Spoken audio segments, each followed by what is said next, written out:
Today we will be dealing disaster management. Disaster management is a very small topic. However, it carries 25 to 30 marks in UPSC Mains. Okay.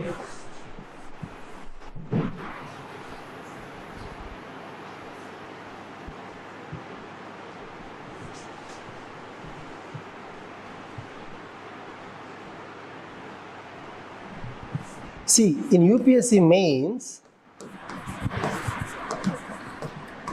General Studies Paper 3, you will have one 10 marks question and one 15 marks question.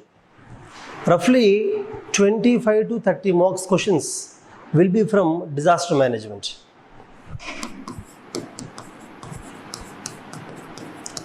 And in disaster management, even current affairs questions can be asked. For example, recently a volcano erupted in the Pacific Ocean. There was a direct question on that. Similarly, if there is an earthquake this year somewhere, there can be question earthquake also. However, only based on the current affairs, you cannot write the entire answer. Current affairs will help you write 2 to 3 points. That means the earthquake occurred in so and so country, so and so magnitude. That's all you can write. All the remaining points, how to mitigate the earthquake or how to be prepared for the earthquake, what kind of response or relief should be there, those things you have to study in the static right now only. In the class only, you'll study those things. Understand? Though the question is current affairs question, only 1 or 2 points can be written from current affairs. Remaining can be written only from the static class.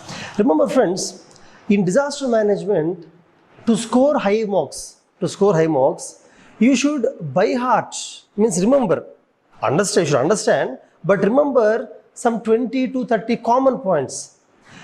These 20 to 30 common points can be used for any disaster. It may be earthquake, floods, drought, anything, any accident or landslide, tsunami. For anything, the same 20 points can be used, understand? So don't look at each disaster in silos. Silos means don't look at them isolated way. Look at them together. Almost the plan is same. For all disasters, the plan is same. Okay? Broadly, in my disaster management class, I will be discussing 3 major aspects. 3. One is, I will discuss about each disaster. I will take, for example, I will take up floods, discuss about floods, the earthquake, landslide, volcano, tsunami, cyclone. I will take up each thing. I will discuss about causes for the disaster, how that occurs, effects of disaster, and if that occurs, how to face it, how to respond. Discuss about each disaster. Okay. Second aspect that we discuss is fundamental concepts of disaster. This is same for all disasters. For every disaster, what is vulnerability, what is risk, susceptibility, understand, what is disaster management cycle, fundamental concepts of disaster, which is same for any disaster, Such concepts we'll discuss. Then we will discuss about the national and international legal framework. Means the government of India has enacted many laws.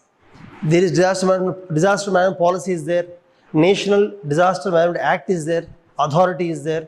There is a separate institution for disaster management. There's a framework. At state government level, there are institutions. International level, there are frameworks. Sendai framework, HIGO framework, United Nations Disaster Management Plan. So there is international level, national level, state level. There is a framework, legal framework of how to face disasters. This is, theoretical thing which you have to remember and use them in the examination. And see, within this one, the most important thing is National Disaster Management Authority guidelines. It appears to be difficult because there are a lot of guidelines. However, my suggestion is in these kind of topics, remember some 10 common guidelines. Actually, National Disaster Management Authority has given guidelines for floods, guidelines for drought, guidelines for cyclone. They give like that. But you don't need to buy it separately. You can select the common points which can be used for any disaster, common points. That will help you score high marks in the mains. End of the day, disaster is not a topic for prelims. It's not prelims. You don't need to remember every fact or everything. You have to remember broad points that can be used in the mains answer writing. Your mind should be, while studying disaster topic, disaster management, your mind should be which points I can use in the exam to write the answer. That is the approach.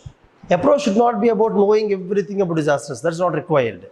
Okay, scoring high is enough. Because I have seen students who learn 30 to 40 strong points, use them every answer, get very good marks. I have seen students who learn hundreds of points in detail, in depth about every disaster, but they cannot get very good marks.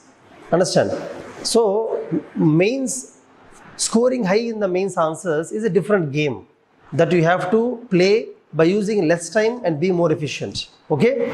Now, before entering into the topic, like every other topic, let us define what is a disaster, and then we will define what is disaster management. What is the meaning of managing disaster? Managing means what? Okay. Before that, what is disaster? Before understanding disaster, you should know what is hazard. What is a hazard? Friends, hazard is nothing but anything that threatens our life, our means life of human beings, animals, whatever, threatens the life or the health, threatens the health. For example, COVID is there. COVID, a disaster. It's a biological disaster, COVID, because it threatens the health, life also, both, okay? Or hazard is a phenomenon that threatens the property. For example, earthquake, collapse of buildings, property, okay? Or ecology. For example, forest fire is disaster because it affects the entire forest. It damages the forest, ecosystem, ecology. Understand? So, first of all, you should know what hazard. Hazard is a phenomenon that threatens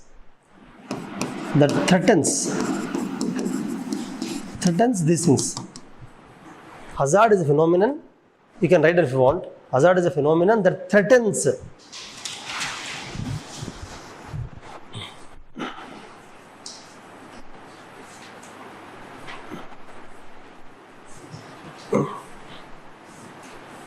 life, health, property, ecology, etc.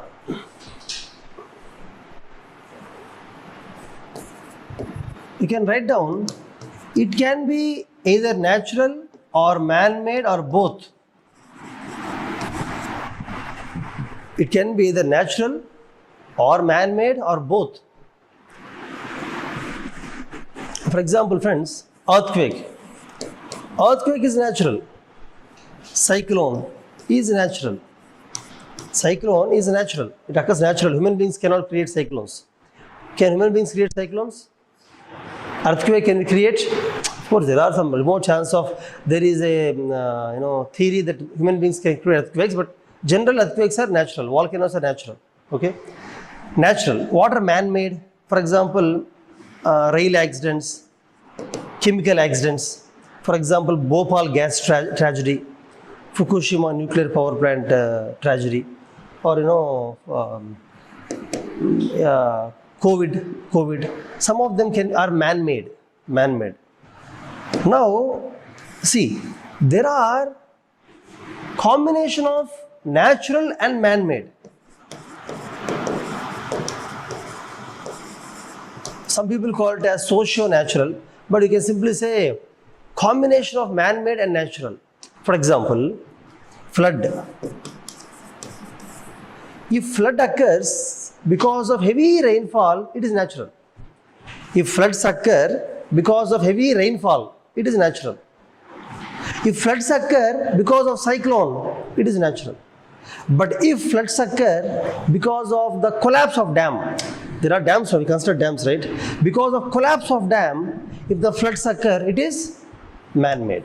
Like that, some disasters can be both man-made as well as natural. Okay? That's why I'm telling you, hazards can be natural as well as man-made. Now, we understood what is hazard. Now, let us understand what is disaster.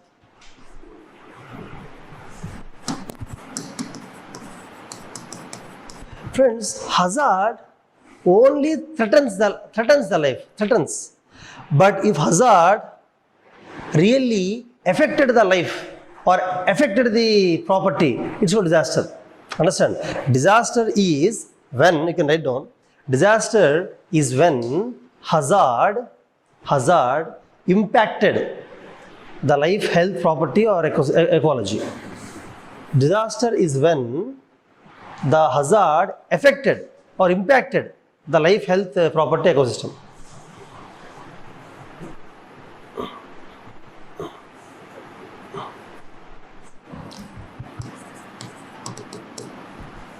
I'll give you an example. Let us say earthquake occurred in Arctic. Let us say a portion of Arctic where there is no life. In some place of the earth, there won't be any life.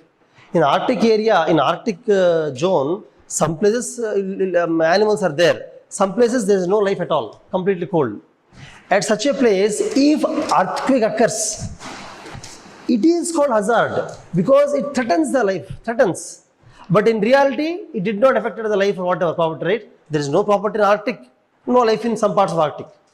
So if hazard occurs in a place where there is no life or no property, example, earthquake in Arctic area, can you call it disaster? You cannot. But the same earthquake occurs in let's say Hyderabad, which causes loss of life and property.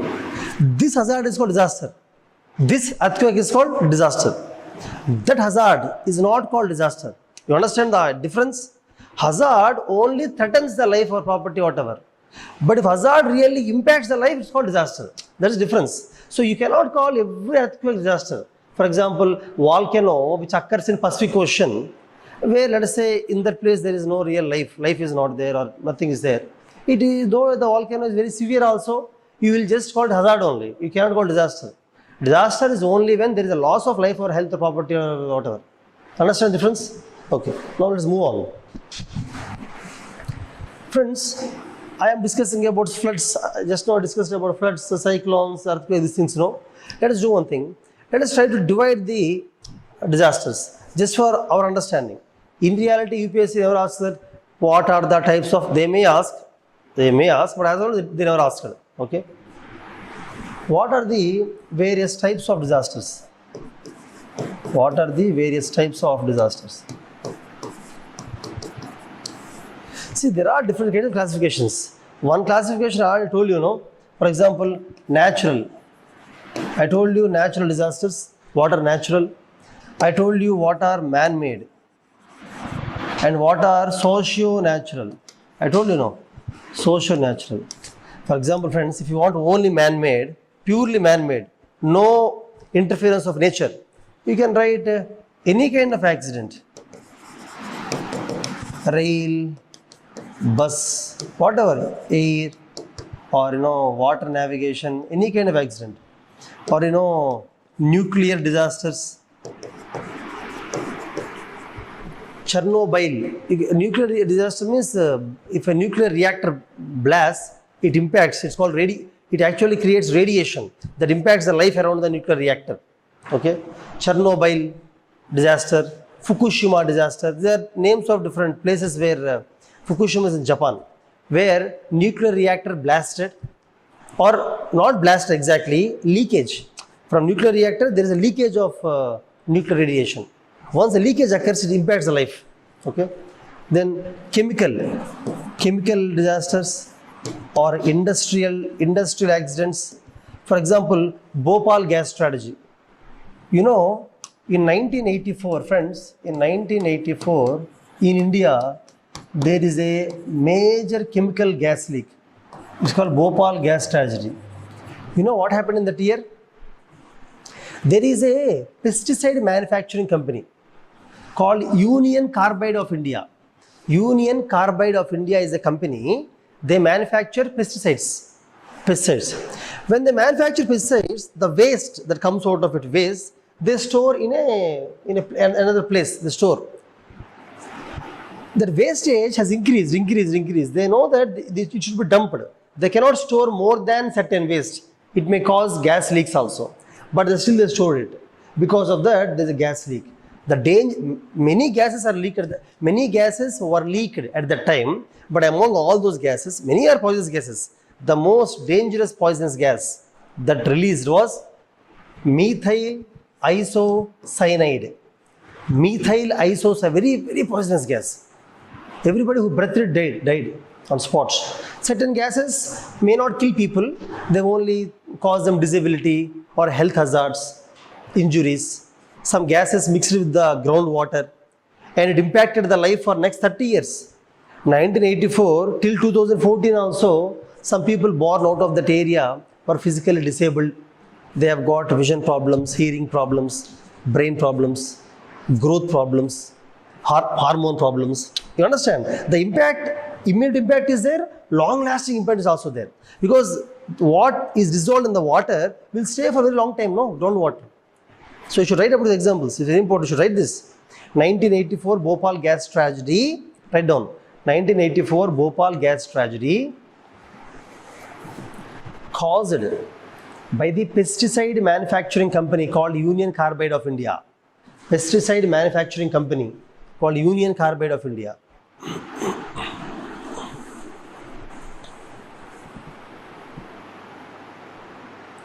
Where dangerous gases like methyl isocyanide were released. Dangerous gases like methyl isocyanide were released, causing large-scale death.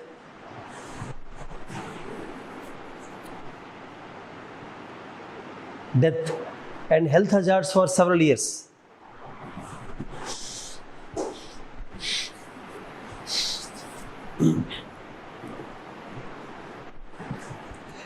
Actually, CEO of the company is not Indian. He's a Westerner. I think he's an England person, England. He, after the accident, generally there's a large accident, many people died. Generally, after the accidents, we have to imprison him, right? Imprison him. But he escaped India. He left India happily. To his own country, he's staying happily there. Killing so many people, he's staying happily in his country. Okay? That's why there was hue and cry. Even till today, also many people actually in that area, Bhopal surrounding area, remember that gas leak. It's a very dangerous gas leak. Okay. So, coming back, friends, examples are important. In UPSC, when you are writing theory, examples are important. You have to quote some important examples. That will give you more marks. Pure theory is not enough. Okay. Then, for example, when you write nuclear disaster, you have to mention Chernobyl, nuclear accident, Fukushima, nuclear accident.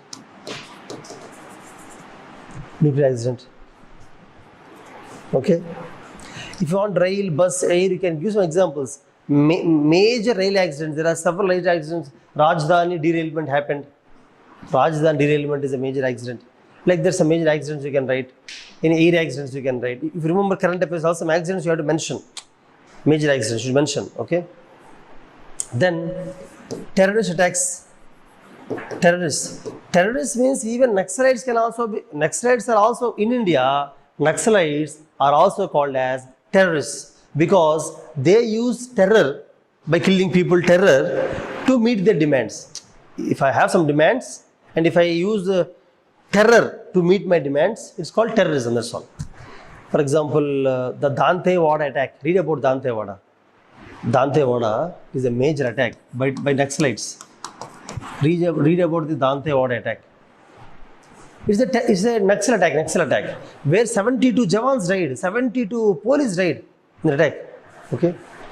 Also, terror attack means most of you, because many movies are made on 26. You know 26 attack? 26 attack. In Telugu also is a movie, no? What is the movie? Major. Movie name is Major in Telugu. Hindi also web series is there. 2 web series are there. Mumbai attack, Mumbai Taj attack. All of you know, no. It's called 26/11, November 26th. It happened in 2008. Several movies and web series are made on that attack.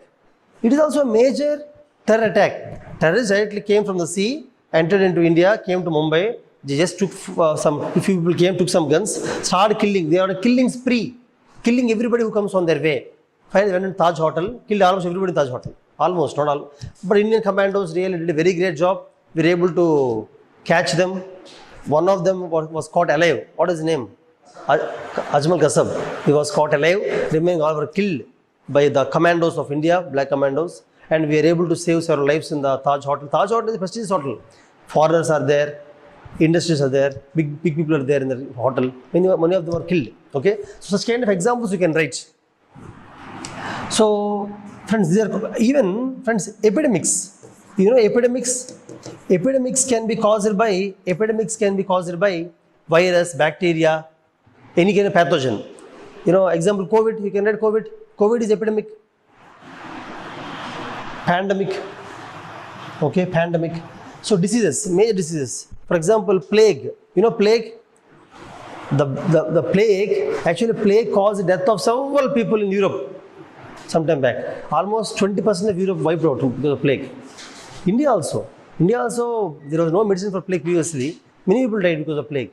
So you can write all those things. So these are all called man-made, purely man-made. Okay. Similarly, friends, natural. See, natural. Even if you want to discuss natural disasters, they can be divided. Natural disasters can be divided like geological. Geological means land-based. The land-based disasters, or hydrological disasters, water-based, hydrological, or atmospheric disasters, or biological disasters. Generally, geological means land-based. It can be volcano. It can be earthquake. It can be landslide. I think most of you know what is earthquake and volcano, but landslide don't know. No? Landslide means basically along the hill, a mountain or a hill where there is slope. Along the slope, if the soil or earth or rock falls down, along with it, the forest or any houses will also fall down. That is called landslide. Okay, I can explain in detail when we discuss about landslide. These are geological, land-based, landslide.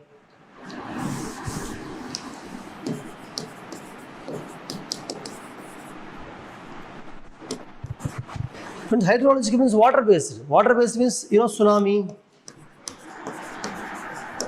Tsunami actually occurs because of earthquake or volcano under the ocean. Under the ocean bottom earthquake or volcano, because of that, the water comes up and tsunami occurs. Tsunami is nothing but a large wave, big wave. Normally waves occur in sea, this is a very large wave. Tsunami. Or storms. Storm surge, sea storm surge. Or even, actually cyclone, though it comes from the ocean, it is actually wind only.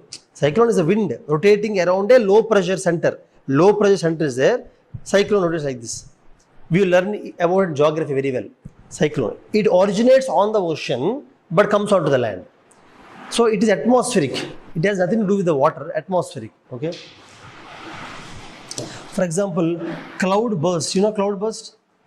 Cloud burst means generally rainfall comes from the clouds. Rain occurs from the clouds. Generally, for example, take a cloud, friend. Let us say the cloud has, some example, cloud has 1 lakh liters of water. 1 lakh liters of water is there in the cloud.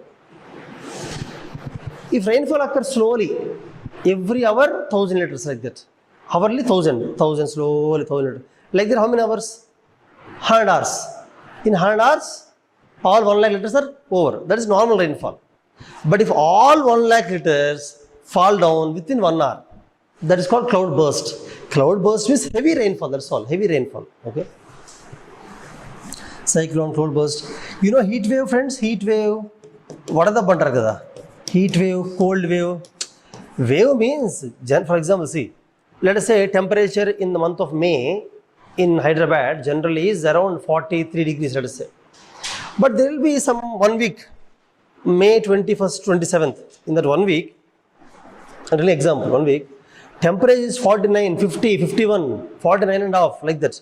Some 7 days, very high temperatures, very high than the normal temperature. That is called heat wave. Cold wave means, for example, if you are in Kashmir, temperature normally is, let us say, -3, -4, let's say. Suddenly for 1 week, -20, -31 for 1 week. It's called cold wave. Wave means certain period of time where temperature is abnormal, where people die. Because heat wave means, generally we stay in the rooms, so okay, but daily wage labor who work outside, or rickshaw drivers, or old people who stay in the houses where there is no good, cooling infrastructure, they die generally. What are the in Telugu called what are the like that, okay? Similarly, cold wave in Delhi, so many people who come from villages to Delhi for jobs, they migrate, migration labor. Most of them will not have a home to stay. They sleep on the roads, footpaths, like that. Such people die during the winter season, January. Some people die because of cold wave. It's very severe. Supreme Court also, Delhi High Court also made a judgment that government of Delhi, municipality of Delhi should construct shelters for the migrant workers or labor who do not have housing, so that nobody should be sleeping on the footpaths. There should be some kind of shelter. Okay. So these are the disasters on heat wave, cold wave, cloud burst, cyclone. These are atmospheric. Okay. Then hailstone. Hailstones? In Telugu we call Vadagalla Vana. Have you observed? During the rainy season, sometimes instead of rain, the ice stones fall down. Ice crystals fall down. How hailstorms occur, we study in geography. It can occur in the summer season also, May also. Because of high temperature, more evaporation, because of convective currents, the water vapor goes to very great heights. At that height, it's very cool. So water vapor converts into ice and then it falls down. We'll study about it separately in geography. Hailstones, that also Vadagalla Vana. If this much stone falls on the head, it's okay. But this much stone, it's not okay. Because it's falling from the great heights. From that much height, this much stone means obviously what happens? It injures us. Okay. So hailstones. These are the atmospheric disasters. Okay. Hydrological tsunami, storm surge. What else? Flood. Do you know flood? I will discuss about each of them again. I'm just giving a brief of various disasters, classification, categorizing them into various categories. Flood, drought. See, flood means high rainfall. Flood occurs not only because of rainfall. Floods occur because of rainfall, earthquake, cyclone, tsunami. Many reasons are there. But flood means inundation. One place is there is no water. Suddenly water comes and stores there for temporarily. It's called flood. Flood means water coming onto the land. Inundation of a large area is called flood temporarily. Okay. Drought. These are water-based, hydrological disasters. Water-based. These are air, atmosphere-based. This is earth, land-based disasters. Biological disasters means, for example, ecological disaster, degradation, forest fires. Forest fires can be man-made, natural also. Naturally also forest fires occur. They are called biological disasters, biological. Some diseases are man-made. Some diseases are natural. For example, plague is there. Plague is not man-made. It's a natural disease, plague. Some diseases are natural. Such kind of diseases are biological disasters. Such as epidemics, pandemics, forest fires, ecological degradation. They also. Okay.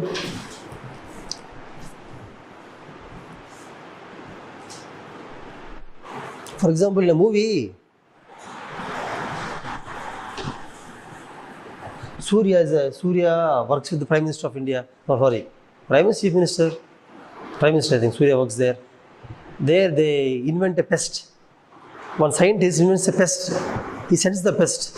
When the pest attacks, entire land is, entire agricultural fields are destroyed because he wants to take the land. That's why he will do that. Similarly, there are natural pests. When the pest attacks some states, a part of the state of India, agriculture in that state will be, destroyed. They are called biological disasters. There are many pests like this which came to India from outside, which attacked some parts of agricultural lands of India, destroyed agriculture also. They are biological disasters. Pests, diseases, forest fires like that, okay?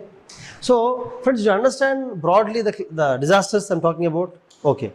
Now, these are natural, and I told about man-made disasters. Socio-natural means combination. Socio-natural means, for example, flood.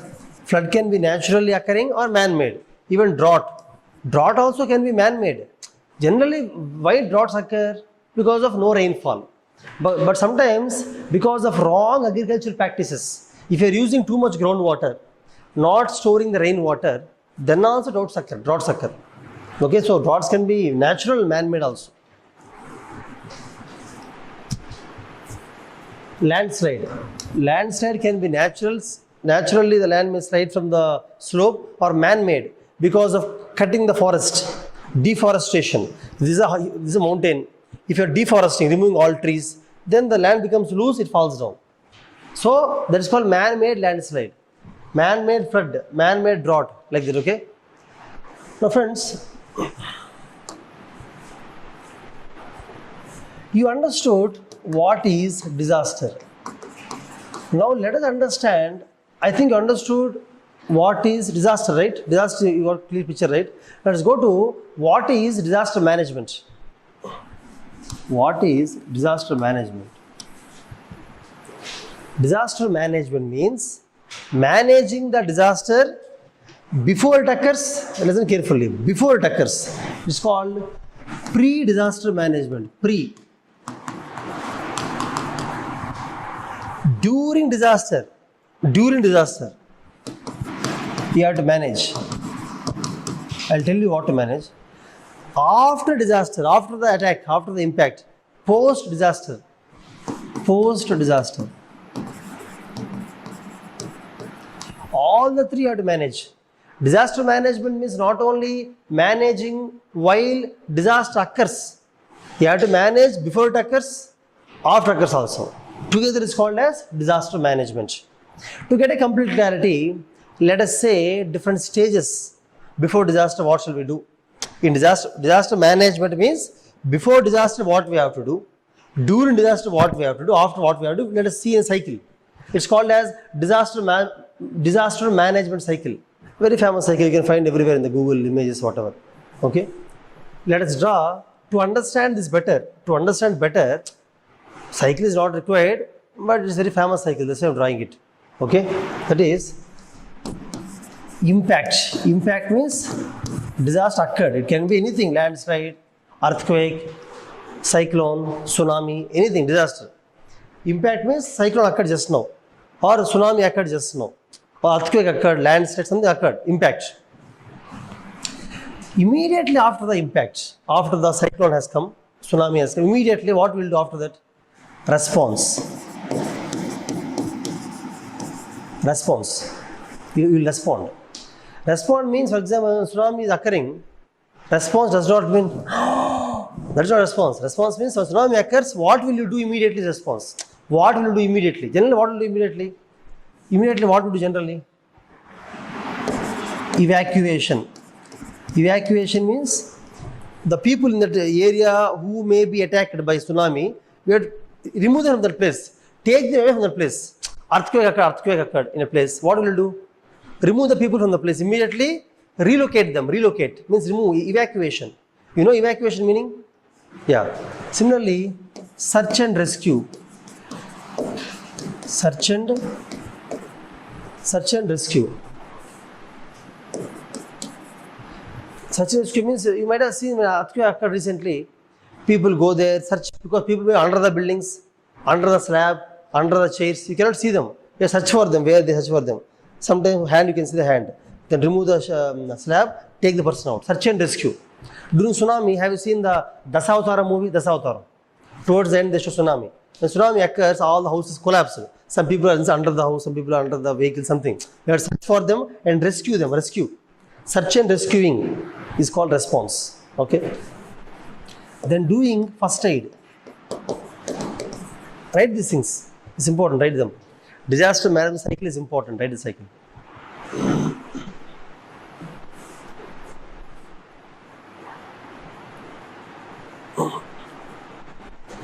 Friends, whatever I'm teaching, you should make a notes. Just listen to it is useless. You have to make a notes. Important definitions, I may dictate. Other things, you have to write running notes. This is the running notes you should write. For example, I wrote these things. Did you write these things, everybody? You wrote these things? Did you write? Show me the notes. Okay. So like that, you should write. You cannot just look at it and leave it. Okay? Tell me, what else will you do? The last girl, what is her name? Divya. Tell me, response means what else? Think something. You might have seen movies now, on newspapers or TV, when disaster occurs. Response means what will you do? Evacuation, moving them away, search and rescue, first aid. First aid means everything. First aid means it can be medicines. When the cuts are there, you have to put a band-aid or basic first aid. For different disasters, different first aid will be there. Then anything else? Very good. Food supply is very important. Because, for example, in Chennai, few years back, major floods occurred. So, one entire area is under water only. So, most people came to the top of the buildings. There are high-rise buildings in that area. Top buildings will be there now. High-rise buildings. 3 floors, 4 floors. The floods means water filled till first floor in most houses. So, very few have second floor. Everybody came there.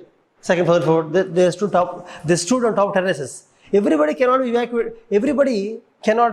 evacuated quickly. It takes time, 3 days, 4 days, 5 days time. During that time, they should have food. No. So food supply is important actually. Food supply, drinking water. Food supply, drinking water. Water is also important. Because during the disaster, the water supply chain will be disconnected. Power won't be there, water won't be there, food won't be there. Completely, submerged in floods time. Earthquake, everything's collapsed. The water pipelines will be collapsed, disconnected, break. Okay? So food, drinking water, medicines, basic medicines. Because during the time people will have common, fever, basic health problems. And even sanitary napkins for women, sanitary napkins are also important during the time. Then blankets, because it will be cold. Or where do they sleep? They should have something to sleep, no? So blankets, basic dry blankets. Blankets should be given. Tin sheets. Tin sheet? With tin sheet, you can make a small tent. If you want to do anything privately, you can use tin sheet. Sleep under tin sheet or something. Tin sheets can be used. Okay? So all these things come under response. Now I think you understood the meaning of response, right? After disaster occurs, not after, while disaster occurs, when it's occurring or immediately after occurring, during disaster, during the floods, cyclone, during the time, the first thing you have to do is the response. Very important. Friends, these points appear to be simple. Generally, when I teach geography, we tell all new points, means which you might never have heard, climatology, oceanography. But disaster management, everything you know. But you have to keep them in order, that's all. In disaster management, nothing new will be there, of course. The acts, laws, policies, they are new. In international, they will be new. But this subject is not new. But you have to put them in order. So small things like food supply, drinking water, when you write them in the exam, you get very high marks. Understand? Writing response, rehabilitation, reconstruction, resettlement is not enough. Simple things, supply first aid, supply of medicines, blankets, food, water, that actually gives a lot of marks to you. Reality will be there, okay? Okay. First is response, friends. Then, okay, you responded. You responded very well, you're able to save people, save a lot of lives. You moved them away. Next, what will you do? Next, you have to do rehabilitation. Rehabilitation? Actually, I'm drawing like a cycle. You know how to draw like a cycle, actually you can draw normally also. Cycle, okay? Rehabilitation. Friends, rehabilitation means, for example, fishermen are there, Tsunami occurred, many people died, or many people, in some families, parents died, some families, children died, some family earning member died, whatever. Now, for remaining people, you have to move them from that place to other place. And rehabilitation means you have to give them the new livelihood. You have to show them the new means of life, new means of earning. Children should go to the new schools, in the new places, new school, going to hospitals, getting new jobs, starting a new life. You understand? It's very, difficult for people who lose their loved ones. Or for example, in a family, the breadwinner died. Breadwinner means mostly the earning member died. Then people have to move to some other place. They are there. They have to find new livelihood, new job, education, new place, new surroundings, new neighbors. Very difficult. Rehabilitation is very difficult. Understand? Not easy. Rehabilitation. You can write down. Rehabilitation means finding new livelihood, new income source, new schools, new neighborhood, new support structures. Write all those points. New neighborhood, new support structure, new income earning source, new schools, education.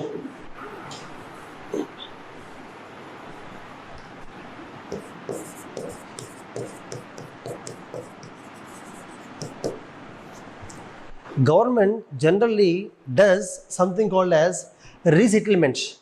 Resettlement means, for example, in that earthquake occurred, my house collapsed, destroyed. Now, government have to build a new house for me somewhere. Government cannot take me from that place and throw me in some other place. Other place, where will I stay?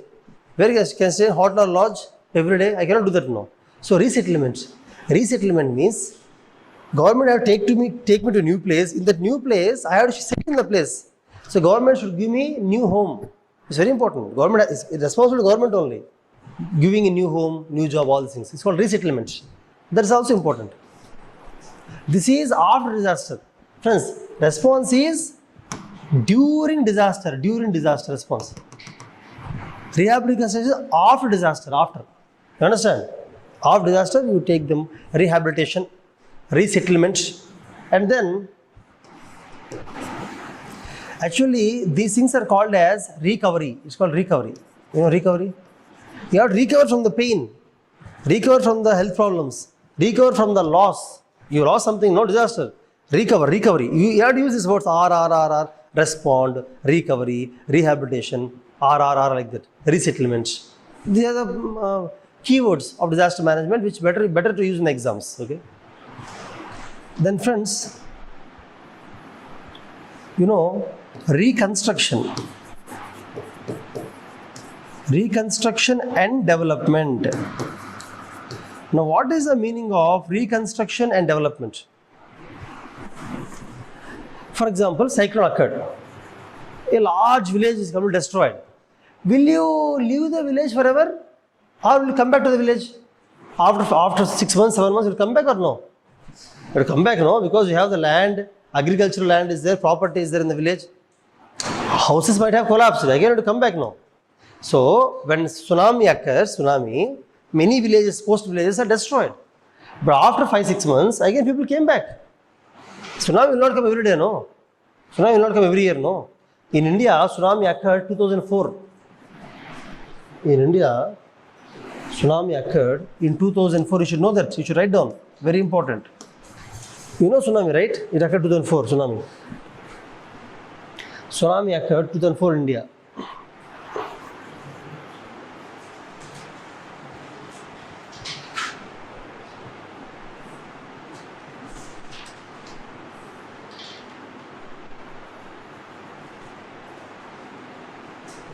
Yeah.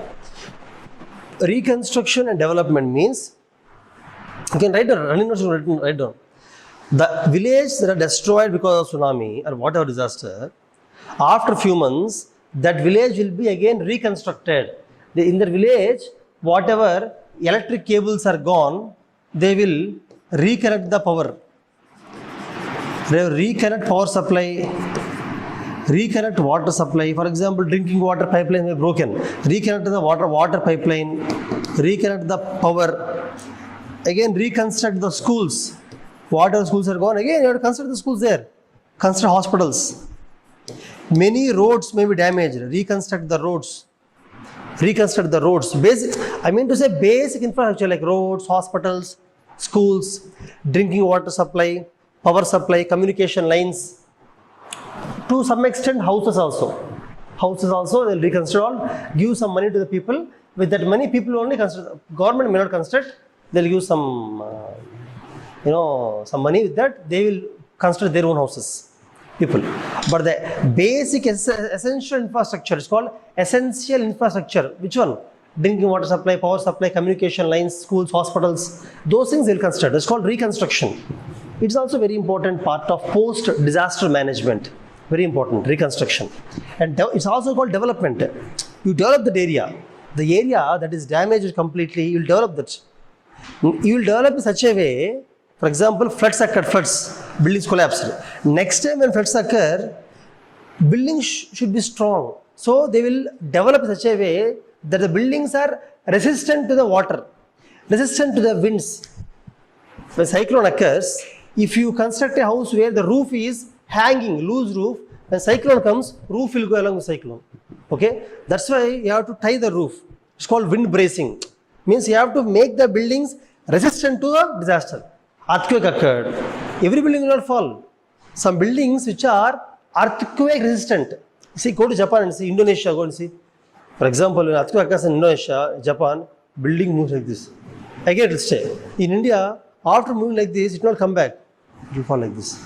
Because our buildings are not resilient to the earthquake. We do not follow the building code. It's called BAS, Bureau of Indian Standards. This building codes, basically buildings are built using some codes now. Structural code. So that codes India do not follow very well. Okay? Now, friends, so what I'm telling is reconstruction and development. Development or redevelopment, whatever. Development is better word. Okay? R will be there here basically because re will come now. Okay? Then this is next stage. Next. Now we'll come to before disaster what we have to do. Before disaster, basically, see, we expect cyclones. Every cyclones will come. Every year floods come. Every year floods come, cyclones come every year. Cloudburst occurs every year. So we should be prepared. We should be ready to face it. That's called pre-disaster management. Okay. So here there are two important things. One is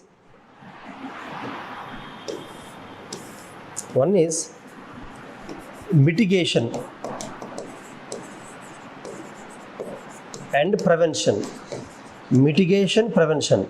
Next one is preparedness. Friends, preparedness and awareness. Mitigation and prevention, preparedness and awareness, reconstruction and development, rehabilitation, resettlement, recovery, response, impact. Just cycle. Do not buy the cycle. Understand it. Yeah. Only steps are not important. You should understand in each step what we do. What is the meaning of each step? What is the importance of each step? Which step is before disaster, after disaster? You should know those things, okay? Cycle will make it easy to remember, that's all. Now, but observe carefully, mitigation and prevention. You know what that means? For example, see, every year cyclones are coming in, let's say, Visakhapatnam. From the sea, cyclone is coming. This year what we do is, if this is a sea coast, sea, this is land. On the land, some area, leave the area. Don't allow anybody to build houses. In this area, do afforestation, forest. Mostly mangrove. Which kind of trees will grow in the salt water? Salty mangrove trees. Every tree cannot grow in the salt area. Coastal area is salty, no. Coastal is salty. In salty you cannot grow mangrove trees and all. Mangrove is one kind of tree that grows in the salt water, okay? So develop a lot of trees, mangrove trees. So what happens next time cyclone comes, no, trees will stop. To some extent, trees will stop. That's called mitigation. Mitigation means reducing the impact to some extent. Mitigation means reducing the impact to some extent. It's called mitigation. Prevention means complete preventing. For example, prevention means, Damodar River in West Bengal. You know the Damodar River, West Bengal. Or do you know Koshi River, Koshi in Bihar? Or Mahanadi River in Orissa, you know. Previously, these rivers, whenever there is heavy rainfall, the river used to flow out and cause large floods. So what government has done? Built dam. On Damodar river, they built a dam. On Mahanadi, they built a dam called Hirakud Dam, very big Hirakud Dam. So because of dams, floods are completely stopped. Even if rainfall is more, dam will store the water. Because heavy rainfall, lot of water comes in river, no. The water is stored with the dam. Dam has reservoir, no, it stores the water. So no floods. Floods are completely prevented. Prevention. Prevention means what? Completely stopping disaster. Prevention means completely stopping disaster. Mitigation means reducing the impact, not complete stopping, reducing the impact, that's all, reducing the impact. Reducing the impact is called mitigation. Complete stopping the disaster is called, completely stopping the impact is called prevention. Reducing the impact is called mitigation.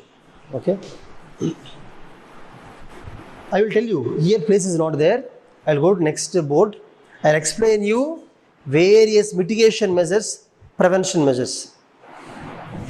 I will explain that for all the disasters. I will take each disaster and explain you what are the mitigation measures, prevention measures, and preparedness. Preparedness means, I will tell you, preparedness means, see for example, Vizag is Vishakhapatnam. When cyclone occurs, there is a village. When cyclone occurs means we will know 2 days before only cyclone is occurring. Early forecast, early warning will be there. For cyclone we can predict. Tsunami we cannot, but cyclone we can. So cyclone generally 2 days advance they'll inform you. Then what you have to do is immediately you have to move the people to other places. Preparedness. Preparedness means if cyclone occurs, what shall we do? We should go in this route. We should go to this place. We should take all this luggage. You should take this equipment and go out. Preparedness, being prepared, being ready to face the disaster is called preparedness. For example, in Japan, when earthquake comes, you know what students will do? Every student, they go under the bench and sit like this. There is a way. If something falls, nothing will happen. Head should be protected. Bench, because why bench? If the slab falls down on the bench, you are under the bench, so impact will be less. It will first fall, slowly it will fall on you. If you are outside the bench, slab directly falls on you. That is called preparedness or awareness. Awareness means aware. You should know what to do. When earthquake comes, what to do. When cyclone comes, what to do. You should know. That is called preparedness. Understand? We will discuss. I'll tell you. I'll do on the otherwise. These 2 points. These are common only. Reconstruction development is same for every cyclone. Every disaster. Same construction of houses, hospitals, communication lines, power lines, roads, drainages. Common. This is also common. Response also common only. First aid, food, water supply, rescue, search and rescue, evacuation. Common. See, this is common for every disaster. This is also common for disaster. This is also common. You take them to other new place, build new houses, or join them in the new schools. It's common, almost common. But these 2 are not common. Preparedness and mitigation. For example, earthquake comes, you do like this. When cyclone comes, you cannot do like this. You have to run away from the place. Okay. So preparedness, awareness is different. Mitigation and prevention is different for each disaster. So now I will take up each disaster and explain to you clearly different mitigation measures and preparedness measures. We will do that. Okay. Okay. Before doing that, I'll come to that. Before that, I think you understood the meaning of disaster management.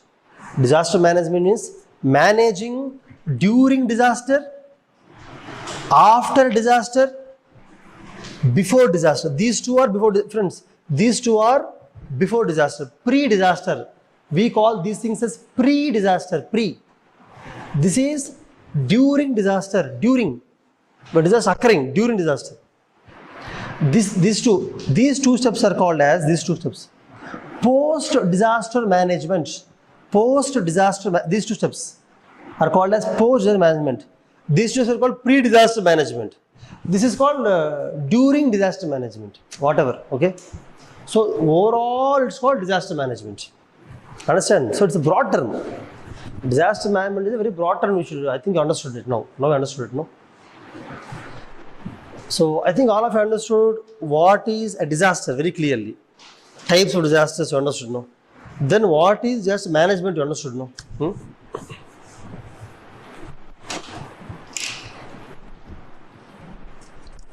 Now I'll tell you two important concepts of disaster called risk and vulnerability. Very important.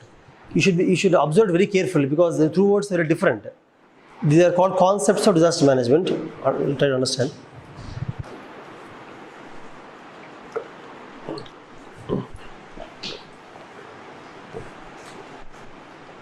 Here time will be there, no time.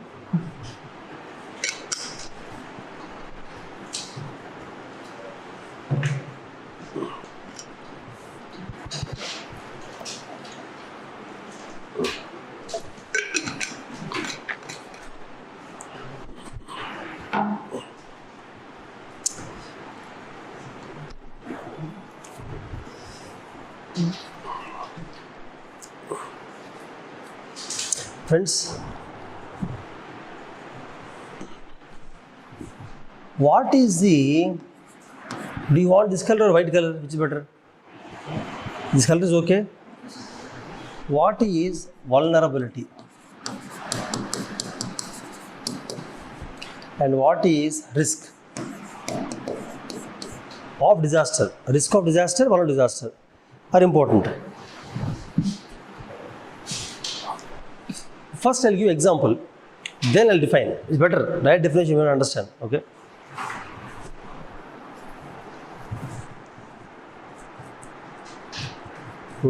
Listen, I'll give you example of vulnerability and risk. I'll give examples first, then I'll go to the concepts. For example, in 2001, in Gujarat, a place called Bhuj is a place in Gujarat. There what occurred? Cyclone, volcano, what occurred there? 2001, Gujarat, Bhuj. Have you heard the name Bhuj? Earthquake, Bhuj earthquake, very big earthquake, many people died. Death was very high. Bhuj earthquake. When Bhuj earthquake, when it occurred, no? This is, let us say, this is a map of Bhuj. This is the old city. These are the outside suburbs. Every city, center of city will be old city, slowly suburbs will be there. In the old city, roads are very narrow roads, very narrow roads. And tall buildings were there, very tall buildings. Like this. Very tall buildings. The lanes are narrow lanes, buildings are tall. Population is also very high density population. The population density is high.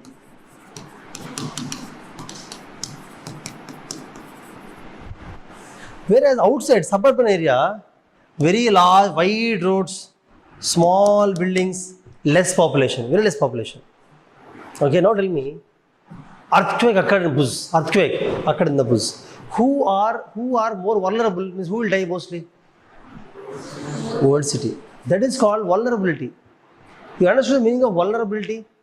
Vulnerability means when disaster comes, everybody will not be equally affected. Some people are vulnerable, more vulnerable. Some people less vulnerable. Here, old city people are more vulnerable. Suburbs are less vulnerable. You understand vulnerability? I mean, see, I did not define. I am just telling example. I'll come to definition now. Wait, okay? This is about vulnerability. For vulnerability, I just discussed this one. Now, risk. Risk means what, you know? I'll give time to write. Just wait, I'll give time to write. First, listen. I'll give time. Risk. Disaster risk means. See, sometimes vulnerability will same. Vulnerability is same. There are two villages. Same vulnerability. But one village, they are more prepared. So when disaster occurs, no, risk is less for them. A little example. In 2004, tsunami occurred, right? Tsunami, you know. In Tamil Nadu is highly affected. Tamil Nadu highly affected by tsunami. In Tamil Nadu, this is India map, Tamil Nadu, these villages are there. All villages, tsunami occurred in all the villages. Equal, same impact. But one village called Samayarpettai. In Telugu we call Peta. Peta, you know Peta? There's a movie also, no? Peta, Rajnikant, Peta. Okay, see. In Telugu we call Peta, there Peta, they call Petai. Samyar Peta is the village. When tsunami occurred, Samyar Petai people in their village are well trained. NGOs are there. They know the evacuation route. First aid they know very well. Rescue operations, people work together there. They don't run away, they work together to help others, old people, women, children, disabled people, they help them to take. So they're well trained, well prepared. So tsunami is same, the vulnerability is same. But Samyar Petai, very few people died. In many villages, more people died. Understand? So in Samyar Petai, risk is less. Vulnerability is same for all villages. But Samyar risk is less. Why? But prepared. You understand? Like that. Now, if you understood this one, now I'll go for definition. I'll come back again. This one you can write. First we'll define, then you can write, okay? Vulnerability means, you can write down, vulnerability is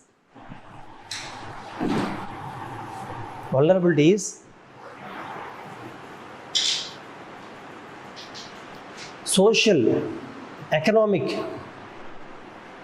physical, social, economic, physical,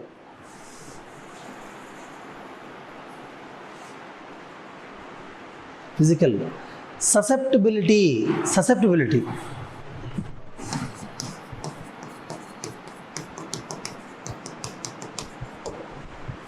social, economic, physical, susceptibility.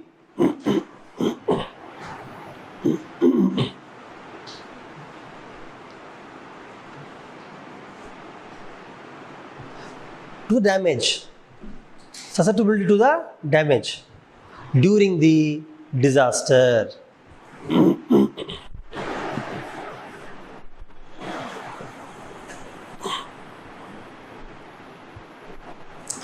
Write first example. Example 1.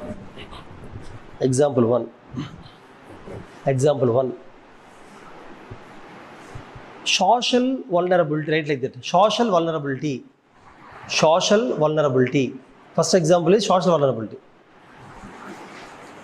Underprivileged, write down. Underprivileged sections of society. Underprivileged sections of society who live in the low-lying regions.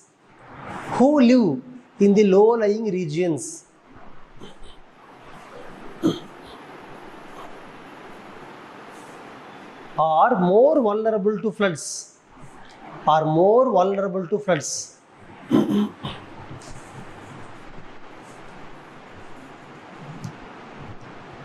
This is called social vulnerability. You know why?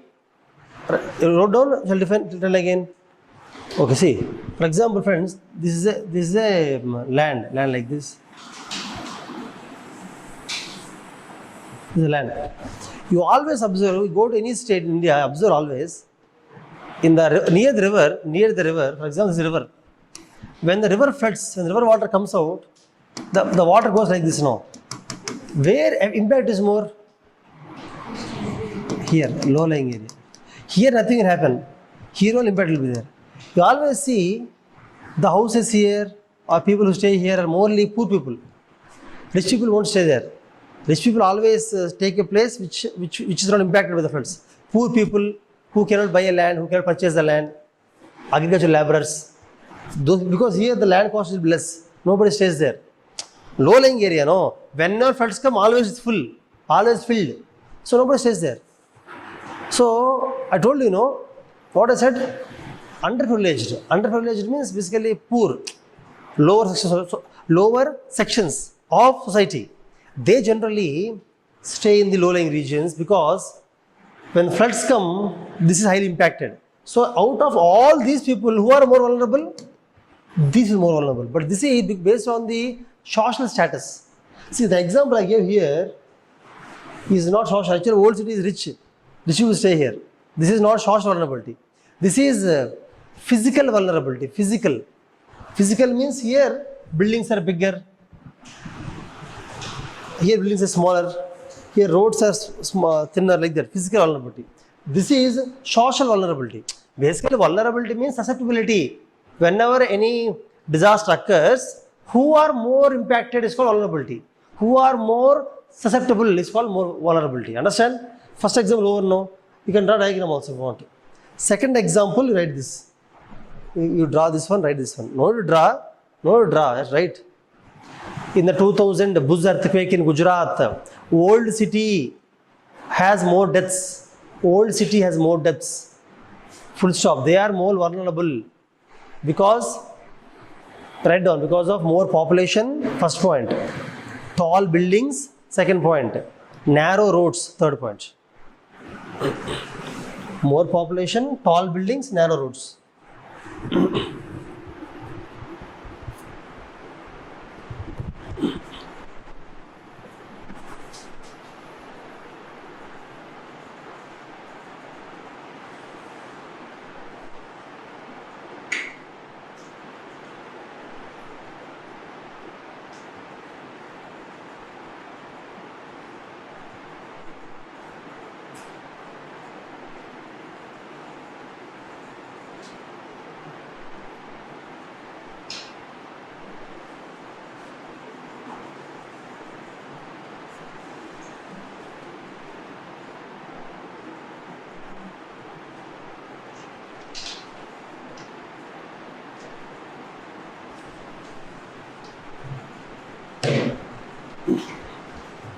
Similarly, you wrote the examples of vulnerability, wrote about risk.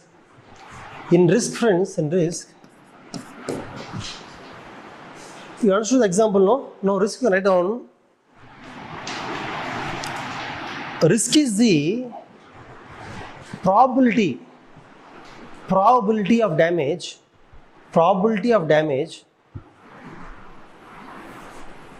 that occurs during disaster.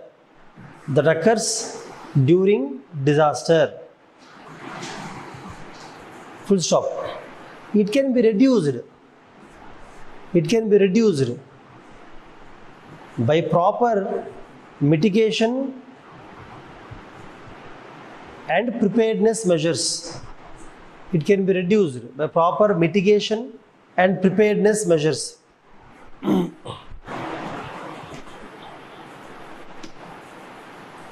Right, first example.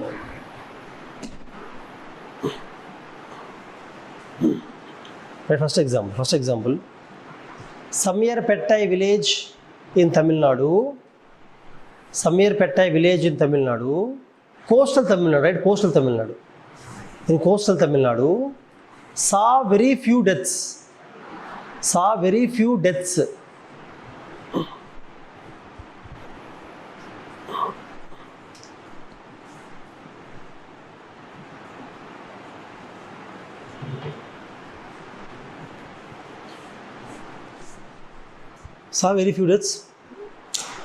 In 2004 tsunami. During 2004 tsunami, compared to neighboring villages,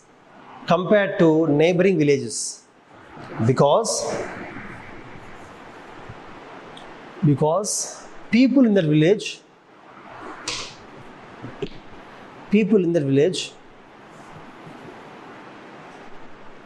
are well trained in search and rescue, first aid,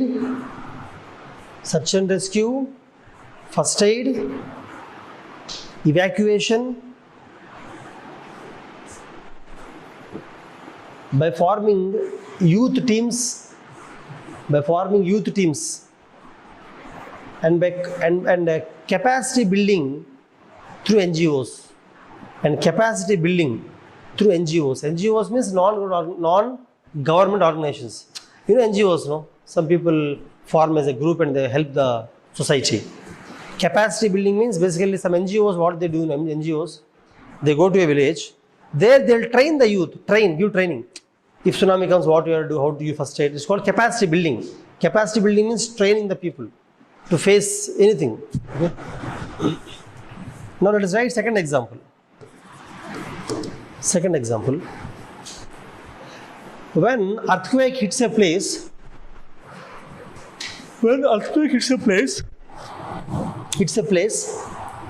the buildings that are built The buildings that are built using good structural standards. Good structural standards.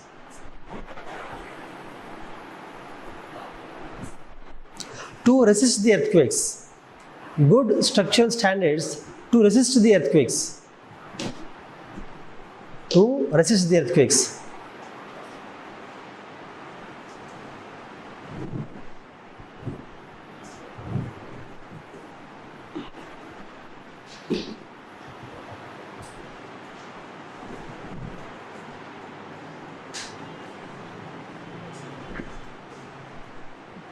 Has less risk of collapsing. Has less risk of collapsing.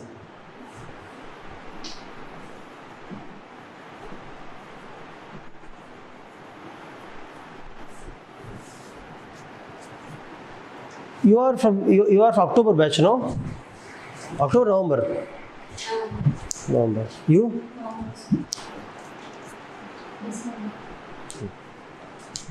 Any from January? November, January, okay. Anyhow, friends, see now, you understood risk, right? Risk, vulnerability. Why I spend that much time for these two words? Because questions are coming from these two words, and you should also use them in the exam for any other question. Generally, also you have to use risk. Risk means probability. Vulnerability is susceptibility. You should know the difference of how damage can be reduced during the disasters. Now, first, now let us move to. Now let us take an example. I'll take an example and I'll explain all steps of disaster management cycle. Okay. I'll take cyclone. General friends, in the before 2010, when cyclone occurred, the deaths were high, deaths. But recently, in the last 10 years, many cyclones came, attacked India. But deaths are very less. You know why? Because India is well prepared for cyclones. Well prepared. We have good mitigation measures. We will discuss about one particular example called Hudur cyclone. You have heard Hudur cyclone? In 2015, it attacked northern Andhra Pradesh. Hudur cyclone. It's a very big cyclone. Before Hudur, Vizag was attacked by many cyclones, during which many deaths were there. But Hudur cyclone, there are no deaths, one or two deaths, that's all. Almost zero deaths. Why? Because we have taken very good measures everywhere. Before disaster, during, after, very good measures. Let us say, first let us say, preparedness.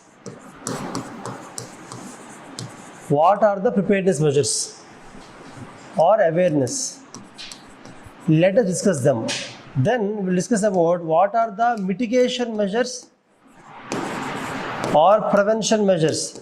Because these are taken before disaster. That's why I am discussing these things. These are very important. These are taken before disaster. So let us see what Visakhapatnam or other areas, what measures they have taken before cyclone in order to reduce the death toll or to save the lives or property. Okay.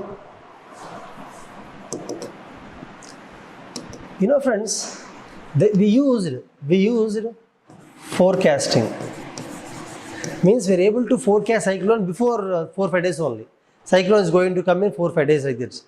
We have early warning systems. You know early warning? Early warning system means before cyclone comes, before few days only, we will get a warning. People get a warning that in this area cyclone is going to come. But how do you give that warning to people? For example, government knows that cyclone is going to come. Government means who? Government means Indian Meteorological Department. Indian Meteorological Department. They are the government agency that forecasts the cyclone is going to come. And it will give early warning signal. Early warning signal means before only it will tell that it's going to come. But the information has to go to everybody. Because entire Visakhapatnam coast, lot of people are there, no. Everybody should know, the cyclone is going to come. For that, information dissemination is important. Whatever information government has should be spread. It's called dissemination. Information dissemination is important. It can be done. Do you know how it is done? Maybe through television, TV, through radio. It's called as, they are called as satellite-based communication. Through television, through radio. Satellite-based communication. Then, news bulletins they give. Or even government agencies go to each locality and inform them the cyclone is going to come. Not to entire Visakhapatnam, the coastal Vizag, coastal population. People had to go there. That is very important. Everybody should be known. Everybody should be knowing that the cyclone is going to come. Okay? India, right now we have got something called as rhymes. Rhymes? Rhymes? Rhymes means regional multi-hazard, regional integrated multi-hazard. Multi-hazard means not only cyclone, flood, drought is going to come. Means multiple hazards. It can predict before only. It will forecast, analyze, and give information. So regional integrated means the equipment will be integrated to identify different kinds of disasters before only, in advance only. They will tell. Multi-hazard early warning system. Early warning means forecasting and telling. Early warning system. This is developed jointly, not only for India, jointly for Africa and Asia. Friends, Africa and Asia jointly developed this one. Rhymes. Using rhymes, Huzur cyclone also we predicted, means forecasted, not predicted, forecasted. Beforehand, we understood. What is cyclone basically? What is cyclone? Rotating wind, that's all. Wind rotates like this. Anti-clockwise in northern hemisphere, clock southern hemisphere, but rotation of wind. Around a low pressure place, wind rotates like this. It starts in the ocean, slowly it travels with very high speed, almost hourly 50 to 60 kilometers per hour. Travels in the ocean, it comes into the coastal area. Okay. So this is called preparedness. Also preparedness means, having a evacuation plan, evacuation map, ready to have. If cyclone comes, how to evacuate? People should go in which direction, where they should go, which places will have less impact. If you go in this direction, impact may be more. This impact may be less, like that. You cannot run away in all directions. There should be a proper evacuation route plan. And they have a proper safety plan. Safety plan is there. And also, friends, people already are educated. They are trained. People, not the government, people are trained. How to save others, how to give first aid, rescue operations, trained. We call it as capacity building. We call this as capacity building. Training and capacity building. It can be through youth clubs. Some youth clubs will be there. Every Sunday they are trained what to do, cyclone comes. And women clubs. NGOs, non-government NGOs. NGOs also are helping. They are also preparing the people of how shall you respond, how shall you evacuate when a cyclone comes. All these are called as preparedness measures, awareness. You know the meaning of safety plan? Safety plan means you should know what are the vulnerable pockets. Vulnerable pockets and vulnerable people. When cyclone comes, safety plan, you should know, here old people are there, some old people, first you take them. Here children, school is there, go to school, first save children. Here old age home is there, save them. Here disabled people are there, something. You should know the plan, first whom to evacuate first. Vulnerable people means these people only, disabled, old, women, all these people are vulnerable. Similarly, vulnerable pockets means in the entire area, some regions are more low-lying. They will be more affected for the cyclone. So you have to first take them out of that. That's called evacuation plan. Safety plan is important. Understand? Identifying they know the vulnerable pockets, vulnerable people also. They know. Okay? Then,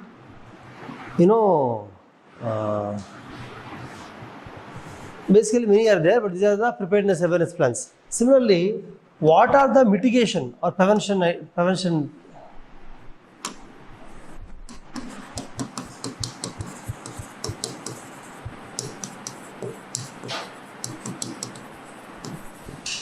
Friends, I have taken one example of huge cyclone. Using that example, I am telling you different steps of disaster management. That's all. You understand what I am doing? First, I have told you preparedness measures or awareness, whatever. Now I am telling you mitigation measures taken by the government of Andhra Pradesh or Vizag. Okay. So, for mitigation, what they do? First of all, they have done mangrove plantation. If you go to Visakhapatnam, there is mangrove plantation along the coast. Not entire coast, important some places mangrove plantation is there. It is mitigation measure, mitigation. That means when cyclone comes, the impact will be less. These trees will stop the cyclone to some extent. The speed, cyclone comes with great force, no? These trees stop to some extent, stop them. Okay.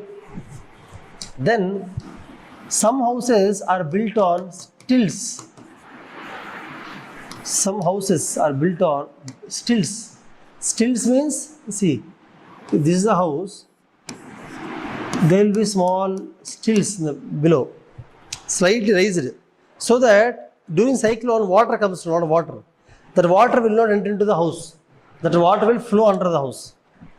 House will not be damaged. Stilts. Very few places, not all the places, very few vulnerable places. Houses are built on the stilts. Okay. Then wind bracing is done for many houses. Wind bracing means, for example, this is a house, right? When cyclone comes, heavy wind, huge wind comes, The wind can actually remove the top of the house. Hence, it should be done wind bracing. Means you have to tie it to the house, tie it to the house. Wind bracing, so that it won't fly away. That also mitigates the impact of cyclone. Then they have constructed shelters in high areas. High areas means in the entire coastal area, wherever small hills or small high areas, flat high areas, in those areas they have constructed shelters. During cyclone, a lot of water comes down, wind comes down. People come out from their home, they'll go into shelter. And shelter is a high-raised platform, so water will impact them. And shelter also grown for cattle, because cows are also important. No cows, they have to save the cows also. No, cows are livelihood. Cattle, grown for cattle. First floor all the elders, means adults. Top floor all kids and old people like that. Shelters basically. Shelters are constructed readily, so that whenever cyclone comes, they all go there.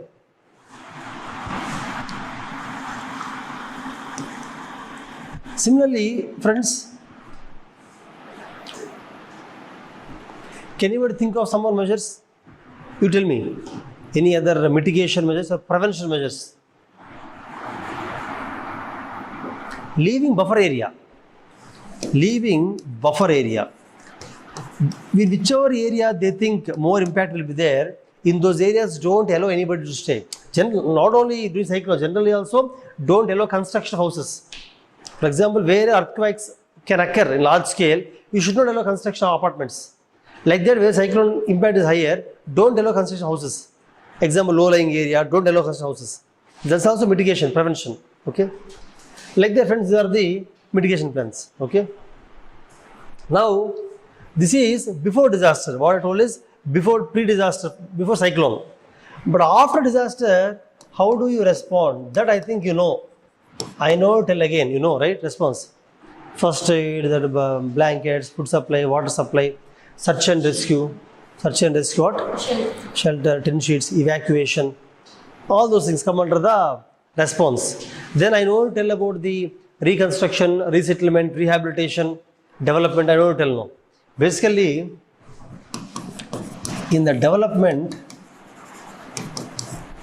separately, National Disaster Management Authority gives some funds. They come from central government. And state disaster authority, every state will also have some funds. Some funds will be there for disasters. Okay. Also, United Nations, international organizations, and other international organizations also give some funds. In case of disasters, they also help us for development. If you want to develop after disaster, they also, for example, when there was earthquake in Nepal, large destruction happened. And Nepal government is reconstructing and rehabilitating. Government of India also funded, gave money. Generally, help the neighbors when they are in difficulties like this. So many international organizations, United Nations also fund. So there is separate financial arrangements or financial agreements for disasters. If disaster occurs, there are special funds. Special funds will come from many places. Funds will come. Okay.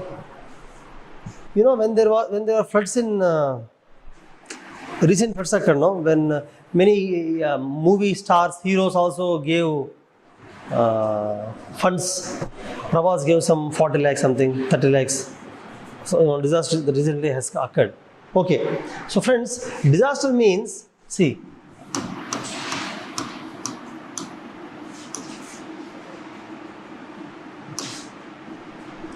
even stampede. Stampede means, what is stampede? Stampede means during the Kumbh Mela or during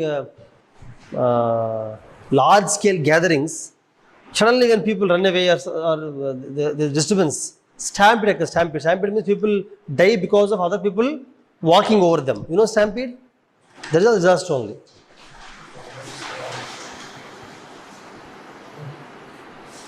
There is a movie, I think Leader, Rana. They show stampede. They show stampede in one scene. Okay. Okay, friends, so see, I am not explaining the other measures, reconstruction, rehabilitation, development, but you should know who are the first line of defense. You should know who is the first line of defense, who is the second line of defense, who is the third line of defense. Basically, when any disaster occurs, the first line of defense are local people. Government cannot go immediately, no. Local people, local youth, first of all, they have to respond. They should say first aid, rescue, they should react first. Second line of defense is local government, the local panchayat, state government, or government of India, like that. Third line of defense is international organizations. They'll come very late. When earthquake occurs, first local people have to respond. After some time, government responds. After some time, third line is international. They respond. So, first line of defense is who? The local community. Local. Hence, government should always train the local people, train the local community, because they are the first line of defense. When any disaster occurs, they only can protect. Government cannot come and say immediately. It takes time for government, right? That's why, even you might have heard about National Cadet Corps. National Cadet Corps? NCC, they are trained. NCC people also trained in the disaster management. Similarly, National Social Service. In NSS, when disaster occurs, NSS people also come and help. They are normal citizens only. NCC, NSS means not government jobs. Normal citizens of India who enroll themselves in NCC, NSS, who are trained. Or, I heard of Nehru Yukendras. Local youth enroll themselves to get trained in many things. Not only disaster management, many things. Nehru Yukendras. For example, civil defense. In Nagpur also you have civil defense college. Civilians, we can go and we can get training for 3-4 months, get certificates. Like that, youth should actually get trained in these things. Civil defense, understood? Or territorial army. Basically, common people also can be enrolled and they should train, because we cannot always depend on the government. Similarly, NGOs, there are some NGOs which specifically work on these things. When cyclone comes, tsunami comes, earthquake comes, they go and help the people. They help in reconstruction, they help in recovery. Emotionally also, people down emotionally. So counseling is important, counseling. They should be given counseling like that. Some people lose their hands, legs. Some people lose hands and legs, They require counseling. They will be panicked. That is also important. There are NGOs working in this area. See, I will discuss about Government of India, National Disaster Management Guidelines, or United Nations, or Sendai Framework. These things I will discuss later. That is the second part of my class. Now I am telling you the first line of defense. Who can act? Okay. Government structure I did not even touch now. Government structure is very important. I will discuss about what is the role of Defense Ministry, Home Ministry, Army, CAPF. That is separate topic. I'll come to the topic. Okay. Anyhow, I have taken one thing called Hudhud cyclone. I told you why Hudhud cyclone has very less deaths. Less deaths because of proper mitigation plan, prevention plan, proper preparedness, awareness, and also response, good response. When Hudhud cyclone occurred, response was very great. People came immediately, the government officers came immediately. They are able to save a lot of lives like that. Okay. What are those 5 major disasters in India?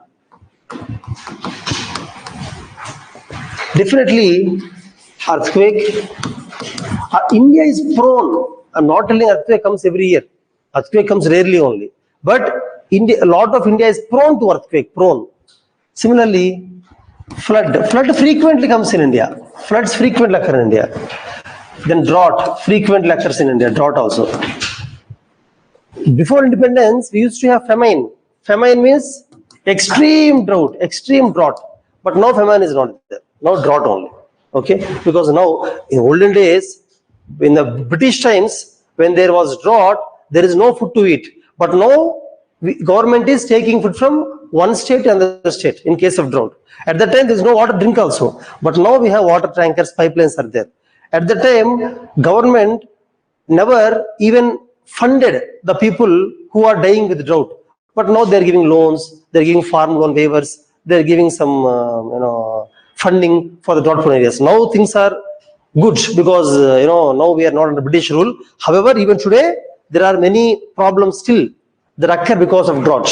Okay, so drought, cyclone is also very frequent in India. Cyclones are frequent in India. Then landslide. Means these 5 are actually kind of major. Tsunami is not a major one. Tsunami occurred only once in the last 100 years in India. Okay, in 2004.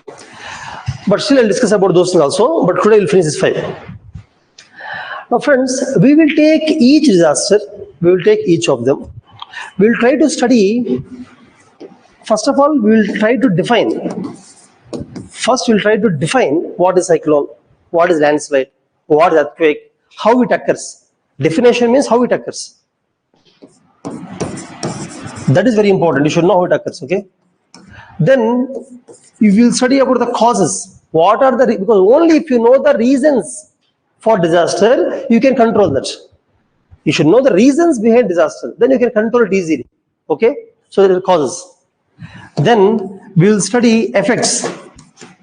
When disaster occurs, what is the impact on the lives or industries or agriculture or ecosystem? What is the impact on the economy of the nation? We will study about the impacts.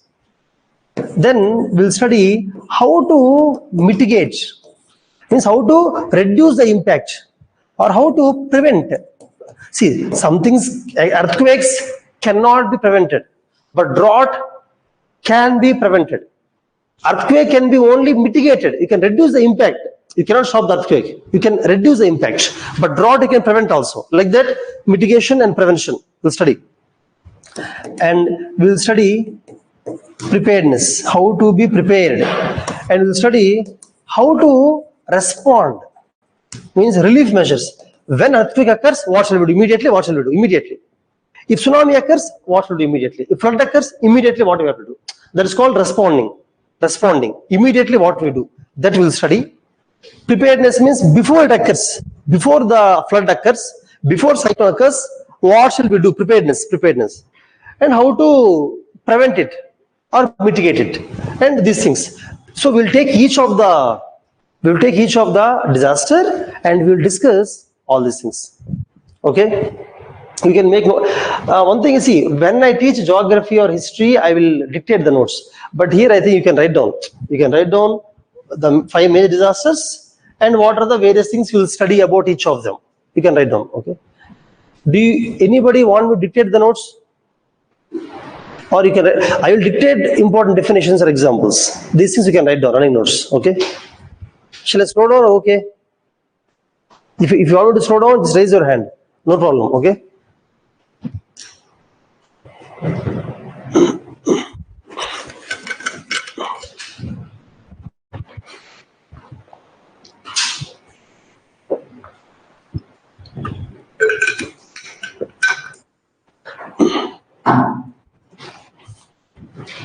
We will start with, which one do you want? Shall I take landslide? Because landslide is less known to you. Most people do not know about landslide. So we'll take up the landslide. Flood, all of you know. Earthquake also you know. Let us start with the landslide.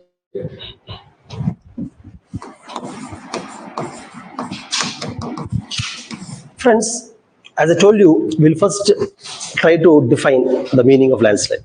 See, landslide means wherever there is a slope, along the slope, rocks may slide, or debris. Debris means the soil waste. It may fall down, it may come down. Or the earth means one layer. See, basically there are layers of any hill or mountain slope, layers will be there. Entire earth layer sliding down. Understand? So along the slope you can write down landslide is the flow or slide or fall. All three are different. I'll explain this. Landslide is the flow or slide or fall of rocks, debris,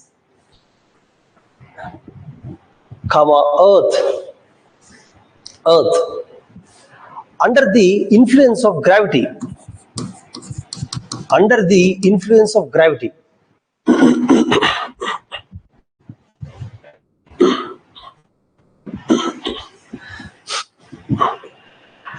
Friend, this last word is important because there may be many reasons for landslide, but for all those reasons, one fundamental thing is gravity. Landslide occurs because of gravity only.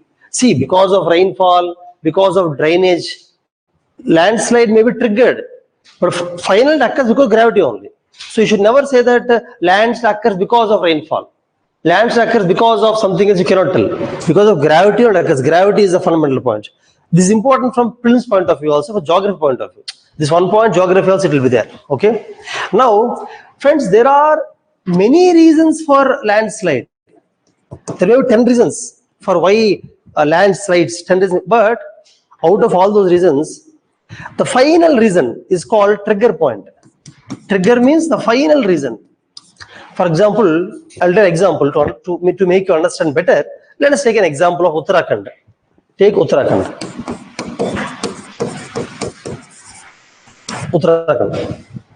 Uttarakhand, you might have heard about 2013 Uttarakhand landslide and floods. It's a very major flood, Uttarakhand. Huge loss of life was there, property was there. After going home, you can see the images of Uttarakhand 2013 floods and landslide. See, Uttarakhand is completely on the hills only. No, Uttarakhand is a Himalayan state. The Himalayas are like this, the state is like this. Along the Himalayas, state is there. So complete slope everywhere, Uttarakhand. Okay. Even Himachal Pradesh also is a Himalayan state. Nepal is a Himalayan country. Bhutan, Himalayan country. Means most of the countries in Himalayas. Now coming to Uttarakhand. Uttarakhand, friends, in Uttarakhand, one reason which was happening from last 20 years was, construction. In Uttarakhand, they were constructing houses, constructing roads, understand?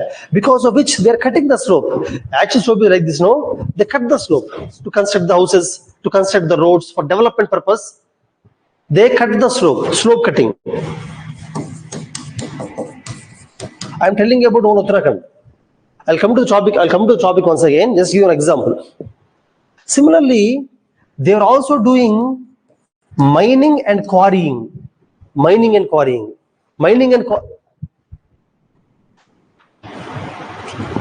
See, they are doing mining and quarrying.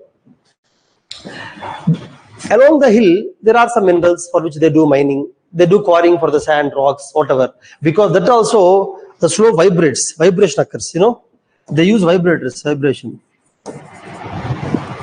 Because of these reasons, slowly the slope became unstable. Understand? Originally, slope was stable. Because these things became instable. Also, they have cut the trees. Deforestation. Deforestation is another reason why slope became weak. Now, there are all reasons, no? Finally, 2013, there was a heavy rainfall. During the monsoon time, heavy rainfall occurred. Because heavy rainfall, all the slope is weak, it is unstable. Heavy rainfall, slope came down. The debris came down. Large scale landslide occurred in large scale. So I would say rainfall is the trigger point, you understand? Rainfall is not the only reason. Triggering point. Reasons are many. Understand? So you can write down, landslide occurs because of several reasons. But the final reason is called trigger point.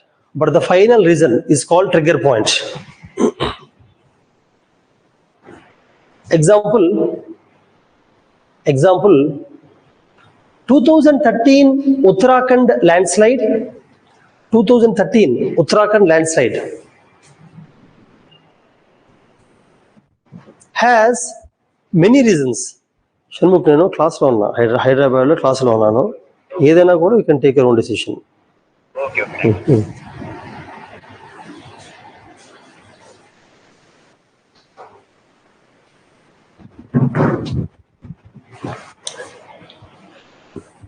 What is it?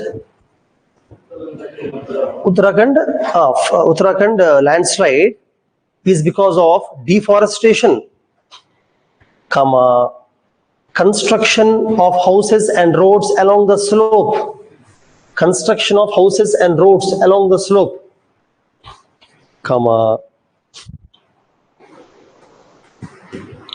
Slope cutting,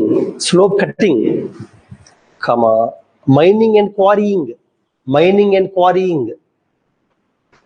etc.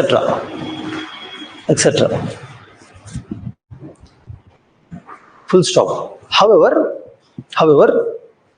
heavy rains in 2013 is a trigger point.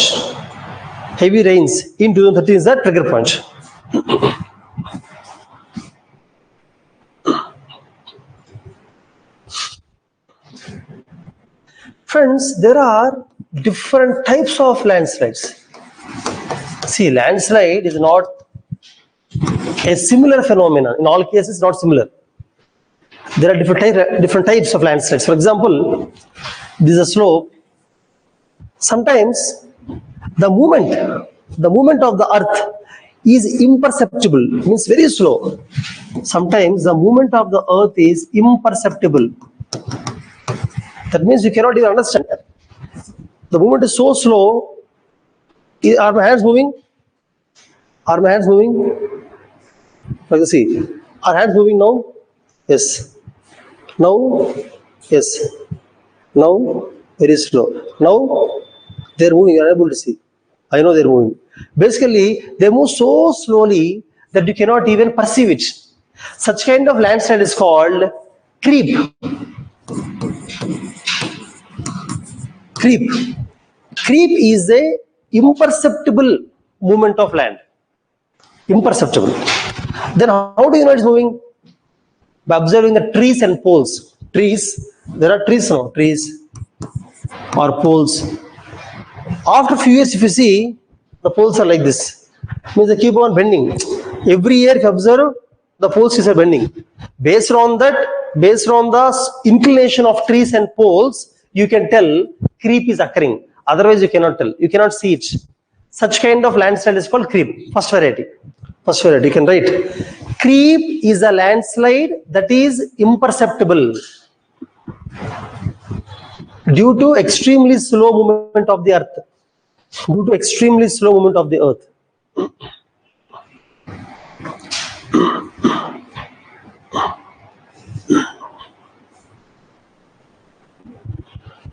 It can be understood by the slope of trees and poles. The second variety is a slump.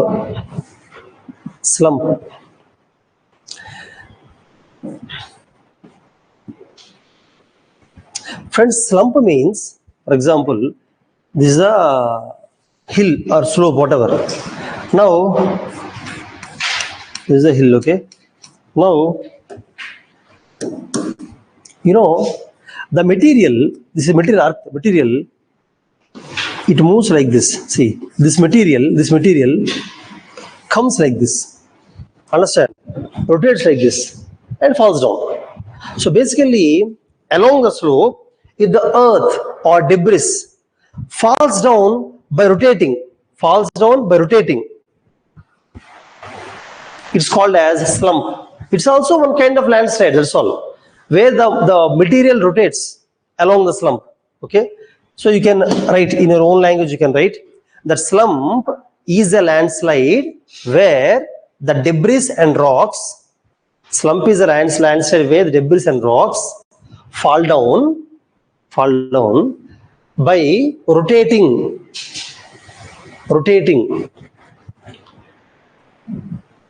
along the slope.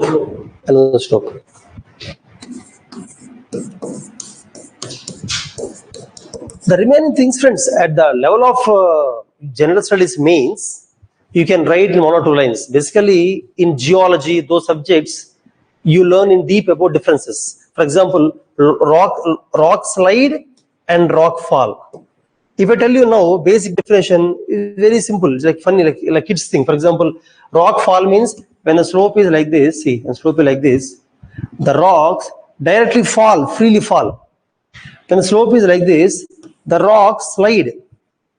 That's all difference. Simple difference only. Just we name it nomenclature. Rock fall, rock slide. You can simply write down rock fall. When rocks freely fall along the slope is called rock fall. When rocks slide, also rock slide as well. Same with the debris also. Debris means soil, basically. So litter, soil, small stones, rocks, earth, everything. Debris flow. Debris flow means when there is a lot of water, either groundwater or surface water. When the soil mixes with the water and flows down. Understand? It's not dry flow. It's actually saturated flow. Soil mixed with the water, washing down, flowing down is called debris flow. Whereas debris fall is again free fall of the soil, waste, earth, everything.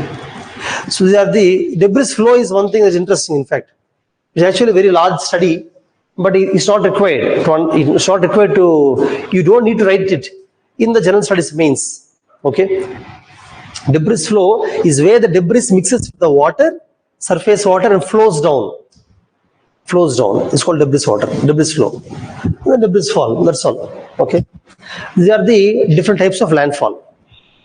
Now let us discuss various causes for the landslide. Next topic. Okay. Before that, friends, today I'm discussing about all of these things. The reason is, if you take India,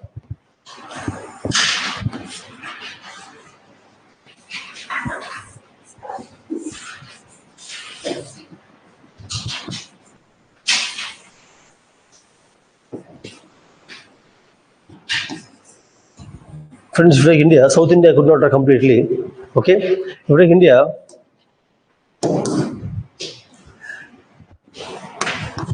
earthquake, 60% of India has earthquake. Probability prone to earthquake. 60% of India prone to earthquake. For example, actually I should divide India into 5 earthquake zones. Zone 2, Zone 3, Zone 4, Zone 2, Zone 3, Zone 4, Zone 5.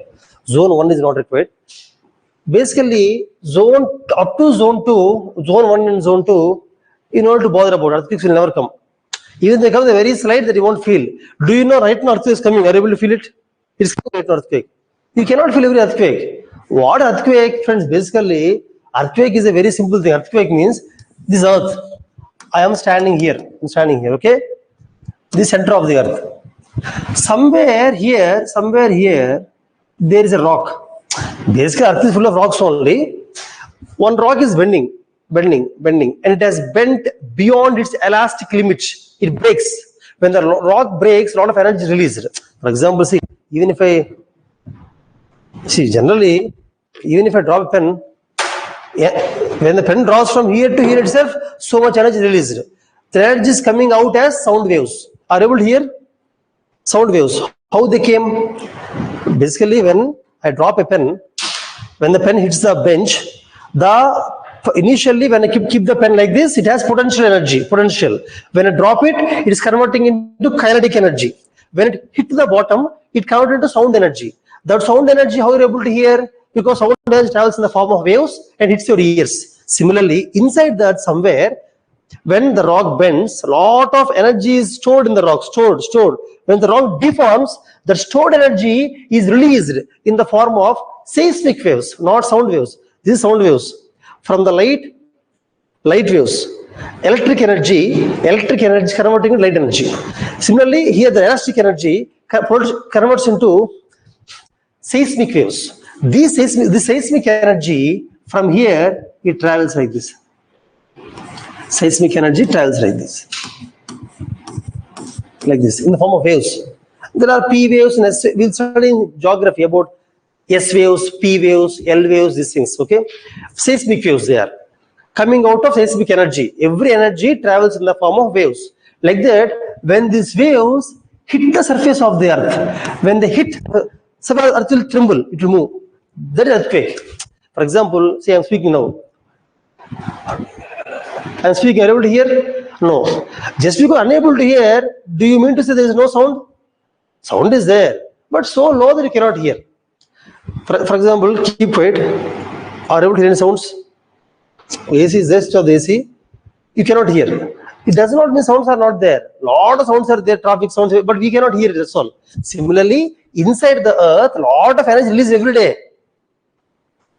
Earthquake comes every day, but you cannot feel it, that's all. You cannot feel, okay? That's why zone 1 and zone 2, zone 1, zone 2 means very slight earthquakes, you cannot feel it. Zone 3, 4, 5, high probability earthquake, high probability. Basically, the zones are divided based on several factors. Plate tectonics, tectonic activity, all those things. That we'll discuss in another class. Here the point is, zone 4, 5 are highly dangerous. Zone 4, 5. For example, zone 4 is, see, zone 4. This is zone 4. This is zone 4. Calcutta is zone 4. Maharashtra, one part, zone 4. This is zone 4. Zone 5 is within zone 4, this is zone 5. Zone 5. Entire north is zone 5. Like zone 5. That's all, zone 4, zone 5. They are highly dangerous. Then comes zone 3. Zone 3 means only, that's all, zone 3. So this is 60% of India now. Zone 3, 4, 5, 60% of India. High probability of earthquake. High probability. Does not mean come every day. Probability is more. Already in 2001, we have Bhuj, Gujarat. 2001, Bhuj earthquake in Gujarat. 1993, Latur earthquake, Maharashtra. Latur is a place in Maharashtra. Bhuj is a place in Gujarat. These two earthquakes are major earthquakes. Along Nepal is not part of India, of course, but still Nepal earthquake occurred 3 years back only, large major earthquake. Okay, like that earthquake occurred in India. 60% of India has earthquake probability. Similarly, friends, floods. Okay, first let us go drought. 60% of India has drought probability. In Andhra Pradesh, entire Rayalaseema. Telangana, most of Telangana has drought only, no good rainfall. Telangana is a dry state almost. In Maharashtra, East Maharashtra, Vidarbha, very dry. In Madhya Pradesh, North is dry. I have seen the movie Vikramarkudu, Raviteja, Rajamouli. In their movie, they show Chambal, Chambal. It's in Madhya Pradesh. That entire part is drought-prone area. See, wherever there is no rainfall, there is continuous drought. Farmers are not wealthy. There, where poverty is very high, in such places, violence is also very high. Violence. See, it's a very common trend. Okay, so 60% of India has drought. Entire Rajasthan, almost Gujarat has drought only. Okay, so then comes floods. Floods in India. Almost 12% of India has floods. Which part of India has floods? Which part of India has floods? Along the Ganga River, along Brahmaputra River, some parts of Godavari, Krishna River. The urban floods. Urban means Mumbai, Chennai, Hyderabad, Chennai, urban floods. Urban floods means in cities, even if less rainfall occurs, very less rainfall, still we have floods because there is no soil to absorb the water, full of concrete and roads, they cannot absorb the water. And drainages are choked. Choked means drainages are blocked, water cannot flow in urban areas because of plastic covers, whatever. That we'll discuss again. But urban floods, okay? 12% of India's floods. Similarly, cyclone. 8% of India's cyclone. 8%. See, for example, entire east coast, cyclone, Andhra Pradesh, Tamil Nadu, Kerala this side, Tamil Nadu, Andhra Pradesh, cyclone. Entire east coast. West coast, not so high, but at least some extent west coast has cyclone. Some may cyclone. These two are called, you can write down, tropical cyclones. East coast, west coast, tropical cyclone. Here also cyclone is possible. Here also cyclone is possible. But that is called temperate cyclone. Friends, these things, as of now, it may appear to you as by-hearting. But when the cyclones topic come in geography, you'll study more. Now, see, this class is not to understand cyclones. This class is to know disaster management. If cyclone comes, how do you manage it? In India, which places cyclone comes? That's all. What is cyclone, the basis, those things, not in this class. So don't worry about that. Don't worry about that. Just remember which part of India has cyclones, floods, droughts, earthquake, and fifth one is landslide. Landslide occurs only along slope. So which part of India has high slope? Tell me, high slope. Himalayas. For example, if I want to draw India map once again for you. India map. Where is cyclone, friends? Where is landslide? Entire Himalayas, landslide. And Western Ghats. You know Western Ghats? Western Ghats means chain of mountains. Chain of mountains along Karnataka, Goa, Maharashtra, Kerala, west coast of India. Western Ghats are also very steep. Landslides occur from there also. Only these two places have high landslides in India. So these five are what we're discussing today. I just want to show you on the India map so that you have an imagination. You should visualize where floods occur, where cyclones, where earthquakes, where drought and landslides should know. For that I have drawn the diagram. Okay. Now let us come back to the topic. Or today's first topic what we're discussing? Landslide, right?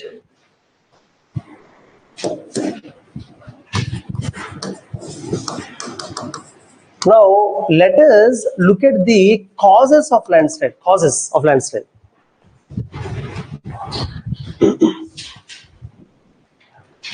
Friends, there are several causes. We'll discuss them. We'll discuss most important causes. Okay. For example, the causes can be tectonic causes. The causes can be tectonic. Tectonic means when there is earthquake. Earthquake means movement of the earth. When the earthquake, obviously if there is a slope, the landslides don't know. There is a slope, earthquake occurred, obviously slope becomes loose, stable, unstable, landslide occurs. So landslide occurs when there is earthquake. Similarly, when there is volcano. When there is a volcano also, the earth moves. Disturbance occurs, landslide occurs. These are called tectonic reasons. Tectonic reasons. Then we have geological reasons. Geological means the stone, rock. For example, along the slope, if the rock is weak rock. See, all rocks are not strong, no. When the rock is very weak, it weathers, breaks, falls down. Weak rocks.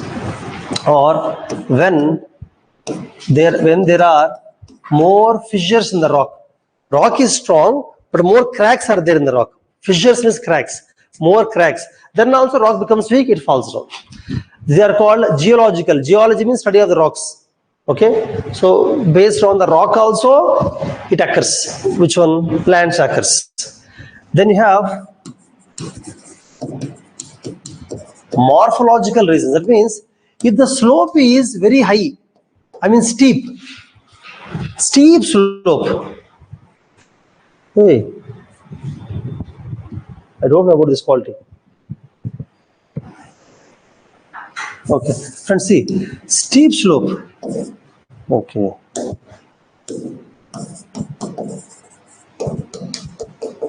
And slope is very steep also, it occurs. Or weathering.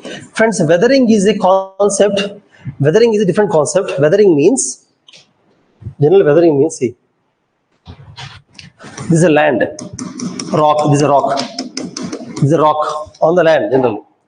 Because of wind blows every day, because of wind, because of water means river, rainfall, whatever, rainfall, river, or because of freezing and thawing. You know freeze and thaw, friends? For example, when there is rainfall, the rainwater goes into the rock. Rock has pores now, goes into the rock. In the winter season, it becomes ice, the water becomes ice. In the night time, it's very cool, becomes ice. This is what, if this is water, when it becomes ice, expands. This is water. When it becomes ice, it expands. You know that, no? You pour water in the deep fridge. When it becomes ice, will it expand or contract? Expand. Night, it expands. When in the morning, when sun comes, it again converts into water. In the night time, converts into ice. Again, morning converts into water. It's called freezing and thawing. Because of freezing and thawing, the rocks break. Understand? So because of these things, what happens is rock becomes soil. Rock becomes into soil. Rock breaks, crumbles into soil. That's called weathering. You understand weathering? Weathering means rock converting into soil because of temperature, rainfall, wind, water, all these reasons. Okay. So because this one also landslide occurs, landslide. Okay. Then anthropological, friends, anthropology means human beings. You can write anthropological or you can write human reasons. Human beings. Because of human reasons. Or because, you can say usage by man. Women also, but generally man means everybody. Usage by man or human or anthropological means because of us. Okay. One is slope cutting. I already told you these reasons. What are the anthropological reasons? One is slope cutting. We cut the slope. And we construct houses and we construct roads. We do mining. We do quarrying also. And we lay underground water cables, water pipes. Underground, whenever there are houses, underground water pipeline is there, no. Underground. That also actually underground water pipeline also destabilize the slope. And we do deforestation. What is deforestation? What is deforestation? Okay, if you cut the trees, why slope becomes unstable? Anybody? Okay. Yeah, because trees has roots now. Trees have roots now. The roots holds the soil tightly. If you cut the tree, the soil becomes loose. It falls down. Understand? Similarly, one more thing. If along the slope trees are there, when there is rainfall, water will not flow very fast. We call it as runoff. Actually, runoff means water flow. When trees are there, runoff is slow, water flows slowly. Trees stop it. But if you cut the trees, water flows fast. When water flows fast, it takes down all the debris. I told you debris flow. Debris flow means debris mixed with water comes down. Understood? Because of deforestation, slope becomes unstable and everything comes down. Okay? So deforestation, underground water pipes, mining, quarrying, roads, houses, slope cutting. These are the various and vibration. These are the various reasons. And agriculture also. Agriculture. Have you seen agriculture on slopes? On the slopes, agriculture is also there. You can go and see. Generally on the slopes, if the slope is like this, friends, you should not do agriculture like this. You should not grow crops in this. You know what you have to do? Cut the slope like this. And you have to do agriculture here. Here. You understand? It's called terrace farming. You can write in the brackets, or you can draw a diagram and write it. Terrace farming will reduce the landslide. If you do terrace farming, landslide will not occur. But if you do farming along the slope, it leads to landslide. Understand? In China, they do terrace farming. China. Terrace farming is a concept. If you want, you can write down. Terrace farming is a concept where the slope is cut into terraces. The slope is cut into terraces to do agriculture to avoid landslide.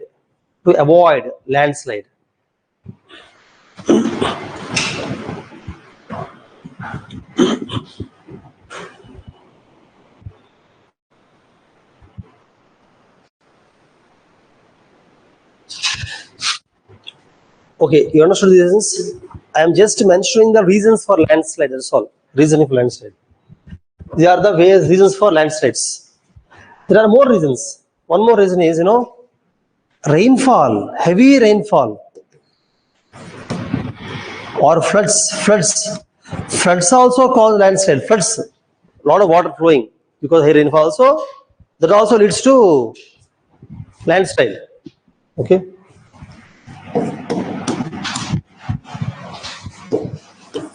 You might have heard about cloud burst.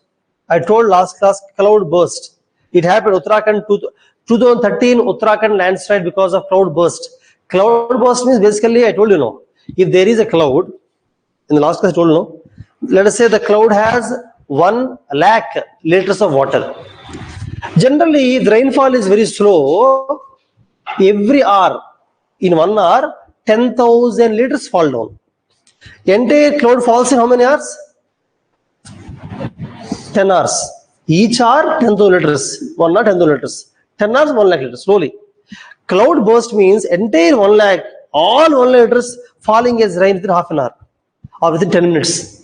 Generally, the 1 lakh liters should fall in 10 hours slowly. Then nothing will happen because when rain occurs gradually, the water is absorbed by the soil. But if the cloud bursts at a time, the ground will not have so much capacity to absorb all the water at once. You also take a glass of water in the village. Village means on soil, pour slowly. What will absorb? You take a big bucket of water, pour at a time. Will the soil absorb? That is called flood. Understand? Floods occur because of cloud burst. Cloud burst at a time, water falling down. Okay. Anyhow, friends, we have discussed few important reasons of the landslide. I think you understood what is a landslide, types of landslide, reasons for landslide. Understood reasons. Now we should go for prevention of landslides. How do you prevent landslides? Okay.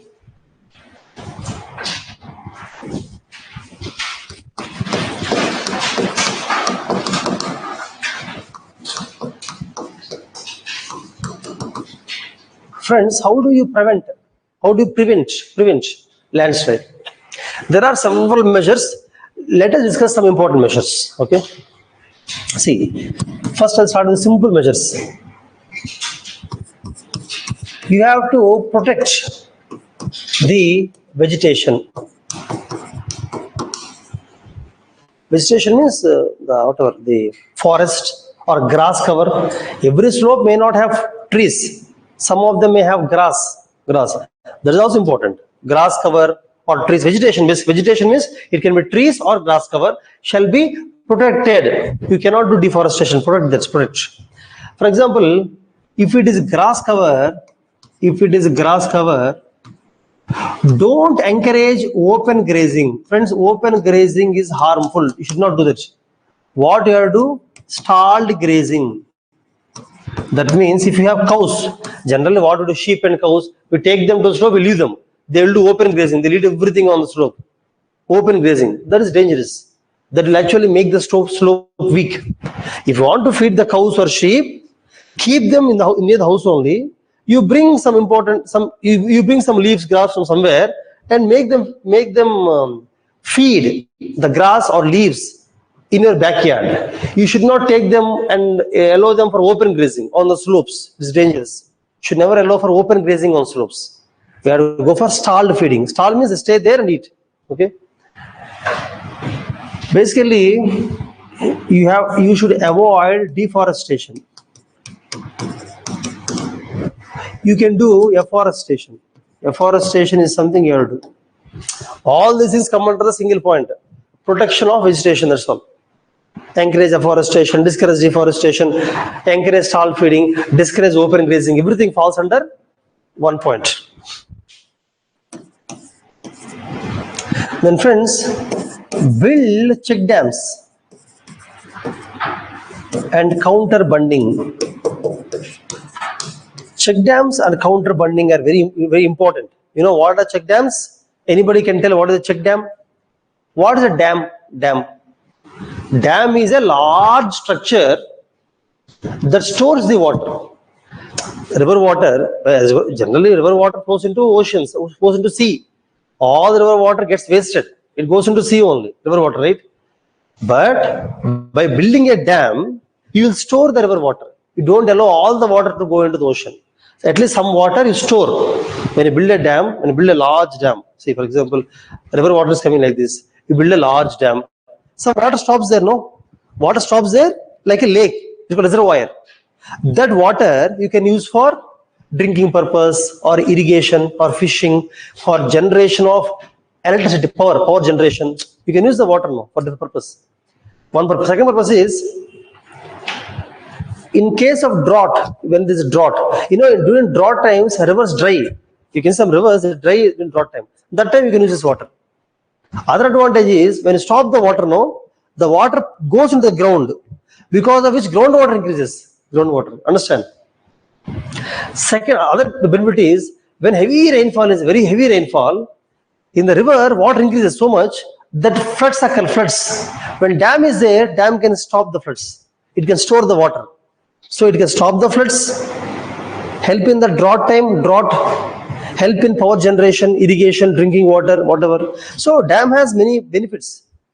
That's why dam construction is very important in a country like India. Okay, where more rivers are there. Understand? Tell me your favorite dam, you only. What is your name? Name 5 dams of India. Okay, name 3 dams of India. What is it? Nagasaki. Okay, obviously. Then Nagasaki and which river? Are you sure it's river? Okay, next.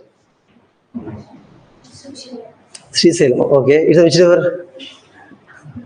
Then tell me large dams of India. Why are you talking only about Telugu states? Huh?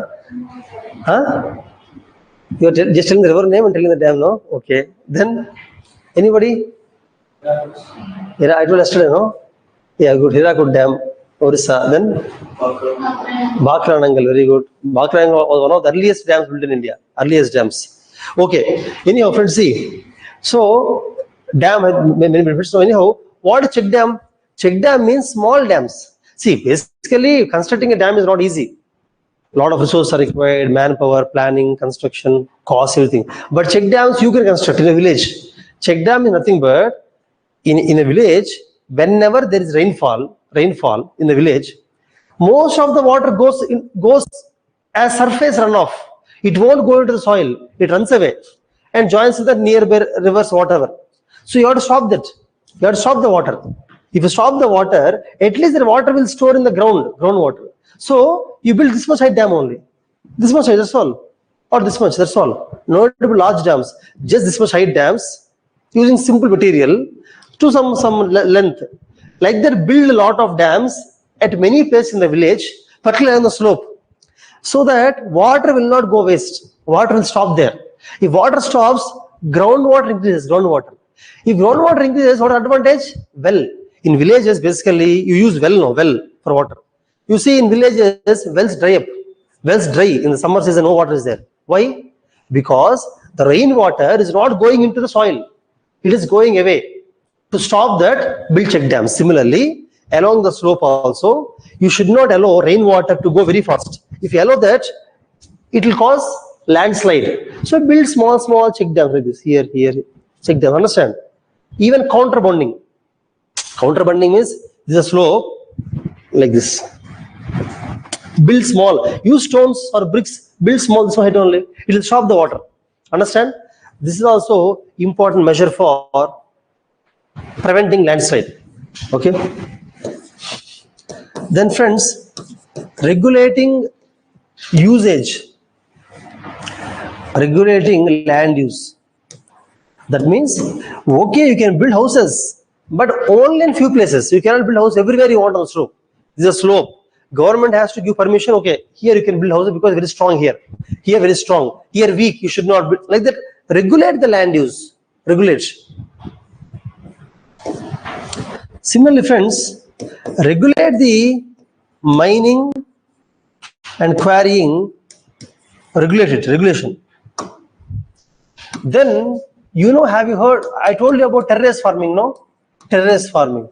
Go for terrace farming. You should not do agriculture in a unregulated fashion. You have to follow terrace farming only. Then, friends, you can construct piles and retaining walls. What are piles retaining walls? Basically, for example, if this is a slope, see, slope like this. Where is high chance of landslide? Here, because slope is more, it will fall down. Chance is there, no? To prevent the landslide, see, this is a mountain, basically. This is a mountain. Inside the mountain, somewhere, there will be very strong rock.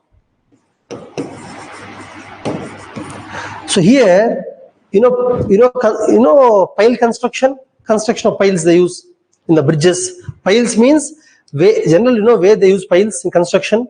Wherever soil is very loose, when you construct something, it is unstable. So you construct the sector on the pile goes deep into soil, it stands on strong rock. Somewhere deep strong rock will be there, no?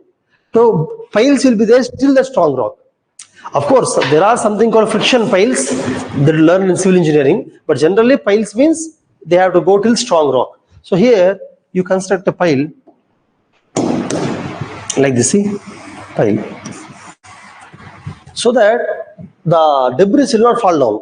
You can build a retaining wall here, retaining wall. And for pile not to tilt, piles were tilt, no. You again put another thing called as buttress beam. It's called buttress beam. This is called pile. And some people tie the pile, tie it to another rod, tie it. It's called tie back.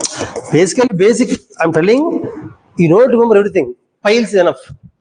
Construction of piles, construction of retaining walls is enough. Piles, retaining walls will prevent the landslide. It's a very important point. It prevents the landslide. Okay?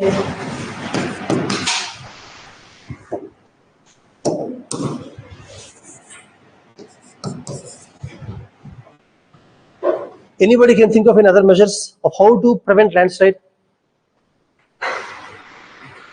So tell me. Whenever you use underground drain lines, check the leakage. This is very important, Check the leakage, because underground drainage pipes will be there, no. If the leak, the water leaking from the drainage will saturate the soil. The soil becomes saturated, heavy, it falls down. You understand? The water. Similarly, this is about groundwater. This is called, basically, friends, groundwater. If there is more groundwater, it should be drained in trenches. Drained in trenches when there is more groundwater. Actually, more groundwater will lead to landslides. It will make the rock soft, it will make the soil saturated, it falls down. So drain the groundwater using trenches. And if there is a groundwater pipeline, ensure that there are no leakages. Actually, groundwater pipeline should be flexible. It should not be rigid. If pipeline is rigid, no, when there is slight movement of the land, it breaks. When the pipeline is flexible, it won't leak. So you have to go for flexible drainage pipelines, underground lines, so that there is no leakage. And wherever there is more groundwater, drain the groundwater. Because water is the major reason for, I told you, no, water is the major reason for landslide. So you have to take care of how water affects.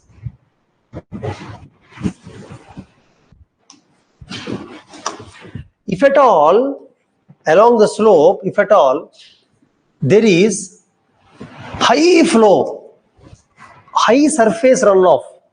For example, when there is a rainfall, friends, this is all the slope. If more water is flowing in this area only, slowly this becomes weaker.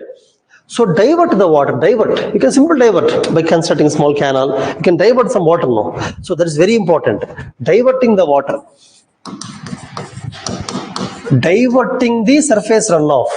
Surface runoff of water, divert it so that there won't be landslide.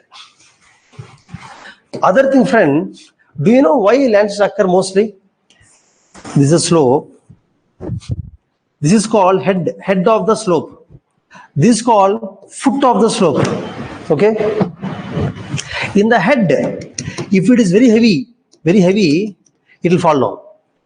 Because this is the driving force. This is the driving force. In the foot, if more is there, it will stop the landslide. It will stop the landslide if there is a more in the foot. Because this is resisting force. Foot provides resisting force.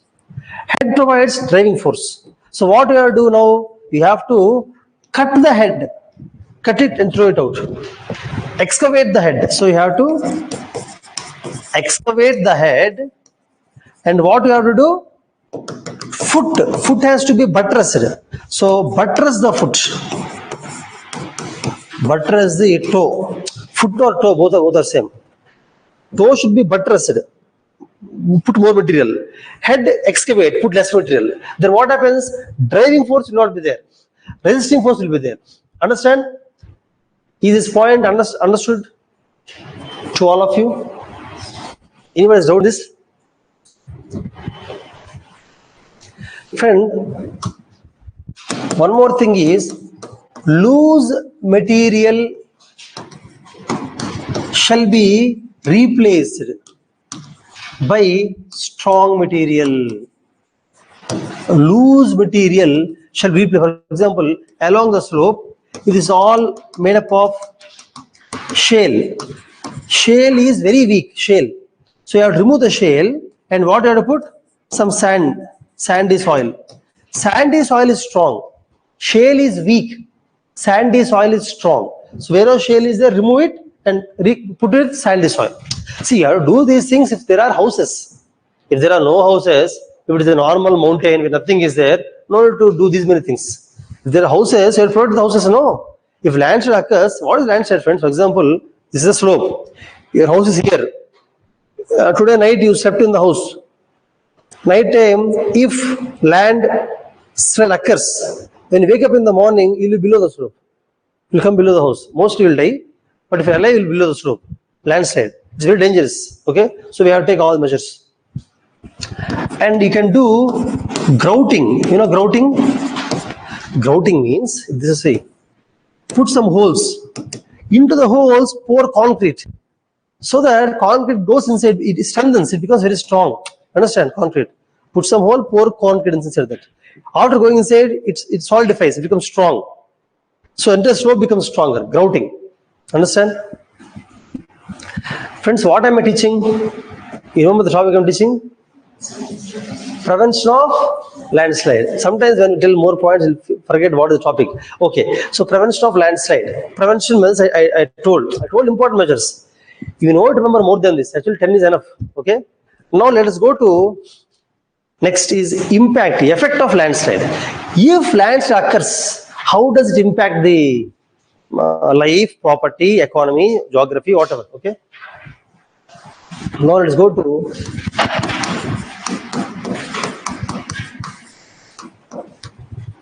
impacts of landslide.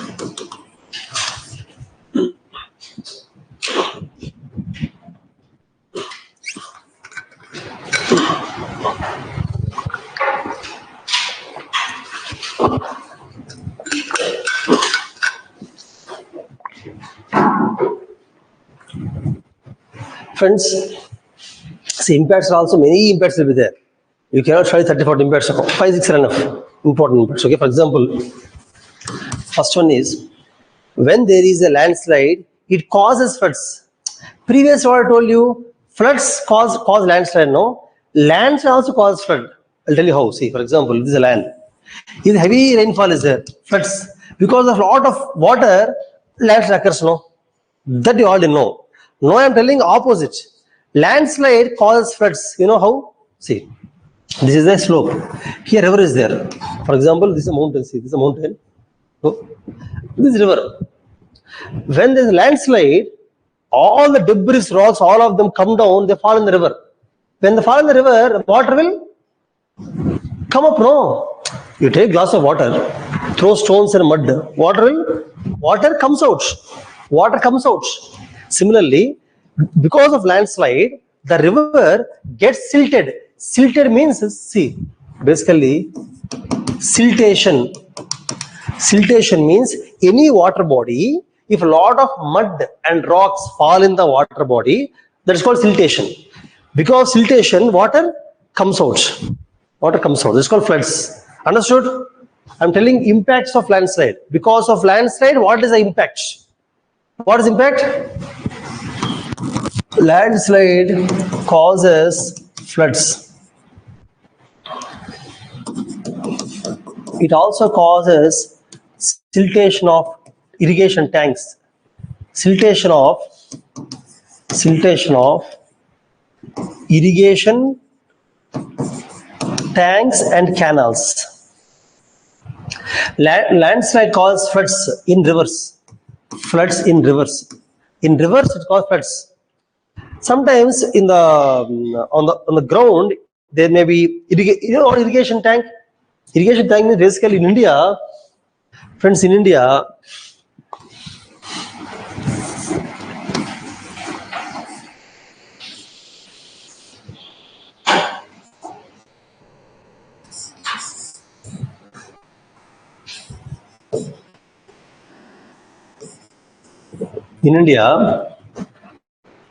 in North India, irrigation is mostly done using canal. Canals. This river, from the river, you build a canal, very long distance. River water flows through canal in many villages. Every village use canal water for irrigation. Farmers want water, no? In North India, from the river, they build canals, like this, long canals. In Telugu, called kalava, irrigation kalava. Okay, from there you draw the water. North India has more canals. West India, Gujarat, Rajasthan, West India has more well. From the wells, draw the water used for irrigation. Bahubali movie, they show no. From the well, they actually draw the water. It's very difficult. So Bahubali uses trees. In Bahubali, every scene they use trees only. For well, they use trees. For fighting also, they use trees everywhere. Okay. So in South India, different. South India, tanks. Tanks means, well means they draw the water from ground. Well, tank means they build a large tank. Whenever rains occur, they collect the rainwater, river water, lake water, rainwater, collect in tanks. Use tank water for irrigation. Like that, in India, North India, mostly canal irrigation. You can actually write this one. This is also important. This is not disaster management. Just additional concept. As it came, I'm telling you. In UPSC, you cannot discuss one subject alone. While studying disaster, you learn some economy, some geography, like that. While studying economy, again you learn some polity, history, like that. Okay, you have to combine all subjects. You cannot isolate. You have to combine. Study by combining various subjects. Okay. Anyhow, as a topic I'm telling you can write down. North India most uses canal irrigation. West India well irrigation. South India mostly tank irrigation. Tank. Now, when landslides occur, the debris falls in tanks, wells, canals also. Debris, it falls. They get silted, which will impact irrigation. Siltation of irrigation tanks, canals affects the irrigation. It affects the agriculture. It affects the agriculture. Landslides affect agriculture. Landslides affect the cause the floods, and it cause industrial accidents. For example, if there are industries in the downslope, when the lands occurs, it destroys industries. It may cause fires or chemical accidents. It can cause fires because electrical cables.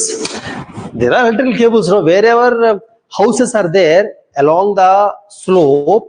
If houses are there, power supply will be there. No power supply. When landslide occurs, the power supply will be interrupted. And the electrical cables break.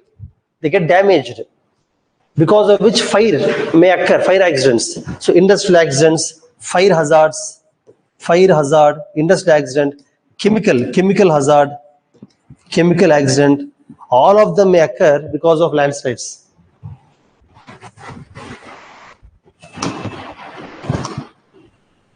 Most importantly, along the slope, water houses are there, loss of life and property. Loss of life and property occurs because of this landslide.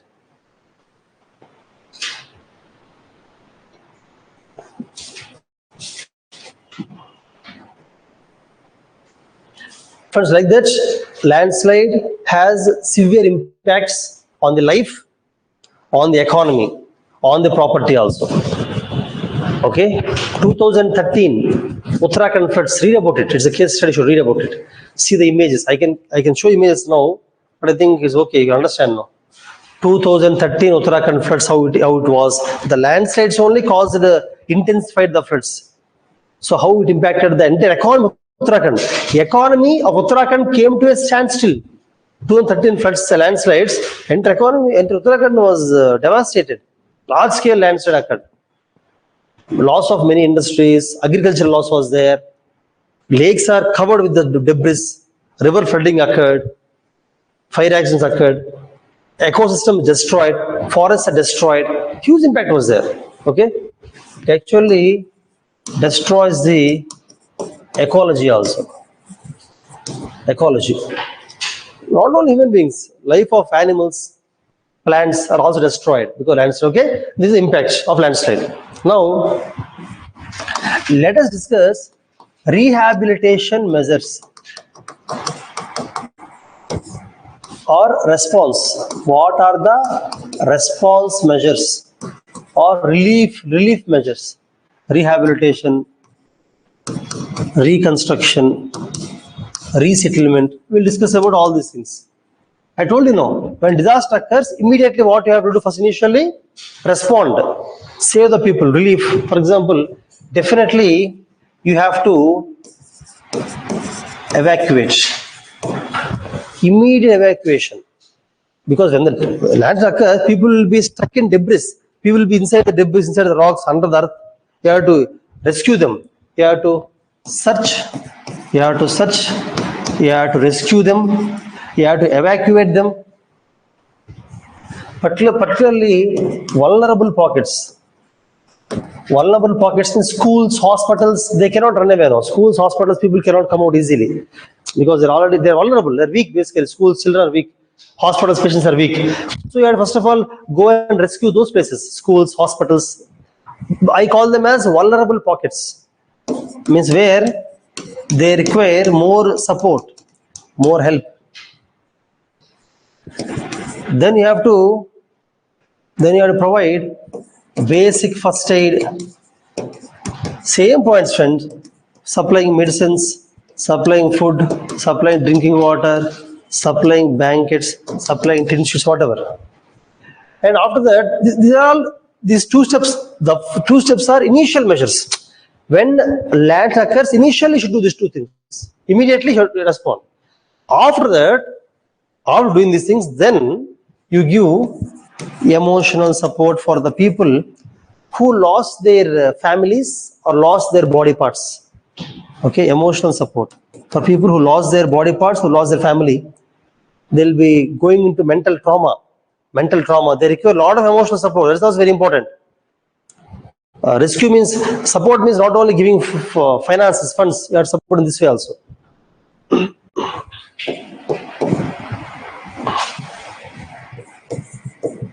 Emotional support. Okay, then you have to, do land pooling. You have to pool some land, and whoever people lost their land, landslide means basically on the mountain they used to stay, everybody came down now, or even on the ground also, whoever lost the land or whatever, lost their houses, lost their lives, lost their houses or lost their family, you have to give them land somewhere, no? You have to pool the land somewhere, land pooling, and give the land to those people. Okay, land pooling.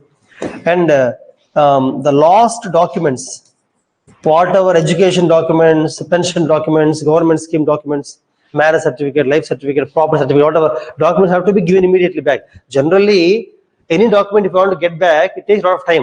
You have to go to various departments, talk to the officials and all. But in this case, immediately you have to give.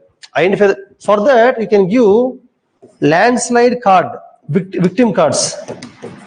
Victim cards means whoever are victims in this. Okay, or maybe special cards for those who lost or who are affected by landslide.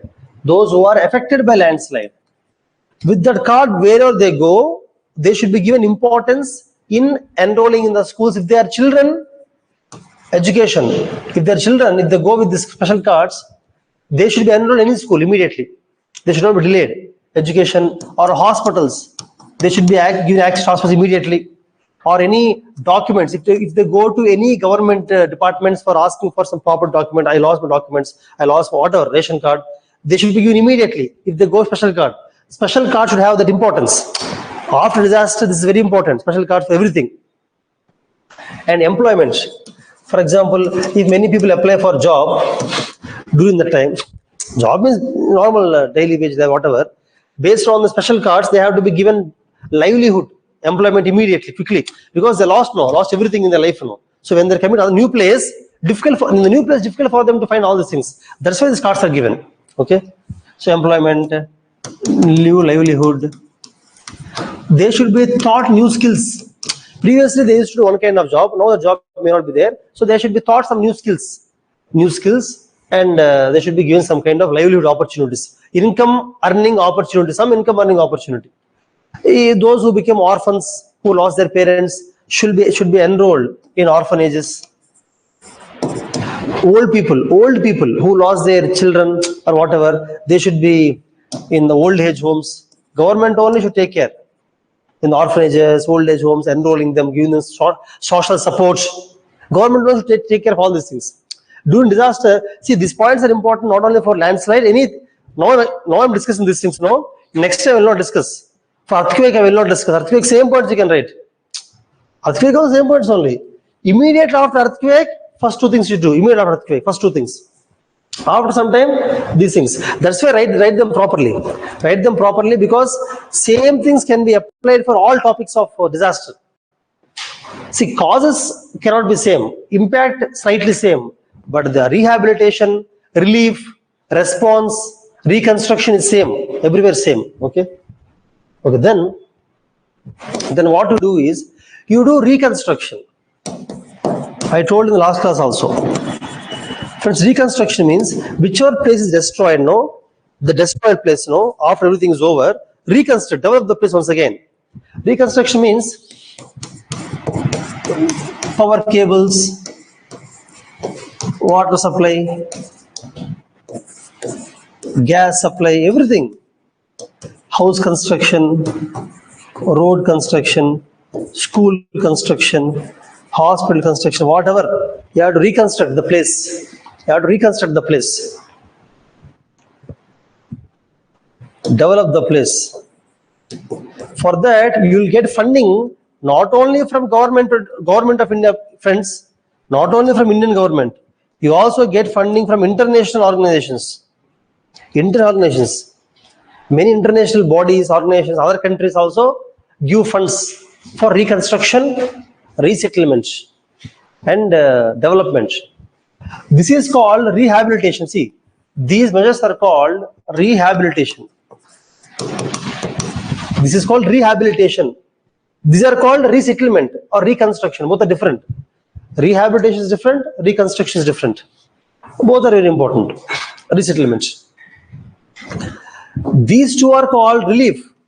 These two are called relief measures or responding. These two are different, relief or respond. Okay. This is also called rehabilitation only. This also falls under, in order to exact differentiate, generally these two are called rehabilitation only. This is relief and response. Whereas this is also rehabilitation only. Rehabilitation means giving them new support, new life, new education, new skills, rehabilitating them, new livelihood like that. Reconstruction means constructing the things once again, everything whatever is destroyed because of the landslide, constructing them again and giving back to them is called reconstruction. Or it can also be called development. You develop the area once again. What is destroyed shall be developed once again. Okay. So all these measures you can write. With this, we finish the landslide. Mitigation means reducing the impact. Prevention means stopping that event to occur. Preparedness, simply speaking, not only for landslides, friends, preparedness measures are almost same for most of the disasters. For example, keeping an evacuation map ready, keep the map ready, evacuation map. Keeping a safety plan, or I told you, vulnerability map. Friends, vulnerability map means you should have the map of the entire area, region, where schools are there, where hospitals, where old age homes, vulnerability, where people are in low-lying areas, where people will be more affected, that vulnerability map, so that when disaster occurs, first you focus on those vulnerable points. Similarly, evacuation map means people of this area, in which direction we have to take them out. If disaster occurs, people of this area, how should we take them out, like that. And then local resources map. Local resources means both. For example, material resource. If we require wood, suddenly wood, where we get them from? If we require iron, where do we get them from? If we require first aid medicines in that region, where is that medical resources, where can we get from? Or human resources. Human resources means, for example, if disaster occurs, who are the people who are trained people? There are some people who are trained to help now. They are called human resources. Resources means it can be human resources, it can be medical resources, it can be material. Where do you get the water?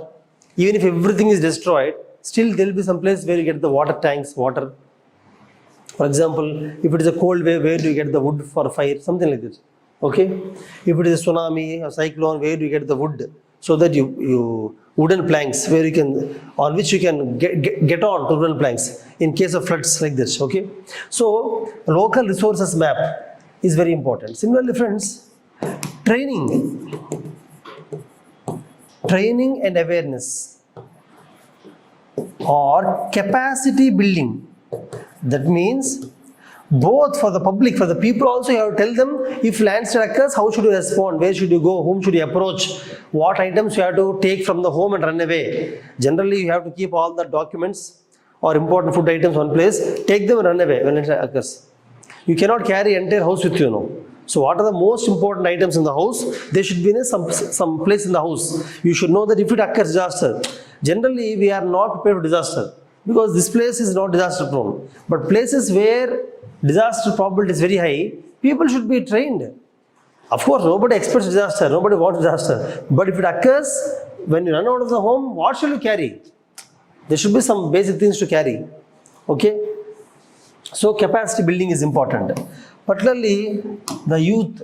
I told yesterday also, youth clubs, women clubs, youth who are trained. For example, youth are the people who have to first start responding and rescuing. Police will come after some time. Military defense will come after some time. Or government comes after some time. First, youth have to go and get into rescuing, searching, evacuation. Youth should not run away. When disaster occurs, it's very easy for youth to run away, taking the items. But they should come as for rescue. That's why youth training, youth clubs, women clubs, okay? Similarly, friends, preparedness means you should know which NGOs you have to contact. NGOs also can come immediately. Yesterday I told you, these are called the first line of defense. First line, when the disaster occurs, they are the people who first come and help you. NGOs should be trained. Like that, these are called preparedness measures. Preparedness, okay? And also, have you heard of mock drills? Have you heard of mock drills, friends? Mock drill, you know what is mock drill? Mock drill means tsunami will not come, but they'll announce tsunami is coming, all of you now respond immediately like that. So people have to run away from the coast. After sometimes they say tsunami did not come, it's just a joke like that. Then they have to come back. Means practicing. Just like for example, before going to the real cricket match, you'll practice cricket match now. Directly you cannot play now. Disaster also same thing. Directly disaster comes, you cannot respond. You have to practice few times. When I was working somewhere in Bangalore, once they have blown the alarms telling that earthquake warning. Earthquake may come anytime in the next 2 minutes. Earthquake will not give 10 hours of time.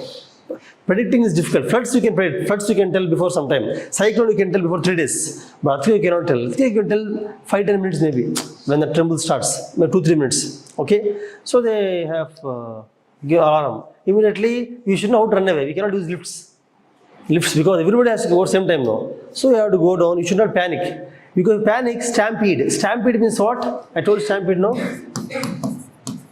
If people panic and run away randomly, some people fall down, some people step on others. They are not worried about some. Everybody is worried themselves only. Nobody wants to say others generally. Mostly, if you are not trained. So stampede, people fall down, you run on the people, it becomes like havoc. You have to go in an organized way. But somebody told me it's a drill, mock drill. So I went very slowly. Otherwise, generally you have to run fast. Okay, this is called mock drill. Mock drills are important. Cyclone, warning, fishermen have to do mock drill. Fisherman community have to do mock drill for cyclones, for tsunamis. They are the most affected now, like that. So mock drill is also important part of preparedness. Okay. Now, friends, I think I discussed the preparedness also. Now, for the landslide, I think I told you all steps, almost all steps I told about the landslide. Now we can go to earthquake.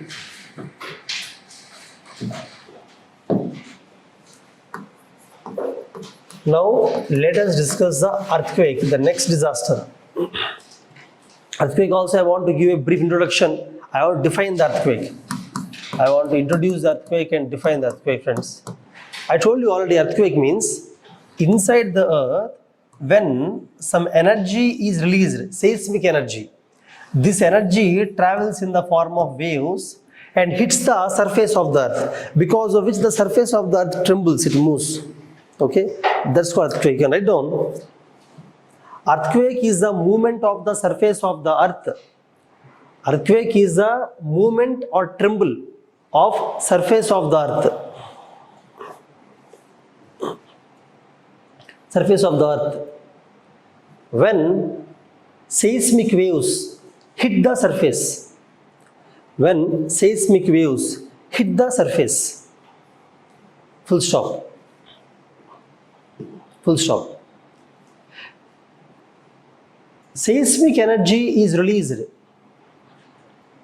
Seismic energy is released from inside the earth.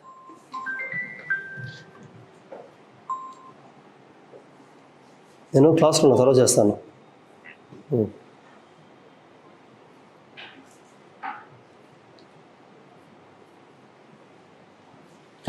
Friends, seismic energy is released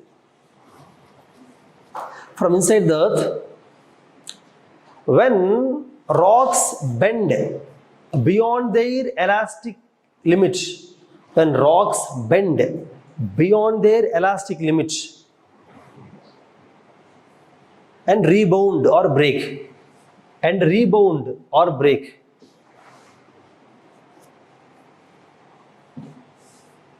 Full stop. This seismic energy travels in the form of seismic waves. That's all. This seismic energy travels throughout the earth. This seismic energy travels throughout the earth in the form of seismic waves and hits the surface. And hits the surface.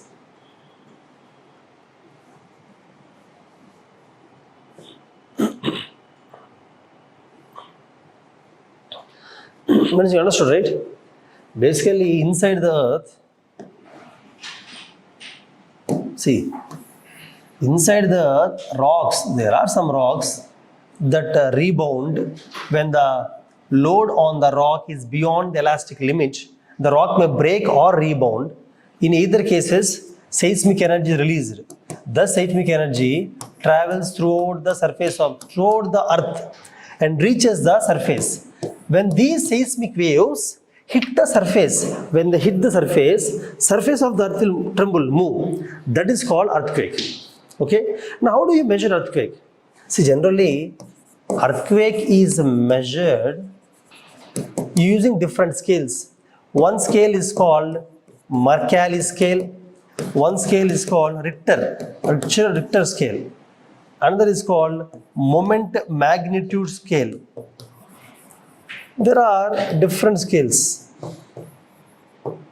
of the earthquake. Mercalli scale is there, no? It will only measure the destruction. It will only measure the intensity of earthquake. Intensity. On a scale of 1 to 12. Scale of 1 to 12. 1 means zero destruction, nothing happened. Zero, nothing. No building fell down, nobody died, no loss. It's called 1. 12 means complete destruction. All buildings collapsed, everybody died. 12, understand? Generally 12 is, nowhere 12 will be there, 1 will be there, somewhere in between. Intensity can be 6, 5, 7.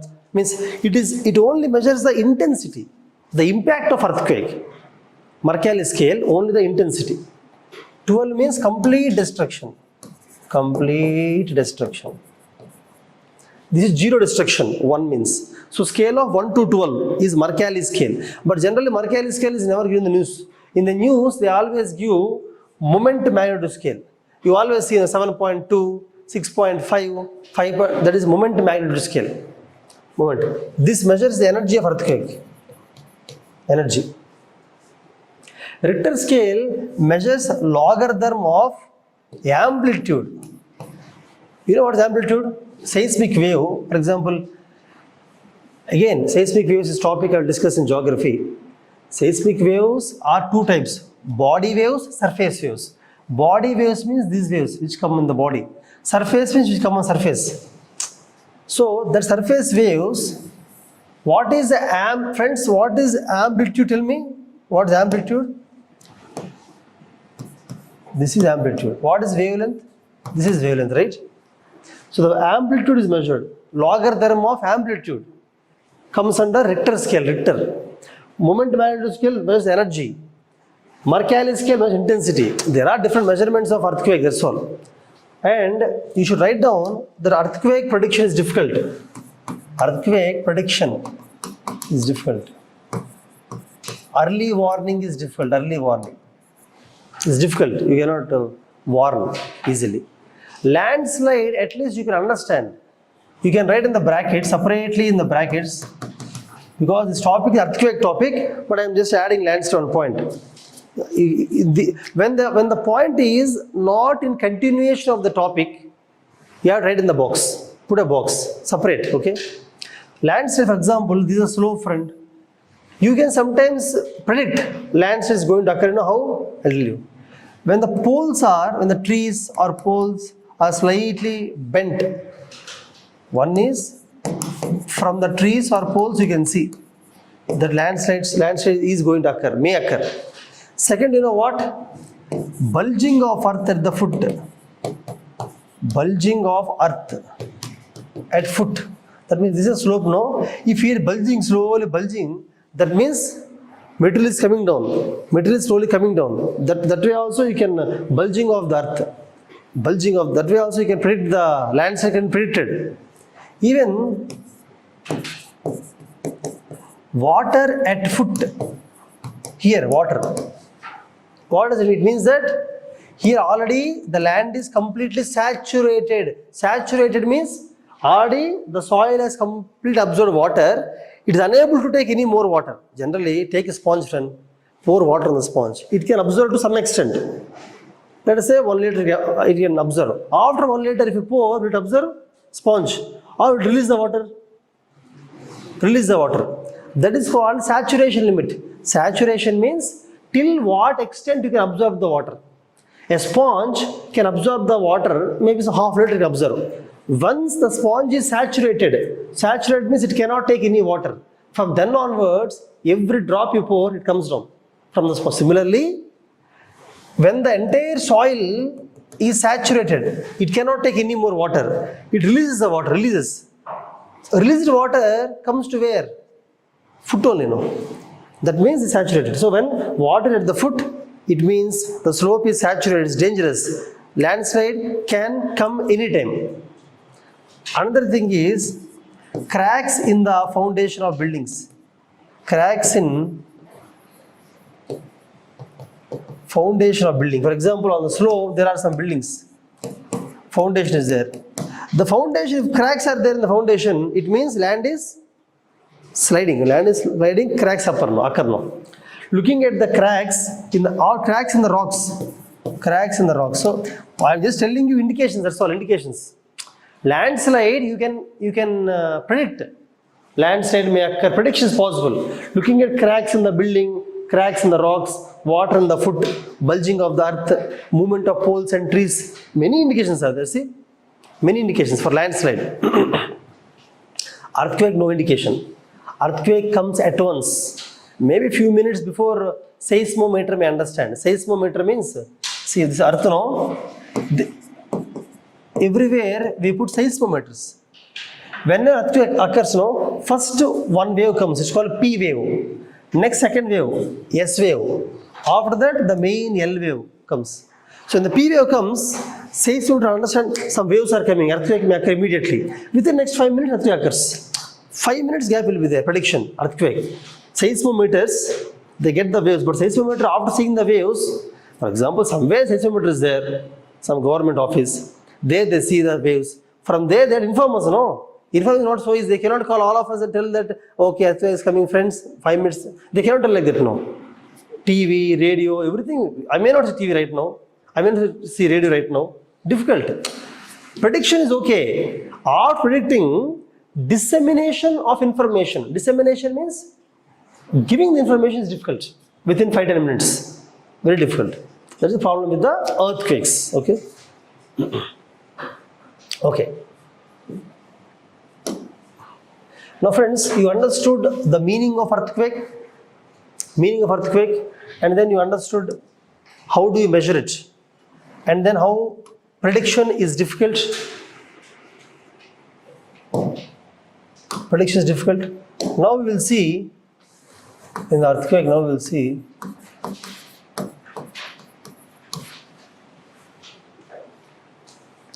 I think I already mentioned no zones of the earthquake in India. Earthquake zones of India. I mentioned no. Have drawn diagram all of you? Or shall I draw again? Earthquake zones. That's important. Earthquake zones is important. You should know zone 3, 4, 5 are high risk zones. High risk zone 3, 4, 5. You should draw that map. Earthquake map is very important. Okay.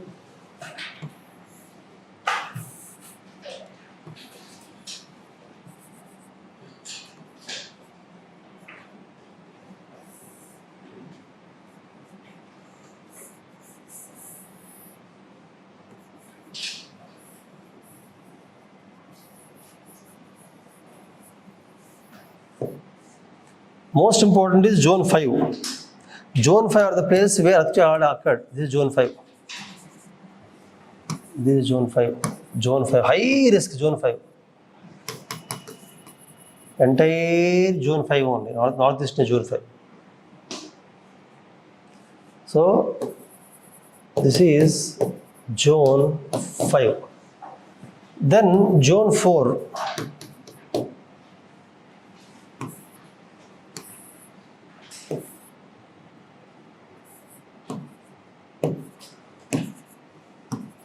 Zone 4.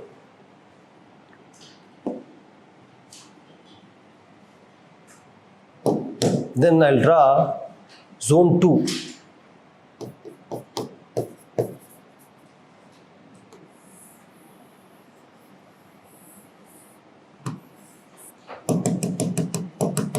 This is Zone 2. Then what is Zone 3? The remaining, there is Zone 3, that's all. What are remaining is there? It is remaining, all remaining is Zone 3, that's all. Zone 3. Delhi is in Zone 3. Delhi is in Zone 3. Border of Zone 3 and Zone 4, Delhi. That's why Delhi is a dangerous place. Delhi is capital of India, having huge buildings, infrastructure, everything. Hence, it's very challenging. Hence, we have to ensure that seismically stable design. Building should be seismically stable. They should be able to withstand the seismic waves. We have to construct buildings such a way. Okay? Anyhow, you should actually draw the, whenever you write answer earthquake, you should draw earthquake zones of India. That's important. And you have to say zone 3, 4, 5 are dangerous. 5 extreme dangerous because see, here, this is, why it became for Latur. Latur earthquake occurred here. Latur, Maharashtra, Latur. Here, Buz earthquake occurred here, Buz. Northeast India, many earthquakes occurred in India. Many earthquakes occurred, Northeast India. Okay? Anyhow.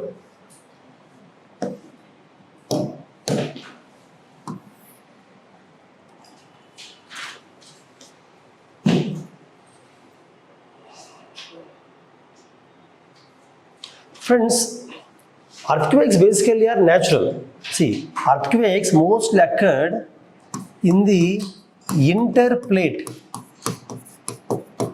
Actually, this is a separate topic which you will learn later. That is, the topic name is plate tectonics. Do you know what is plate tectonics? Entire earth is made of plates. See, have you seen onion? The entire onion is a single layer. If you remove that layer, one more layer. But earth is not like that. Earth is not a single layer. Earth has, for example, see, this is one plate. This is another plate. This is a very large plate. This is some small, you understand? This is even small plate. You understand plates? Earth is made up of plates. These plates will keep on moving. For example, this is plate A, plate B. Plate A moves like this, plate B moves like this. What happens when two plates move?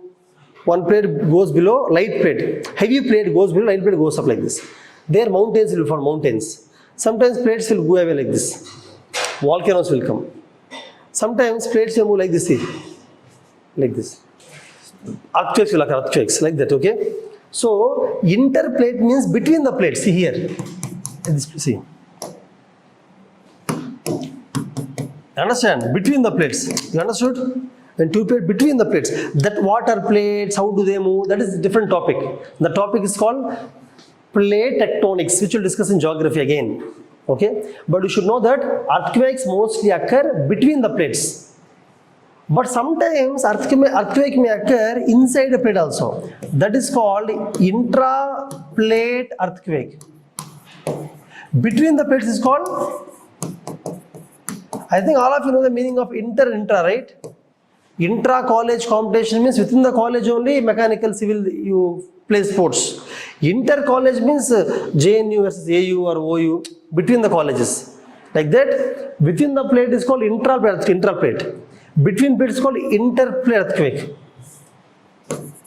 earthquake.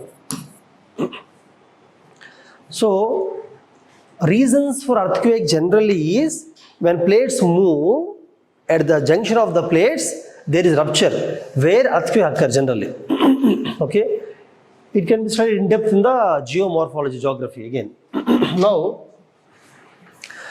80% of the earthquakes in the world, if you take the world map, 80% of the earthquakes, you know where they occur? Along the Pacific Ring of Fire. Not only earthquake, volcanoes also occur there, volcanoes. Along the Pacific Ocean land border. You can draw a world map. First you draw Africa. Friends, all of Africa is easy. Then draw Saudi Arabia. Then draw India, Asia. Like this. Then draw the Europe. Asia, Europe, Asia. Then draw Australia. Indonesia, here Philippines, here Japan. Japan. This is Japan. Korea, Indonesia. This is Indonesia. This is Australia. Okay. This is South America, Central America, North America, which has USA, all these countries, North America. Okay. Now, what is Pacific Ocean? Pacific Ocean is this side. See, this is all Pacific Ocean. This side and this side. This Pacific Ocean. Understand? Pacific Ocean is all sides.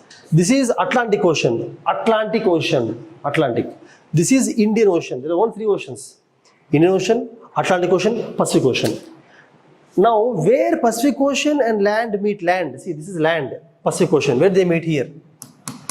This is called, let me draw in red color. This is called Pacific Ring of Fire, see. Here and here. Pacific Ring of Fire, Pacific Ring of Fire. In the Pacific Ring only you have Japan is there, Indonesia is there. That's why Japan, Indonesia countries are well trained for earthquakes because they got many earthquakes. So even small kids in Japan, Indonesia, they know how to respond. They are trained actually. But for example, when earthquake occurs, I told yesterday, no, they go under the bench. They go under the bench like this. Why? Because even the slab falls on the bench. Nothing happens to them under the bench. And they keep like this. And they run out of the building. Sometimes they stay inside the building. For example, if the buildings are too tall like this, if you run out of the building, what happens? Both buildings fall on you. Better stay inside the building wall in some cases. If it is a small house, open outside, you can run outside. Depending, they know all those things. They are well trained. Even their buildings are well designed. In Japan, Indonesia, buildings are well designed for resisting the earthquake. Okay. Anyhow, you can write that 80% of earthquakes occur along the Pacific Ring of Fire, and you can draw the world map. We have to draw the maps basically to show where earthquakes occur mostly. Okay. So you understood. You have drawn. So you might have understood that earthquakes are mostly natural. Landslides are man-made also. I told you, landslides are man-made also. Most landslides occur where? Where do most of the landslides occur? Himalayas, Western Ghats. Natural reasons are there, man-made. I told man-made also. Earthquake is most natural. Earthquake, some people say, was man-made reasons also, one or two reasons, but we do not know exactly. For example, they say that reservoir. They say that building large reservoirs, they say, for example, in China, we have a large dam, Three Gorges Dam, largest dam in the world. They say that on the earth, if you build a very large dam will store a lot of water now. Dam is large, water stores more. Water is very heavy. Lot of water, if you store reservoir, that heavy, that weight is transferred to the rocks inside, and those rocks may break. They say that. Or when lot of water is there, the water percolates. Water goes into the earth, and it makes the rocks weaker. It breaks the rocks. But we do not know exactly. That is one argument. That's all. Large dams, large reservoirs. You can write down. Large dams and reservoirs may also cause earthquake. Large dams and reservoirs may also cause earthquakes, like Three Gorges Dam.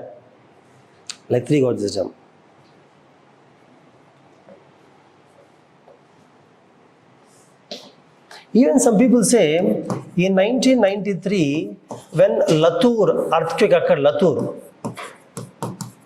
earthquake occurred, they say that Latur was a very dangerous earthquake. In the earthquake 1993, everybody died in the village. Only one boy was alive, one small boy. Everybody died in the village, Latur earthquake. They say that in Latur is a place in Maharashtra.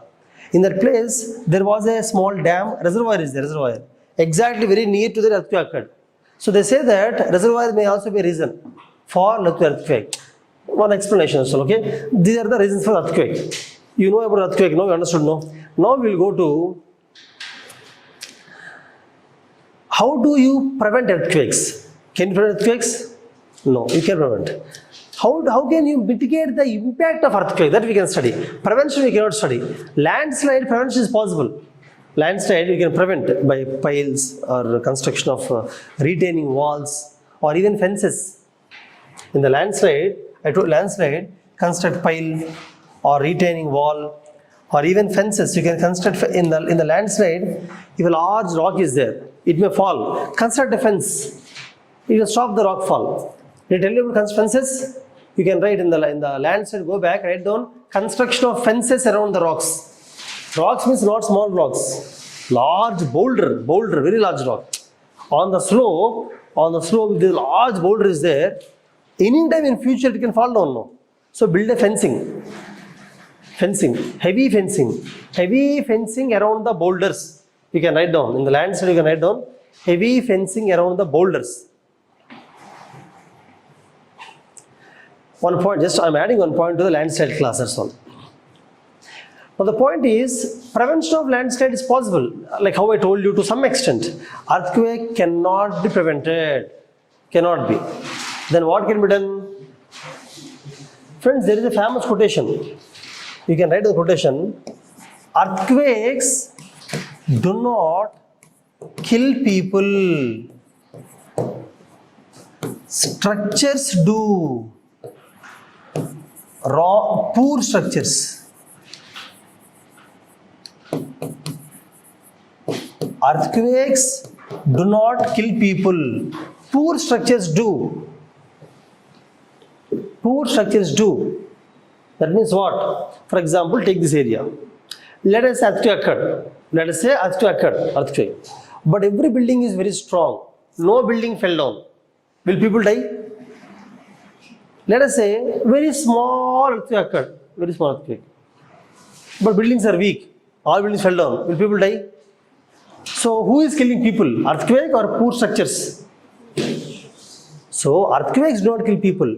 Poor structures do. Okay? For example, landslide is different. Even if there are no buildings, you stand like this under the slope. Landslide occurs. Entire debris falls on you. What happens to you? You will die. Buildings, floods, large floods occurred. Cyclone occurred. Large floods, tsunami occurred. There is no building. You are standing here. What will happen? You will die. But earthquake, you are standing here. No buildings are there. Earthquake occurs. What will happen? You will move like this and again you stand like this only. Nothing happens to you, right? So earthquakes do not kill people. Structures do. That's why we have to focus on structures here. So let us discuss how to mitigate the impact of earthquake. Definitely there is only one idea, that is seismic design. You have to encourage seismic design in construction. Friends, construction means not only construction of buildings, all structures, construction of bridges, construction of dams, tunnels, everything. Bridges, dams, tunnels, build any structure. Any structure should be having good seismic design. What is good seismic design? It means even if earthquake occurs, the building should not fail. Even if earthquake occurs, building should withstand, should resist earthquake. It has to withstand. It should not collapse. It should not fail. Building should not collapse, should not fail. It should withstand the earthquake. It should resist the earthquake. It's called earthquake resistant structures.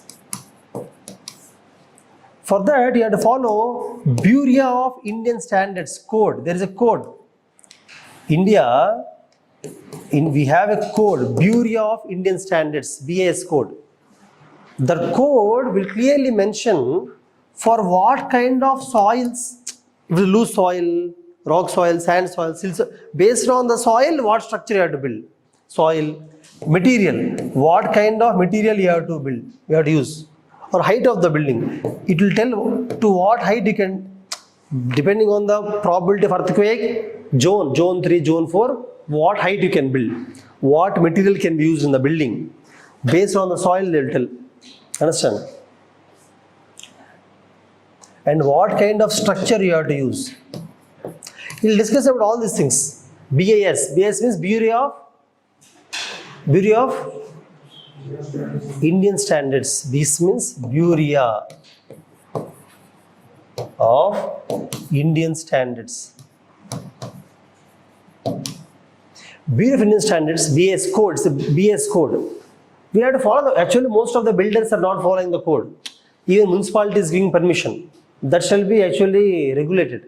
Municipality should not give, for example, in zone 5 areas, building should be of one style, one material, one kind of construction should be used. In zone 4, one type of structure is required. In zone 3, one kind. Understand? I'll discuss some of them now, some ideas. But point is, municipality have to regulate that. Municipality should not give permission for any kind of structure because, okay, it's my house, my money, I built a house. Too much occurs, mine is tall building. If it falls down, people will die around the building. No, I don't have right to construct the building in whatever way I want.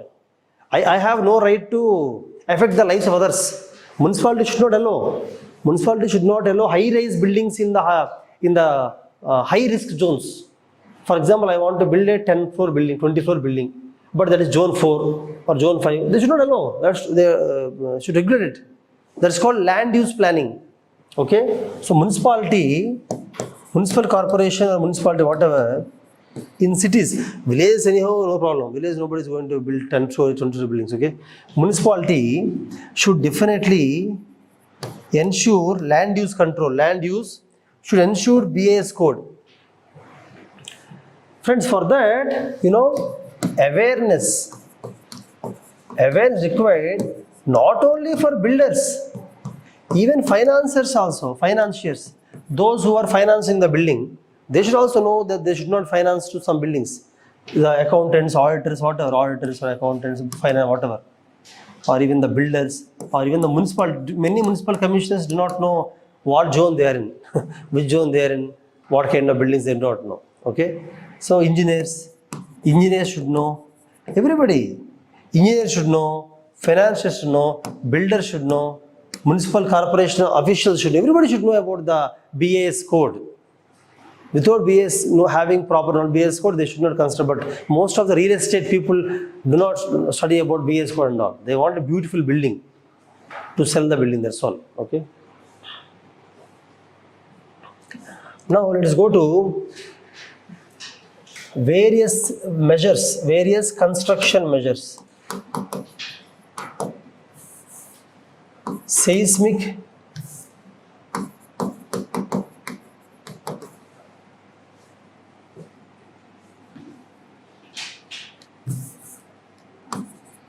earthquake resistant,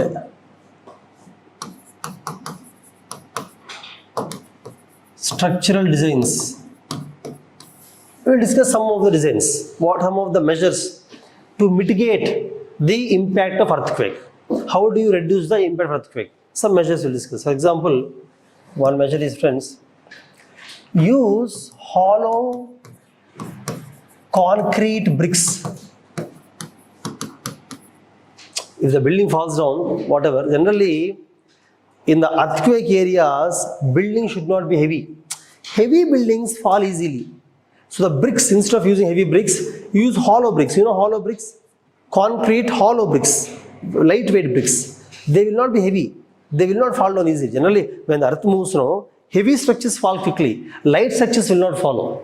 So use hollow concrete bricks to create a light structure. Light means lightweight. Lightweight.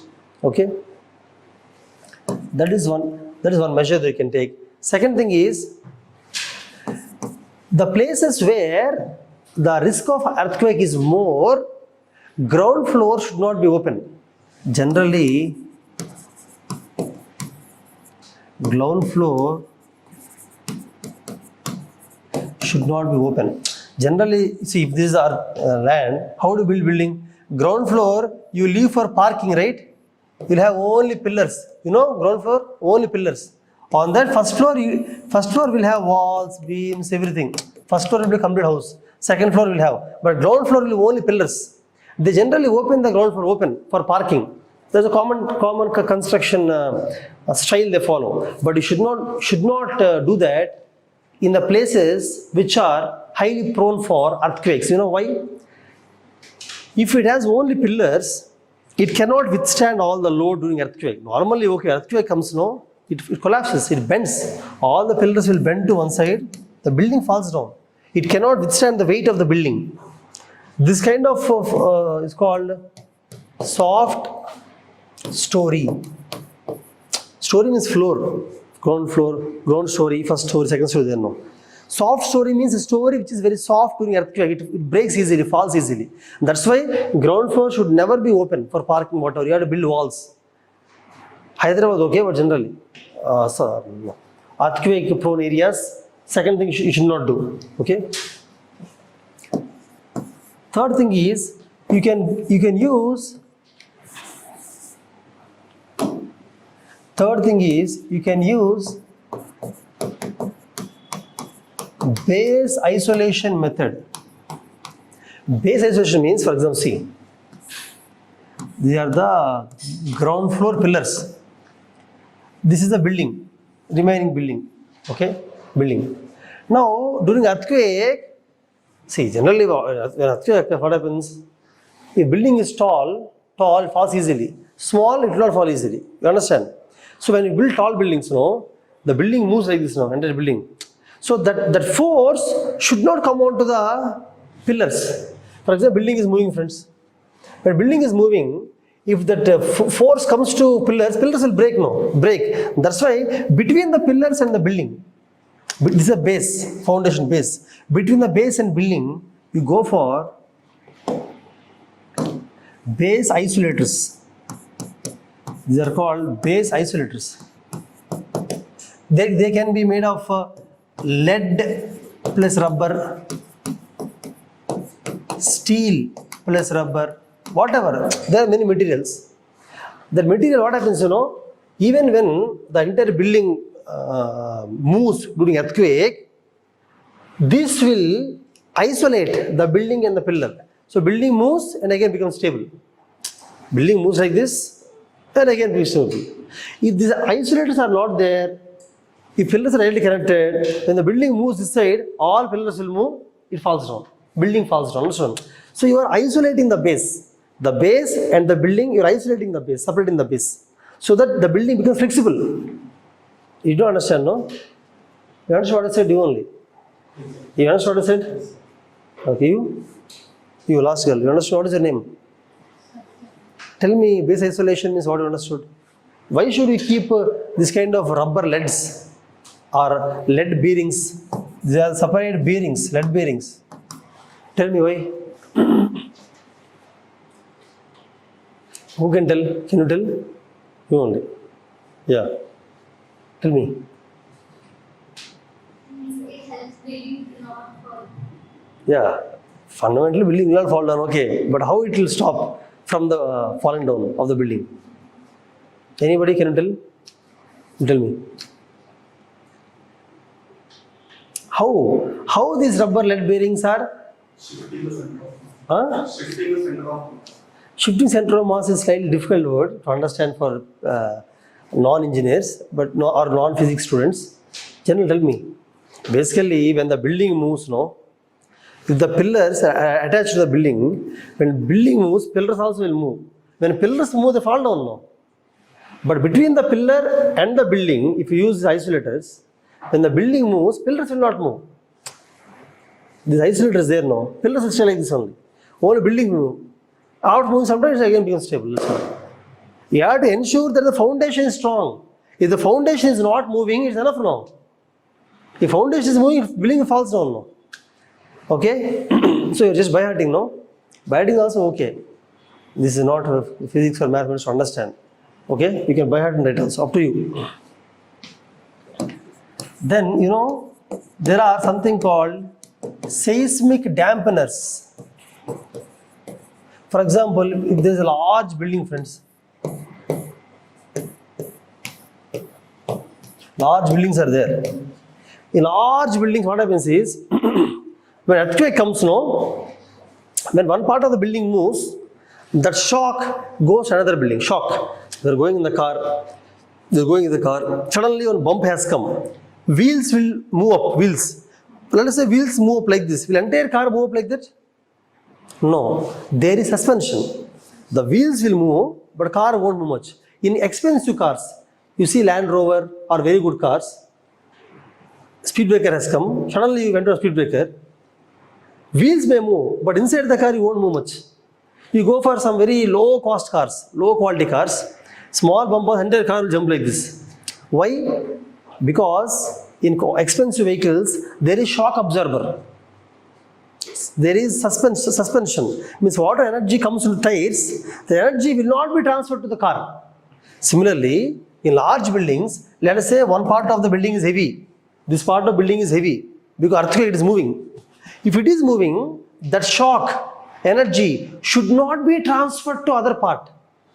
Should not transfer. So what you will do? You keep a seismic dampener here. Seismic damper here. Seismic dampers, big rubber lead balls. So that when the shock occurs, it absorbs energy. It will not transfer the energy. Seismic dampeners will absorb the energy. Absorb the energy. And they dissipate. Energy dissipation.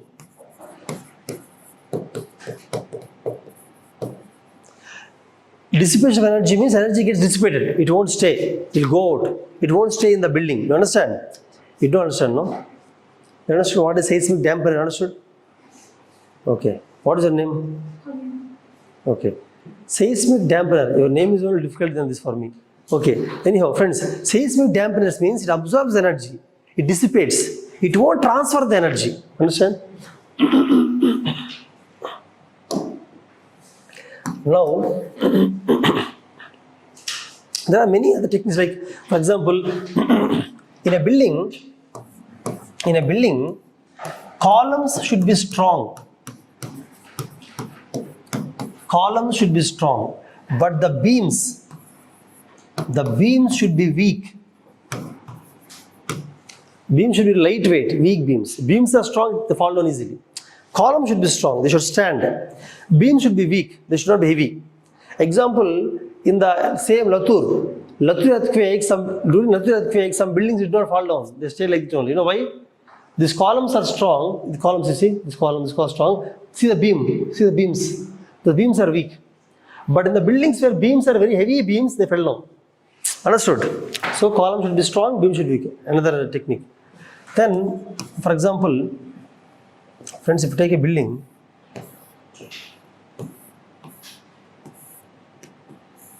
this is a building. In a building, many floor building, there should be shear wall. Shear wall means a wall. For example, generally in buildings, what you see in buildings, there are doors, windows, openings. In a building, they put lot of doors, windows, openings. You know, they make the structure very weak. If the building has more doors and more windows, the structure becomes weak. It falls down easily. That's why there should be some shear wall. Shear wall means something like this. Shear wall here. For example, if this is the entire 10-floor building, okay, there should be a shear wall here, shear wall. Here means entire. That wall should be for entire 10 floors. Single wall like this. All 10 floors, single wall. No break, no window, no door. Single wall like this. Here one shear wall. Here one shear wall. Here one shear wall. Here one shear wall. Exactly opposite. Symmetric. The shear walls will make the building very strong. The building will not fall down easily. So shear walls, they are called shear walls. Shear walls are the continuous, you can write down, shear walls are the continuous walls from top to bottom, continuous walls from top to bottom without having any openings like doors or windows. Without having any openings like doors and windows.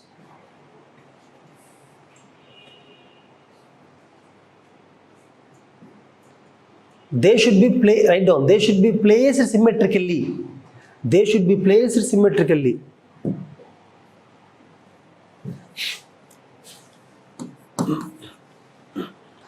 They should be placed symmetrically. Shear walls, okay? Then friends, how many of you are civil engineers? Raise your hands. No, you will not raise, no? What is the name? Then who else? What is the name? Then who else? Civil engineers. You are civil engineer only, no? Because when I asked you about electrical questions, you said you are civil. When civil questions, you are asking selling electrical like that. Okay. Anyhow, friends, see. Now, basically, civil engineers will be knowing what is PCC or RCC, you know? What is RCC? Very good. What is PCC? In this case, plain cement concrete. Plain cement concrete, okay? Which is better for earthquake? Which one is for earthquake? What we have to use? Plain or reinforced? Reinforced only. Plain means there won't be any reinforcement. Reinforced cement concrete means there will be steel bars. Inside that, steel bars will be there. So there will be reinforcement. When there is pressure, when it is moving, it can withstand. Flexibility will be there, reinforced. But it's plain cement concrete, it breaks and falls easily. So always go for RCC, not PCC. For earthquake resistant structures, reinforcement of steel is very important. You should always use reinforced cement concrete having steel structure. You should not go for plain cement concrete which will break and fail easily. Another point, okay? Basically, friends, there should be reinforcement throughout the building. For example, if this is a structure, there should be reinforcement here, that side also. Reinforcement should be there. Reinforcement should be there throughout the building. Steel bars, reinforcement, so that the building will not fail easily. It can withstand the pressure and shocks. Understand? Reinforced. Steel has that ability. Steel. Concrete has no ability. Concrete will break easily. It cannot. It's not flexible. No. Okay.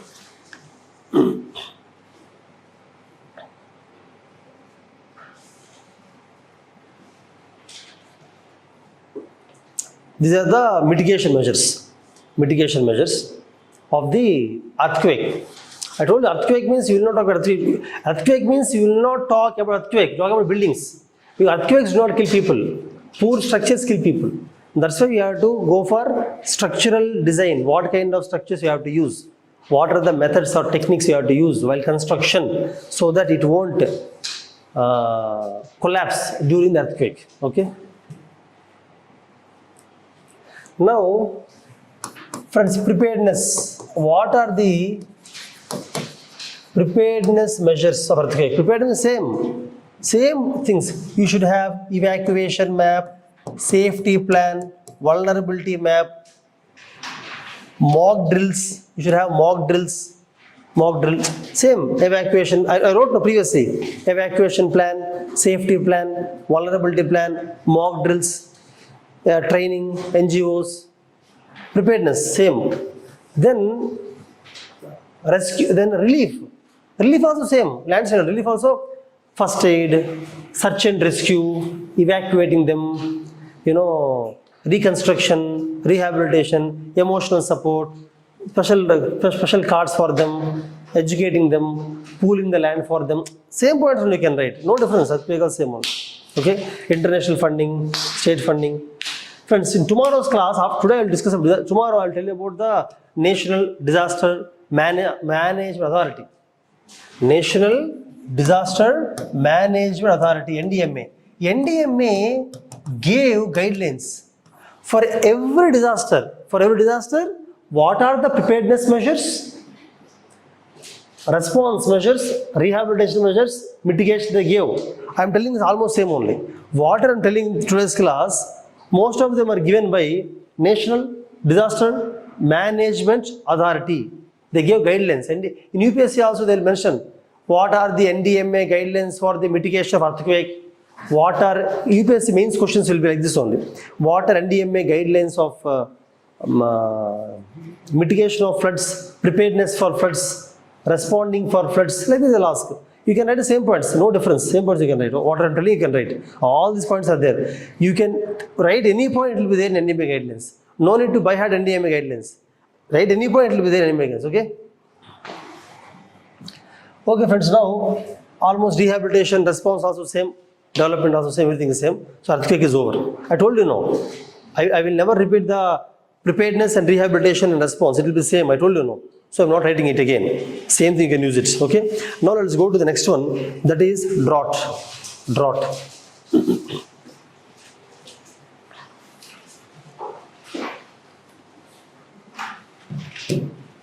When is the next class? Today evening you have a class. From tomorrow we'll have two classes. Disaster management in the morning, international relations in the afternoon. We'll have two classes, 2.5 hours, 2.5 hours from tomorrow, okay?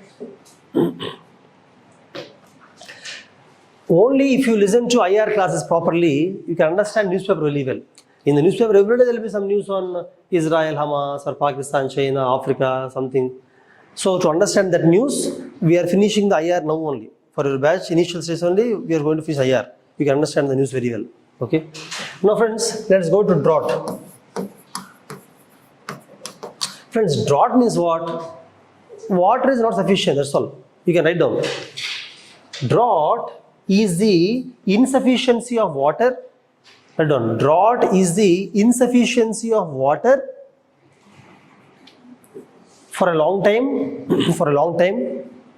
due to less rainfall, comma, erratic rainfall, due to less rainfall, comma, erratic rainfall, comma, drying up of water reservoirs, comma, over utilization of water, comma, increased water demand,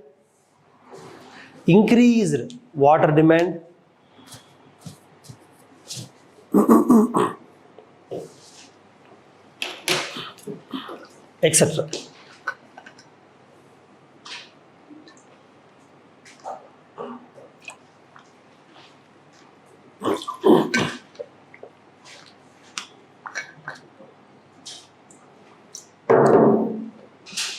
What is your name?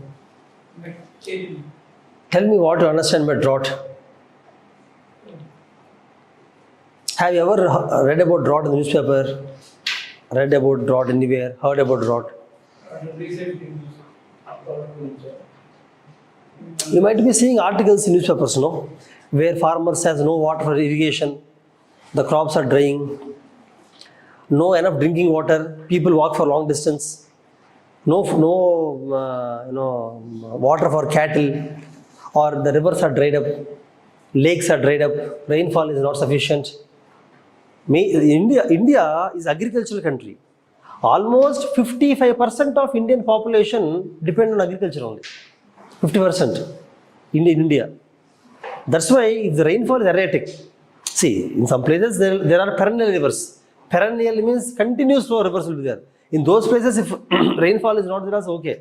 But most of the places, rivers dry up. They are not perennial rivers. Rainfall will not be there. And they don't have any irrigation pipeline also, water pipeline from somewhere. Irrigation will not be there. They are dependent only on the rainfall. In India, most of the agriculture is rain-fed. You know the meaning of rain-fed agriculture, anybody? What is rain-fed agriculture? Agriculture depends on, yes, rainfall only. For example, in Punjab and Haryana, they don't look for rainfall. They have bore wells, deep bore wells. They have canals, water coming from other places. Irrigation supply is there, water supply irrigation. They have no problem. But most of the Maharashtra, Vidarbha, Rayalaseema, Telangana now it's okay. In the last 10 years, the irrigation supply has increased actually. Many other places, other states, Gujarat, Rajasthan, there is no irrigation supply. They have to depend on rainfall only. It's called rain-fed Karnataka, Eastern Karnataka, called Ballari. You know Ballari? Mining area. That entire area has no good irrigation supply. So India, 60% of Indian farmers are dependent on rainfall. Hence, drought is still there in India. If you go to Western countries, you don't see drought. They never face water problem because they have water supply from many places. Take Israel. Israel is desert. Israel is desert. No rainfall Israel. But they have no water problem. They manage the water so beautifully with technology and all. They have no water problem. Like that, okay? India still has drought. Previously, in the British time, we have famine. Famine means no water, no food, nothing. People die. Some people used to eat rats. You read, when you have time, read about 1877, the Great Indian Famine. Great South Indian Famine. South India. North India, many famines are there, many famines. South India, 1877. You should read about that after going home. The Great South Indian Famine, 1877. No food, no water for almost like 8-9 months. No food also. No production, agriculture. There is no water. People used to eat rats. Search for where rat is. I found one rat. They'll take the rat. They'll eat it. Such poor conditions were there at that time. British did not supply any. See, when there is a drought, the government should send some rice, send some food, send some water. No, nothing. They just left the place like that. British idea of India is not to provide good governance. British never thought about welfare of people. They all want to exploit the people, exploit the resource, exploit the land like that. Okay. Anyhow, coming back, friends. So I think you understand about drought now. See, then how do you measure drought? How do you tell that this year rainfall is less? This year rainfall. What is the measure? What is the benchmark? Benchmark is long period average. It's called LPA, long period average.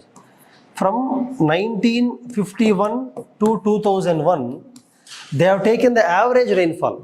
They have measured rainfall of all 50 years and took that average as 89 centimeters is the long period average of India. 89 centimeters. 89 centimeters. Rainfall is generally measured in centimeters. No. Rainfall is in centimeters. Okay. 89 centimeters long period. So now, if the rainfall is 110% of this LPA, it's called excess rainfall. If rainfall is 90% of the long period average, it's called deficit rainfall. Excess rainfall, understood? This year we have got excess rainfall. For example, this year rainfall is 98 centimeters. We say excess rainfall. Next year only 72 centimeters deficit rainfall. Understand?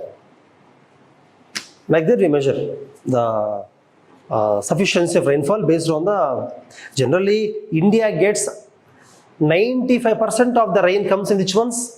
June, July, August, September, 4 months only. Out of 12 months, only 4 months, June, July, September, 90% rainfall. Remaining 10% will come in the remaining 8 months. Understand? Because of monsoon. India is a monsoon climate. Indian climate is monsoon climate. So within 4 months only you get 90% rain. In that 4 months only rainfall should occur. Otherwise it's gone. Okay. Now, friends, drought is looked at differently. But for example, there is hydrological drought. Different. There is meteorological drought. There is agricultural drought.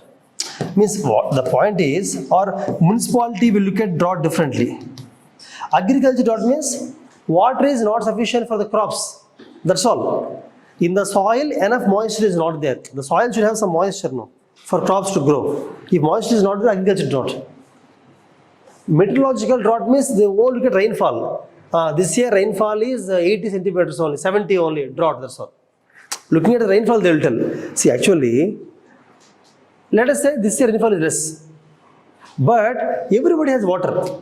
Maybe groundwater, or canal water, or tank water, or some other water. Then actually we are not facing any problem. No problem. But still meteorologically drought only. Meteorological drought means what? Rainfall is not there at all. Meteorological drought. Agriculture drought. Sometimes rainfall may be good, but not sufficient for crops because they have grown a lot of water excess crops. You know, water intense crops. Some crops want more, like sugarcane, want more water, rice, want more water. If you grow such kind of crops, water is not sufficient. You have to grow some ragi, some jowar, bajra, some pulses, something. You cannot. Everybody cannot grow only rice and sugarcane. No. So that case what happens? Rainfall may be there, but everybody is doing sugarcane, rice is not sufficient. Agriculture drought. So three are not same. Agriculture drought means water is not sufficient for crops. Meteorological drought means rainfall is less. Hydrological drought means rivers are dried up, lakes are dried up, groundwater is dried up, not there. Hydrological drought. You understand the difference, friends? So don't look at drought in the same fashion. It changes based on purpose. So you can write hydrological drought when water bodies dry up, meteorological drought when rainfall is less, agriculture drought when insufficient water for crops. Write like that, all of you. Read it.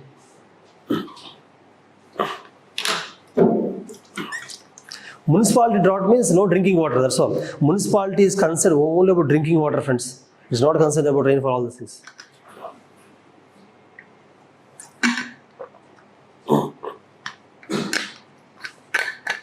Drinking water and sanitation. Drinking water and sanitation, municipality.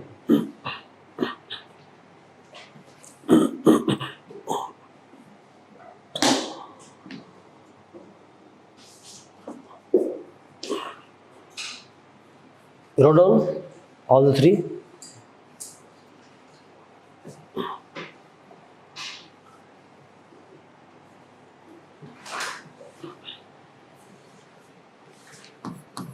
In drought, the preparedness, be prepared for drought or mitigation of drought, both are almost same. How are you prepared for drought or how do you mitigate? Mitigate means reduce impact of drought. How do you do? For that, you have to do, even you can prevent the drought also. Even you can prevent the drought. Friends, drought, there is no recovery and all. Drought is not sudden occurrence. Flood can be sudden, sometimes cyclone sudden, earthquake sudden, landslide sudden, tsunami sudden. But drought is a slow onset. Suddenly drought will not come. Earthquake comes suddenly. Drought will not suddenly no rainfall. Today only no rainfall. Today only all crops dry. Everybody not like that. Drought is a slow onset disaster. Friends, remember, drought is a slow onset disaster. Drought is a slow onset disaster. Okay. Now, how do you mitigate the drought or prevent? Prevent means to some extent. Mitigation, prevention, or being prepared for drought. How? Friends, you have to definitely, I'll tell you one thing. Before starting this topic, I'll tell you one story. After the story, then we'll start that one, okay? I'll tell you story of Ralegan Siddhi. This story, entire story can be simply called with a single term. The term is watershed management. The term is watershed management. Ralegan Siddhi is a place. Ralegan Siddhi is a place in Aurangabad. Aurangabad is in which state? Maharashtra. Ralegan Siddhi is a village in Maharashtra. Have you heard the name Anna Hazare, friends? Huh? I've heard the Anna Hazare. After this story, I'll tell another story. Stories are interesting for me. For you, not really. I'll tell the story of Rajendra Singh from Rajasthan. He is also called as Waterman of India. Rajendra Singh is also called as Waterman of India. And he got several international awards. Waterman of India. I'll tell you what he has done. But for me, more interesting is Ralegan. If you understand these two stories, immediately this becomes very easy. Whatever Anna Hazare has done, whatever Rajendra Singh has done, same thing right here. Same thing are only mitigation measures, prevention measures, preparedness, same. That's why I'm telling the story, okay? So, Ralegan Siddhi is a village in Maharashtra. In 1970s, listen carefully and also write it. Friends, story means not listening. You should write the story. The important points you should write, okay? In 1970s, in Ralegan Siddhi, if you go to Ralegan Siddhi, if you had gone to Ralegan Siddhi in 1970s, I'll tell you, if you go to the village will be like this. Trees are not there. dried up, no trees. Very less grass cover. Grass cover is very less. Lakes are dried up lakes. Aquifers are poor aquifers. What is aquifer? Groundwater. Aquifer means groundwater. Poor aquifer, that means groundwater is also not there. If you dig a well, you will keep digging the well, water will not come. You have to keep digging the well, water will not come. So poor, so bad. No groundwater. Crops failed. Crops failed. Hence there is food shortage. Food shortage, there is no food for people. Because of which, inflation. You know inflation? Costly. In the village, only some rice, some pulses are there. So they have to take from other districts. People of the village have to buy from outside. When you buy from outside, cost will be more, no? Inflation is a broader term, basically. You will study about the economy. Inflation means general increase in the price level. That is a very broad term. Generally, if the prices of all the goods items increase, generally, overall, it's called inflation. Here I am telling only food. Basically, inflation means in that village, purchasing anything is costly because they are unable to produce now. See, if you are producing anything in the same village, cost is less. If you are going and taking outside, cost is more now. So, inflation. That's why people became poor, poverty. People became poor. In poverty, when people are poor, everybody has to work. Father has to work, mother has to work, children should also go and work somewhere. So because the child labor increased, Because of that, education stopped. And when men in the village, don't have work, see, if crops are there, they'll go and work in the crops, whatever. If there is no work, what will men do? When there is no work, what man does, tell me? Generally. Very good. Migration is one thing. Second thing, if you migrate, okay. If you are unable to migrate, then what will you do?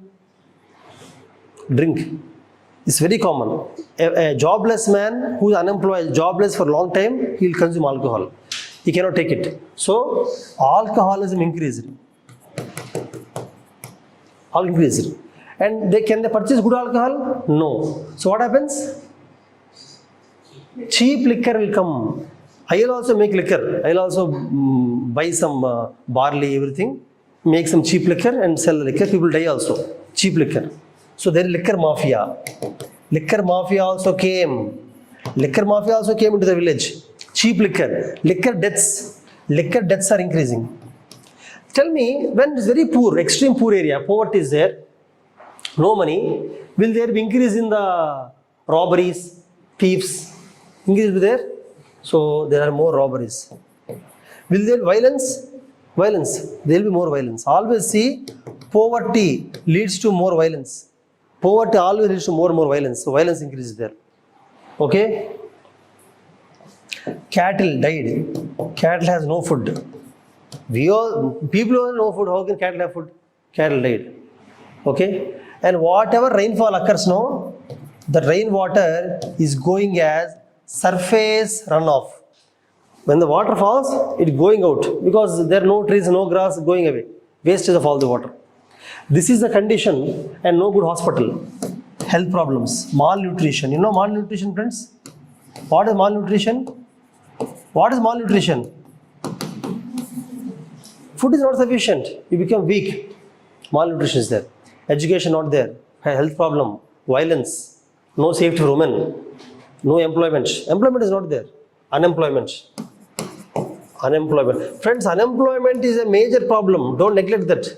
Poverty, unemployment are the biggest problems. Always remember, any country, if they are able to address the poverty and unemployment, 90% problems are solved. It will solve, the automated education problem will be solved, health problem will be solved, violence will be solved, safety problem, everything is solved. Only if you solve this problem, poverty and unemployment. Okay? So, this is the condition of Raleigh Siddhi village in 1970s. Okay, understood the situation? Now there is a movie called Srimantra where he goes to village, ఊరిని దత్త తీసుకుంటా అంటాడు కదా, దత్త తీసుకున్నాను నిన్ను నిన్ను నిన్ను అందరూ దత్త తీసుకుంటారు కదా, శ్రీమంతులు, right? Okay. In that village, in that movie also, I think same conditions will show. Poverty, no crops, liquor mafia will be there. Liquor mafia is there in the village. Violence will be more. Same thing you can see in Vikramarka movie, Chambal. Poverty is there, no crops, no water, violence, no safety for women in the village. Liquor mafia is in the village also. Almost same. So this is not a, for you as you are grown up in Hyderabad or whatever, you may not know, but this is a common condition of many drought prone villages in India. Drought prone. Maybe most of you are never there in that place. If you know, you will understand the importance of life also. Living becomes difficult there, living. Okay, entertainment is, you not even think of entertainment. Okay, now, friends, now the point is, this we'll discuss later, Rajan Singh.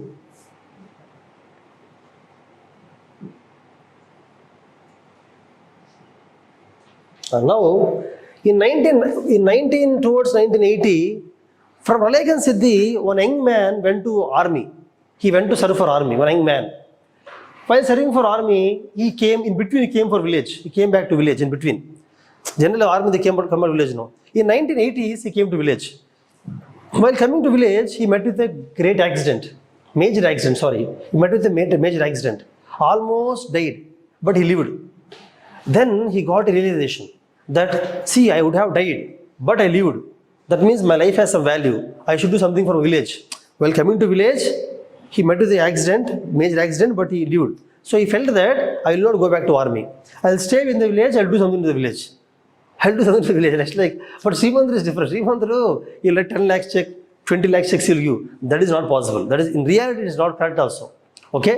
Now what he has done, this person, by the way, is Anna Hazare. His name is Anna Hazare. The young man who came to Ralegan Siddhi back in 1980s, Anna Hazare. Now listen carefully what he has done. First thing what he has done is, he asked the men or youth, not men, women also, asked the youth to stop alcoholism. Then they asked for work. They asked work, no. He gave them work. Do you know what work he has given them? First, he asked them to build check dams. Check dams, small dams. Check dams, you don't require the government, construction companies are not required. Anybody can build check dam. Then he asked them to build artificial ponds. Artificial ponds means you see, naturally lakes are natural. Artificial, you dig the place. For example, in a village, friends, see, in a village, this is a village, friends, see, this is a village. When the rainwater comes, where does it stop generally? Here. Why? Because it is low lying. Like that, if you build some ponds, when water comes, it stops there, stays there. Okay? And he asked them to plant trees. And he stopped open grazing.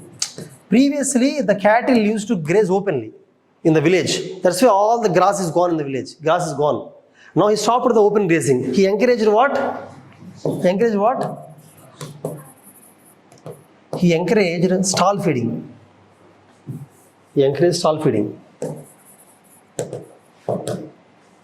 Because of which the grass cover again started. Because of check dams, what happened? The water percolation increased. Water percolation. What is percolation? Generally, when rainwater comes, water goes away. When you build check dam, water stops. When water stops, what happens? Water goes, percolation. Similarly, artificial ponds. So what happens? Water reservoirs are created, reservoirs. Plant trees. Because of trees, what happened? Again, percolation increased. Friends, trees also he did not plant useless trees. He planted very useful trees. See, whenever you plant trees, which trees will you plant? He planted trees which will give shade. The plant whose stems can be used for, see, the concept is fodder, fertilizer, fuel. Stems can be used as fuel. And from the same plant, the food coming from the plant can be used for fodder for animals. And food, the 4 F's is called the 4 F's concept. The plant has to give food to you, like fruits, whatever, it has to give fodder to the animals. Fodder to the animals. Whatever that comes from the trees can be used for animals also. Fuel for cooking the food, the stems of the branch food. Fertilizer, the waste of the plant, the waste coming from the plant, tree can be used for fertilizer in the agricultural crops. Understand? And that is called social forestry. Social forestry is a very large concept. Again, I'll discuss later. Environment, I may teach, somebody else may teach. Social forestry, for interested, you can read. I told you, in UPSC, while preparing for one subject, some topics will come which are interlinked other subjects. Those who are interested, go back and read about it. Those who are not interested, leave it. Social forestry, agroforestry. Agroforestry means planting the trees in the agricultural field. It will help in many ways. It will increase the fertilizer, increase the water level in the field. It will attract the birds. The birds' droppings, waste from the birds is the fertilizer again. It will stop the wind, reduce the wind. Means increase the wind, but reduce the impact of the wind on the crops. Crops will not be destroyed when there is a windstorm, like that, okay? So planting trees also he has done in a very scientific manner. Not just planting trees wherever you want arbitrarily. There is a scientific pattern, okay? So planting trees. Then open grazing is stopped. He encouraged what? Stall feeding. Because this what happened? Grass cover increased.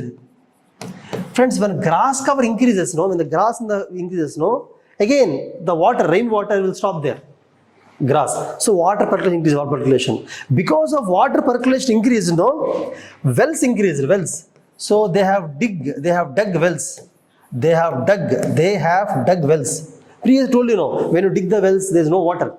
Now when they dug the wells, water is there. Enough water, because rainwater is percolating now. Because check dams, afforestation, means trees plantation, grass cover, like that. Now artificial ponds are there, reservoirs. From here they use water for both agriculture and also drinking water. So gradually, they have grown water resistant, drought resistant. They have grown drought resistant crops. That means he did not go for water intense crops. No, he did not go for water intense crops. What are water intense crops, friend? Rice, sugarcane, etc.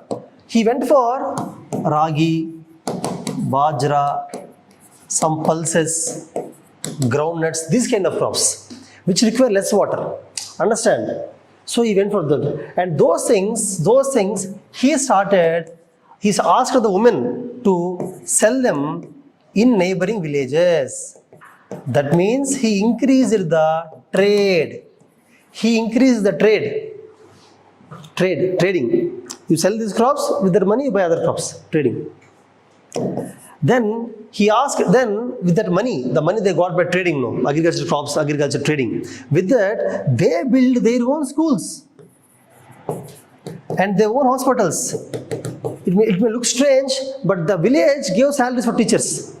They appointed some teachers, they gave salary for teachers, built some schools. They appointed doctors also. If they give salaries, anybody will come and work now. Like that. Hospital schools they have built. And now what they have done, slowly, all agriculture everybody cannot do. Everybody will not have land now. So they started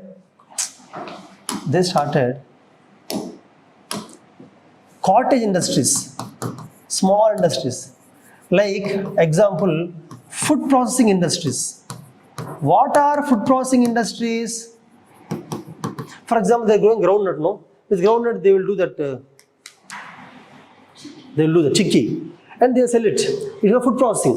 For example, they grow ragi. With ragi, they will make ragi powder and sell it. Or they grow amla. With amla, they make pickles. With a brand, they sell the pickles in the market.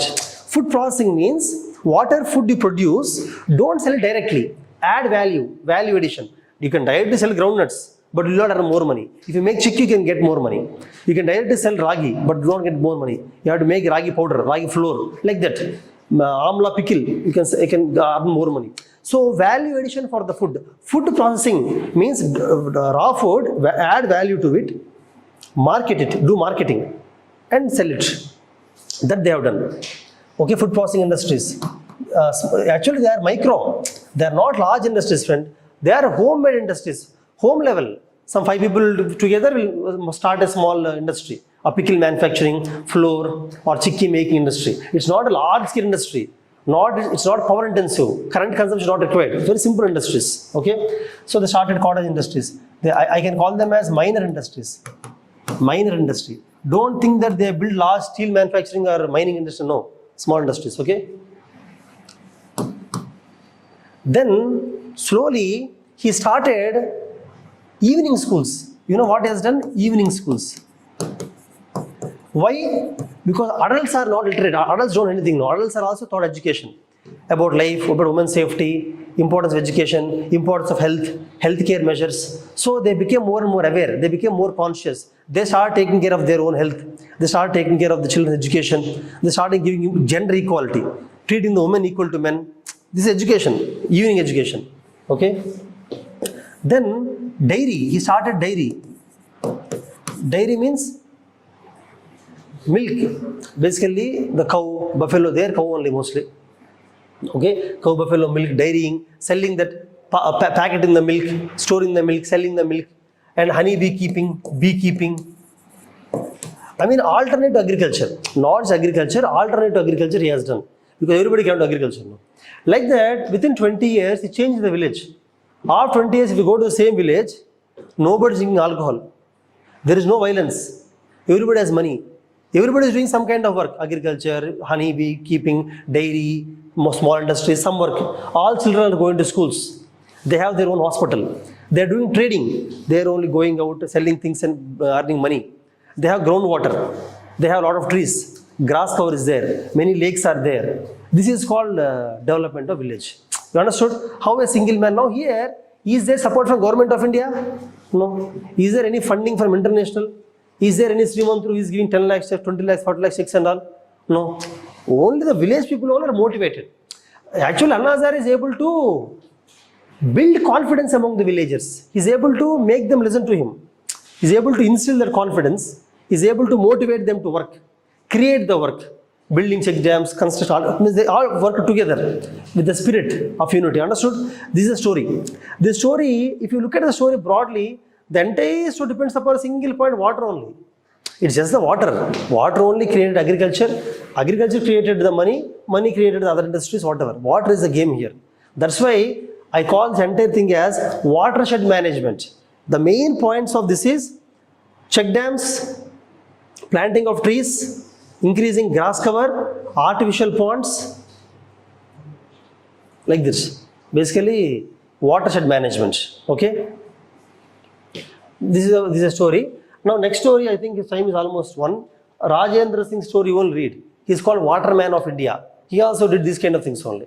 Rajasthan has no water, you know. Not entire Rajasthan, Western Rajasthan has very poor water. Rajendra Singh is able to do the watershed management. Watershed management. Watershed management means what, you know? Rainwater. Most important point is rainwater collection. I will not tell other points. Watershed. Friends, watershed means the water, rainwater falls, no. That you have to save the water, use the water, that's all. So even Hyderabad also, there is a rainwater collection pits, rainwater harvesting, you know, rainwater harvesting tanks, pits will be there. Okay, basically friends, in Gujarat, traditionally from last hundreds of years, they use jalaras. They are rainwater harvesting. Remember, right? It's very important. Friends, rainwater harvesting is a very important method to control the drought. To prevent the drought, you should go for rainwater harvesting. Harvesting is collecting the rainwater. In Gujarat, traditionally they use jalaras. Jalaras are like artificial structures where they collect the rainwater. Because see, whenever rainy season occurs for 3-4 months only, water comes at that time. You have to save the water for next year or next months. You cannot waste the water. That kind of collecting the water during rainy season is called as rainwater harvesting. In Rajasthan, traditionally, hundreds of years, they use bawolis. Bawolis means below in their house only, below ground floor, they consider bawolis. They collect all the rainwater, store it there, rainwater. They use it when if next year water may not be there, they use it. Bawolis, jalaras, these are called traditional rainwater harvesting methods. Friends, these are traditional rainwater. Traditional means not modern, olden days, conventional methods, olden days water harvesting methods.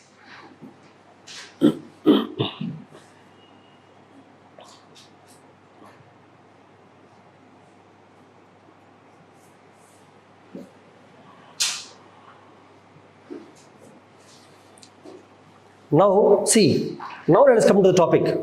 After understanding the story of Raleigh and Siddhi and what is watershed management, rainwater harvesting, how it controls drought. See, that village is full drought prone, no water. Now, complete change, no. Anna Hazare stored the water in tanks, ponds, so that, see, every year you can expect rainfall. Rain may come this year, next year rain may not be there. So, you have to store some water for next year. Okay? Anyhow. Now, prepared mitigation, same you can write. How do you mitigate the drought, prevent the drought? First, you have to use drip irrigation. Friends, drip irrigation means, you'll study again. Basically, in agricultural crop, in agriculture field, you should not use water excessively. You cannot pour the water to the crops. Do not waste the water. You have to give only that much water which is sufficient for the crops. If there is a tree, you send the water all to the tree roots. Don't pour the water like this. That is called drip irrigation. Drip means if there is a tree, you send the water using a small pipe. Only water goes to the root, that's all. Don't pour the water, because if you pour the water like this, because of sunlight, all water will evaporate, waste. So send the water. Similarly, sprinkler irrigation, sprinkler. For a sprinkler means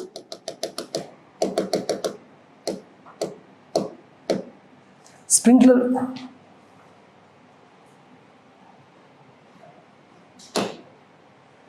means what do you know? If there are crops like this, okay? Simply take a small sprinkler, water pipe, sprinkle the water like rainfall, it drops. I have seen water just sprinkles like this, slowly sprinkles. Just it goes, crops will take it. That is how sprinkler. These two are called as micro irrigation. These two are called micro. Drip irrigation, sprinkler, many other varieties are there, but these two are famous. We study about these two mostly. Drip and sprinkler are the types of micro. Micro irrigation is what? You use very less water, only sufficient for the agriculture. Don't waste the water. Generally in India we use flood irrigation. Flood means you pour the water. Canal water is there, no? You pour into your field, you leave it like that. Some water crops will take, some water will evaporate, some will be wasted. It will even wash the fertilizers also. That water will go into nearby lake, carrying all fertilizers, pesticide. It will pollute the lake also. That's what we do in India mostly.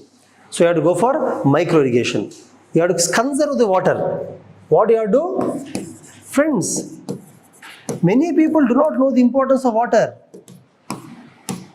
In future, third world war, they say, will be because of water. Not for petrol or water only. Because human beings are exploiting the water, using too much of water. We are not conserving the water. For while even at the home level also, when you're brushing, we use the water like that. We don't bother. Farmers also will use the water just like that. They don't bother. Water we are using, wasting anything. So conservation of water is particularly in the drought prone areas. If you want to avoid the drought, mitigate the drought, conserve the water, drip irrigation. Okay. Number 2, increase groundwater.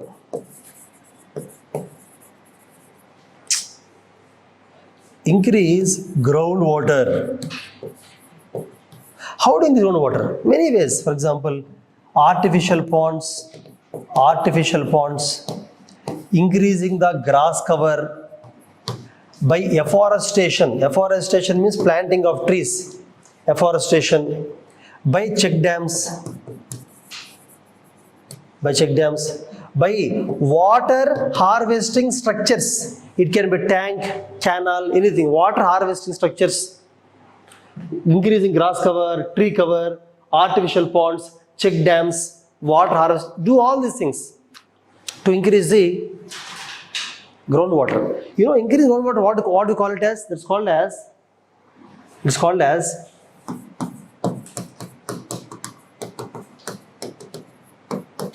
replenishing the aquifers. Aquifers means what? For example, this is earth friend, you are standing, we are all here. When the rainwater falls, rainwater cannot go and store everywhere. In this rock, rainwater can store. In this rock, rainwater cannot go also. Every rock, for example, when you are digging for a well, so at one rock only you get the water. That rock is a reservoir, aquifer. It stores the water. Porous rock. This is a different topic actually, aquifers. So, when rainwater goes inside, aquifers are there now. Actually, when you use the groundwater, bore water, you take all the water. So, aquifer will be zero. Now you have to replenish. Replenish means again fill the aquifer. How do you fill the aquifer? Will you open the ground and pour water in the aquifer? No. When there is rainfall, you have to allow the rainwater to go inside. It should not go away. Stop it there by trees, check dams, ponds, whatever. Stop it there. So it will slowly it will percolate. Slowly it will go and replenish the aquifers. Okay.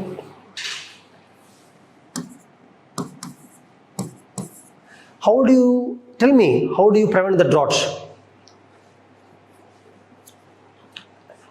See, same thing. These are the most important points. Okay. Then micro irrigation. Then what else? Then grow water deficit crops.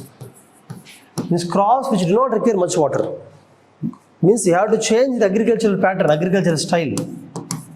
In agriculture, water deficit crops you have to grow. They are also called as drought resistant crops. One more thing is, don't be drought resistant crops, ragi, jowar, millets. Okay. One more thing is, don't be over dependent upon the agriculture. Have the alternate. This is also reduce the impact of drought. If everybody is dependent on agriculture, when there is a drought, everybody will die. So people should go to alternate income sources. What are the alternate income sources? Cottage industries, then dairy, then beekeeping, then sericulture,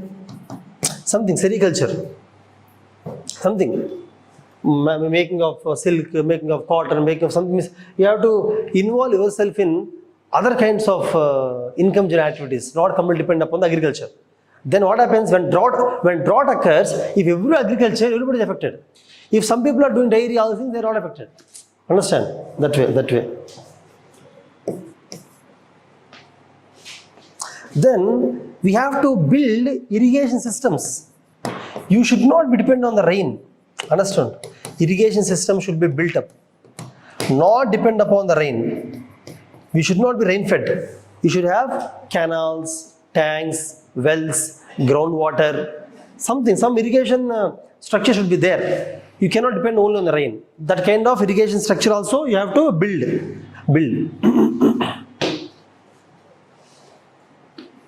Friends, I don't know, I have to still tell floods and cyclone.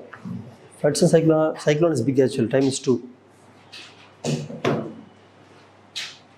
Today you don't have class, no? Okay.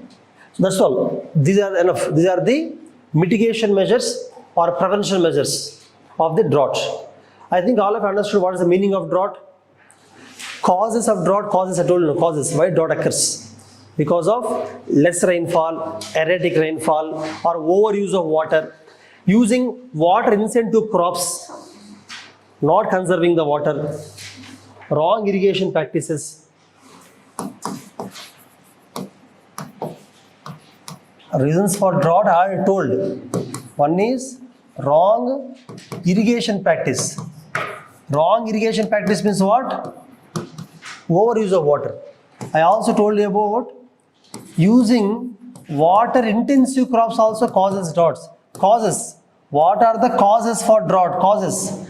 Using water intensive crops, using more water, wrong irrigation practices. Then deforestation. Deforestation means removing all the trees.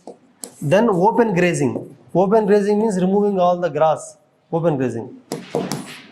Understand? Then surface runoff. All the water running off, not stopping anywhere. Surface runoff. Understand?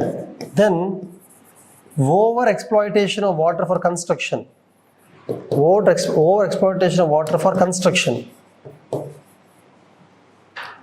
I am just telling you different reasons for the drought. There are many reasons for the drought. Some of the reasons are like this. Okay?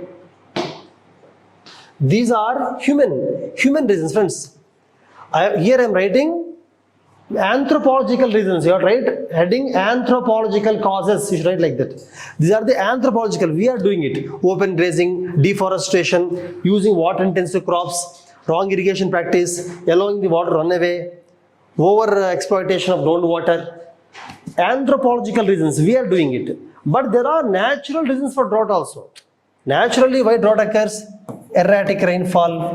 Rainfall only, that's all. Erratic rainfall. No river or no lakes or no reservoirs, or less rainfall, less monsoon rainfall. These are these are natural reasons. For drought, natural reasons are there. Man-made are more in India at least. Depending on the rain-fed agriculture also reason. Rain-fed agriculture. Over dependency on the rain. You should not depend so much on the rainwater. Okay? Surface runoff means, I mean to say, not conserving water. You are not conserving rainwater. Rainwater, not conserving it. You are allowing it to surface runoff, allowing it to, get wasted. Allowing it to get wasted. Surface runoff. That is the meaning. Not conserving rainwater is also a reason. You should learn to conserve rainwater. These are the natural reasons and human reasons for drought. So you know causes for drought, reasons for drought, what is drought, how to prevent the drought, how to mitigate. Same, preparedness also same. Preparedness means same. If somebody asks you what preparedness means, preparedness means preparing, keeping the water ready, rainwater harvesting. In drought, preparedness measures is same as mitigation measures, same prevention measures. And response measures will not be there. In drought, response, how to respond to drought? Okay, how to respond? Tell me. There is no rain, no water, no food. Response is bring the food from outside, taking the government help, government support to get the food from outside. That's all you can do. There is nothing like rescue, searching, evacuation, rehabilitation will not be there in drought. Okay? This is different. Drought is a different kind of disaster. I told in the beginning only. It comes very slowly. Slow onset disaster. Response will not be there mostly. Prevention, mitigation, preparedness are same. Same. See, you should understand everything in a broad way. You should not by heart like what are the prevention measures, preparedness. You shouldn't by heart like that. Look at the disaster in a broad fashion.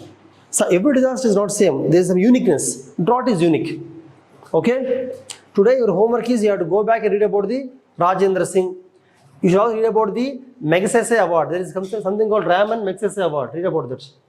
What is Raman Magsaysay Award? Magsaysay. Read who got this award. In India, who got the Raman Magsaysay Award. Read about that. It's important. You have to mention these kind of things in the mains also when writing about great personalities. Okay? Today, I will discuss about cyclone, floods, tsunami. There are more disasters. For example, stampede, epidemic, nuclear accident, industrial accidents, chemical accidents, heat waves, cold waves, but they are very minor things. They are minor disasters compared to the disasters. So these three I will discuss in detail, and remaining things I will discuss only the unique parts. For that disaster, any unique points only I will discuss. I will not discuss all the points. Understand? Also, we will give you material for small disasters like stampede, like epidemic, snake bite, small things, which generally will not be asked in the exam. But additional minor things, so that you will feel safe that whatever questions come in the exam, you can write. But these are the major topics. Most UPS asks these questions only. UPS never asks the minor questions. But to be safe, I will give notes for the minor topics also. And in the last half an hour, you are asked to write 2 mains questions, right? 2 mains questions. So those questions are not there on the board. Somebody give your book. Just the questions I want only the questions. Slow, it's okay, slow. The pen is there, see the pen. Pen. That pen. Just the question I want. Only the question. Okay. Friends, we have given 2 questions. One is, explain the main cause of landslides with examples and locations in India. Basically, in disaster management, they always ask you examples from India. Because UPSC questions are mostly application based. If you just by heart the theory and write only theory, you will get only 30% of the marks. If you want to get 50% marks, you have to write some example that recently happened in India. Not recently, sometime back also. Means you should apply the theory in some example to get a 50% score. Okay. So here the question also, explain the causes of landslide with examples and location from India. So you can write some landslide that you know. I told you no, you have to always make a list of recent current affairs for landslides, recent earthquakes in India, recent cyclones. You have to make a list. Understand? For example, you can even draw the map. For landslide, I have drawn the map I think 2 days ago. Himalayas and Western Ghats are the main regions where landslides occur. Himalayas and Western Ghats. You have to draw the map. You have to show these are the locations in India. In your answer, you have to definitely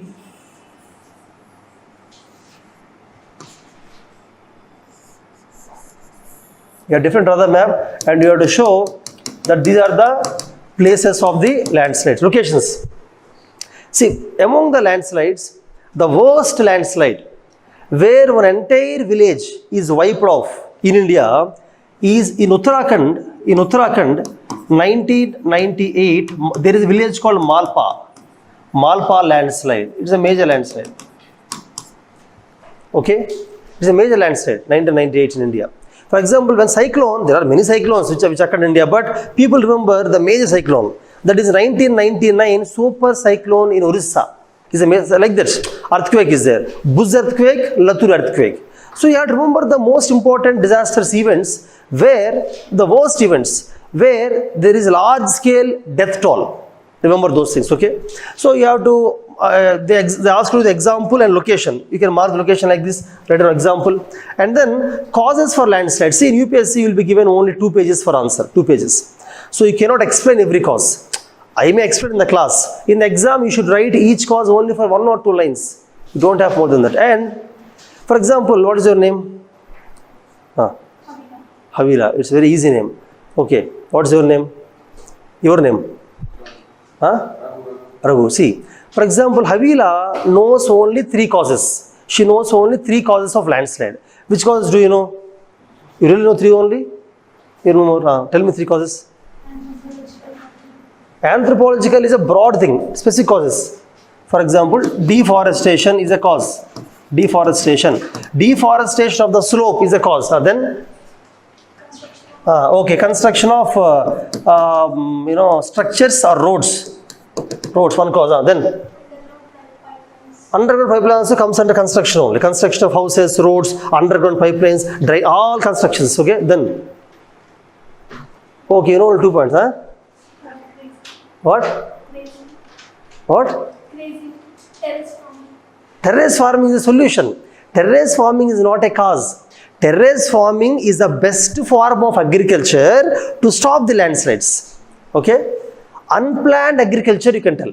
Or you can tell heavy rainfall. The main is heavy rainfall. Okay? Okay, heavy rainfall. Okay, she knows only, no, I'm telling you, she knows only 3 causes. Whereas Raghu, you both are right in the same mains exam. Mains exam question is same for both. You know more reasons. You tell more reasons for the landslide. What? Geological causes. Okay. Geological causes means strength of the rock, or you can say weakness of rock. Geological means weakness of rock, or fissures or cracks in the rock, or morphological reasons like high slope. high slope, or tectonic reasons like volcano causes landslides, earthquake also causes landslides, tectonic reasons, and then floods. It can be cloud burst, flash floods. Okay, then I told many reasons, no landslides. Okay, whatever, some reasons. Now see, now Havila knows only 3 reasons. What she will do? These 3 reasons only, because 2 pages are there now. In mains you have 2 pages. So Havila will explain each of the reason for 5 lines. For example, deforestation, she will write 5 lines. Deforestation is cutting of vegetation or trees on the slopes, because of which the soil becomes weaker along the slope, holding capacity reduces. Hence there is free movement of the earth or debris or rocks along the slope, which cause, like this she will explain. This also will explain. Construction. Construction of housing will lead to foundation cutting of slope. Because of slope becomes unstable. Construction of underground pipelines will lead to leakage of water, which will saturate the... I told many points now. She will write like that. Whereas Raghu, he knows 7 points. He knows 7 points now. So he will write only 2 lines only. Because space is same, 2 pages only now. How he will write Raghu?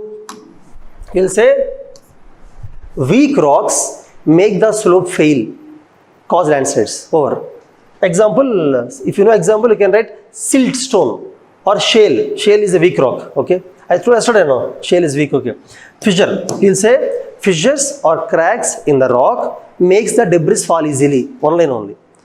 A high slope. A high slope gradient with a heavy head and less toe makes the slope fail. 1 line. Means volcano. For example, he will say volcano and earthquakes and other tectonic events will cause vibration that leads to landslide. Like that, you see, when you know more points, you can write only 1 line now. You cannot explain because place is same, space is same. So who will get more marks? Tell me, who will get more marks in mains? Who will get?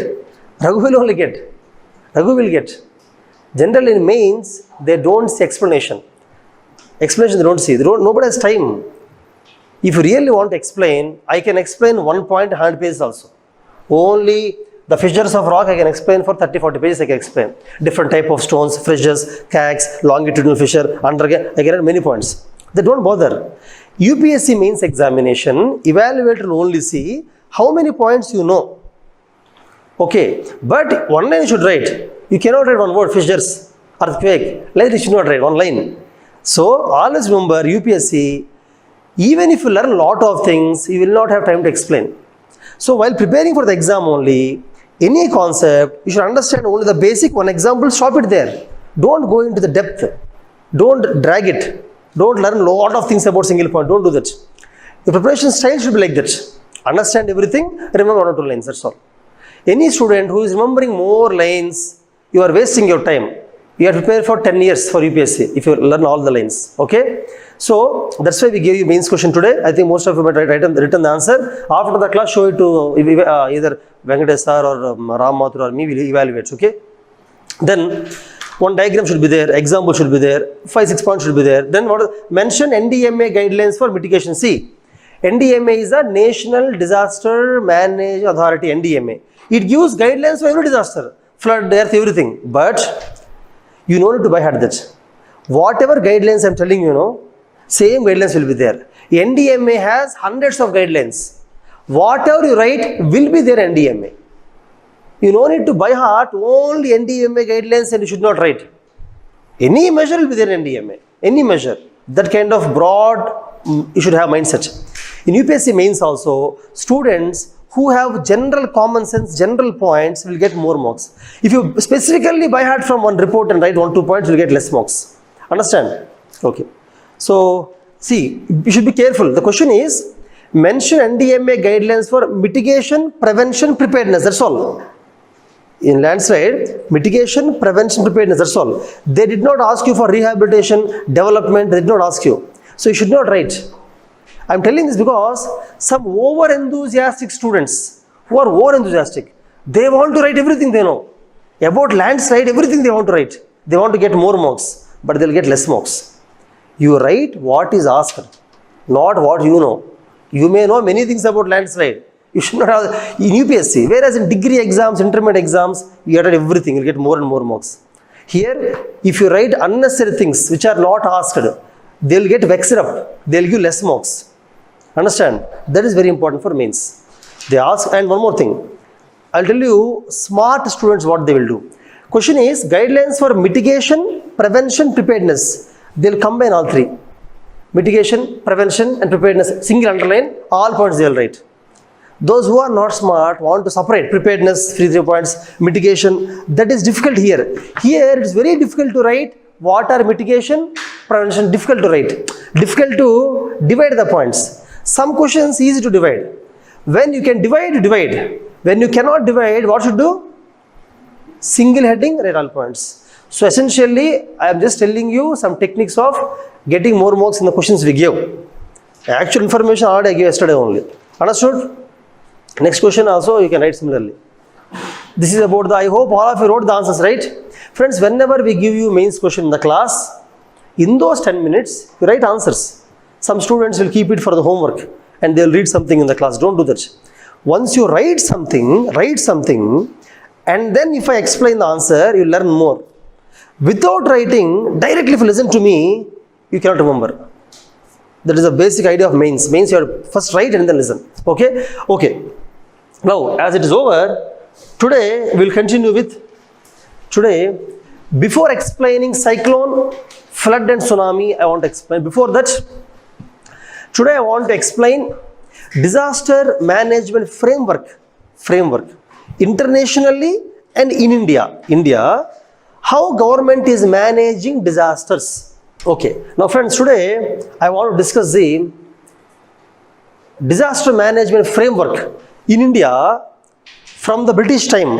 How disaster management evolved. Today, what is the disaster management structure, government structure, institutional framework. How means what departments are there, what authorities are there, how do they manage, what acts, policies, guidelines are there. Those things we will discuss today. Okay, we will discuss the institutional framework. You can write down. Today we will discuss institutional framework of disaster management. Okay. I will tell you quickly how it evolved. Friends, when British was ruling India, when British government was ruling India, at that time, we used to follow reactive measures. You can write down British India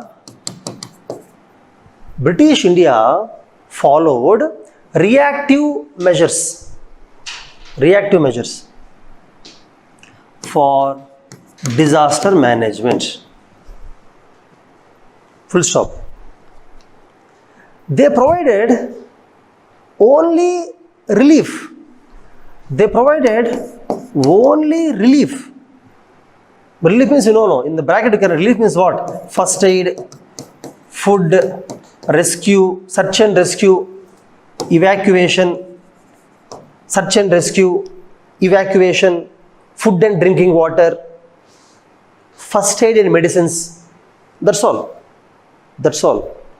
They provided only relief measures like search and rescue, evacuation, food and drinking water, first aid, medicine. That's all. Full stop. They never focused on rehabilitation, reconstruction, mitigation. They never focused on rehabilitation, reconstruction, mitigation, preparedness, like capacity building, etc. Like capacity building of people, etc. Full stop. They never focused on institutional framework.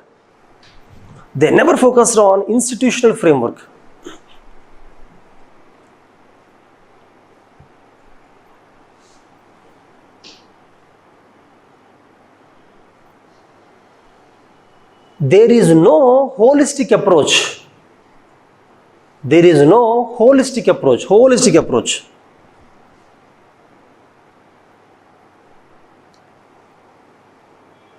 They never considered all the stakeholders. They never considered all the stakeholders. All the stakeholders. Like central government, state, all the stakeholders like central government, provincial, and in those days states were not there. They are provinces only, provinces in those days. Now states are there, no? So they never considered all stakeholders like central government, provincial government, local people, vulnerable people, etc.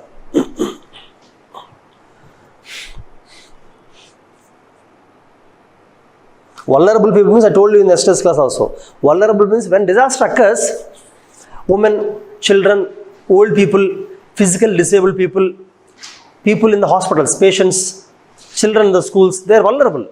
Means they are more affected because they cannot run away easily. Vulnerable. So these are all stakeholders. British never considered. See, actually it's not the fault of Britishers, though we are telling that British never took care. In those days, in the world, such awareness is not there in the world. Okay. Second thing is, Britishers never bothered about the welfare of Indians. British never thought that we have to protect Indians. Indians are people. We are the government, so we should take care of them. That feeling is not there. Britishers are like, India is a colony. Let us exploit whatever possible. Take from Indians. That is the mentality they have. Now also some politicians have the mentality, but generally now welfare is there because now democratic government now. Okay. Okay, now friends, this is the British time. British time, that's how disaster management was there. You understood? In those days, disaster management means when disaster occurs, they'll go there, give some food, first aid, some search and leave it and come over. That's all. That is called disaster management. Nothing else. But even after India got independence, we followed almost same, but we have somebody called as relief commissioner. That's all. After independence, you can write after independence,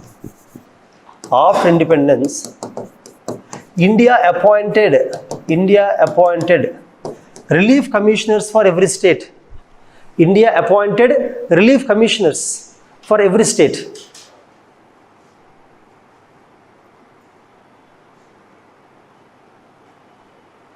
Relief commissioners for every state. Just one commissioner, that's all. Can you believe it? For example, Maharashtra one commissioner. At that time, Maharashtra, Gujarat combined. You know, no, Maharashtra, Gujarat combined state. AP, Telangana, Hyderabad combined state. Nizam one state is there, then Haryana, Punjab, Himachal combined state. States are different at the time when you got independence. Division occurred later on. Okay. So every state has one commissioner, that's a relief commissioner. Any disaster, flood, earthquake, war, any disaster, he will go there, some people, again same thing. Give food, first aid, search and rescue, over. That's all. So after independence also, India just appointed relief commission every state. And we continued the same, we can write down, we continued the same reactive approach. Reactive. Full stop. But, write down, but gradually India developed proactive approach. But gradually India developed proactive approach. By creating institutions and hierarchy. By creating institutions and hierarchy.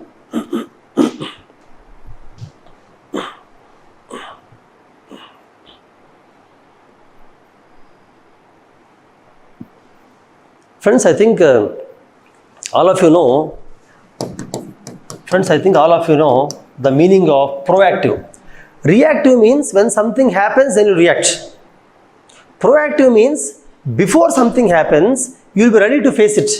You will create institutions, departments, train the people, be ready. If something happens, you are ready to face it. Proactive. You know proactive, reactive, right? Reactive, proactive. Previously we are reactive. Means we acted after disaster. Now proactive. Before disaster also you are ready. You know the biggest change that happened? 1990s.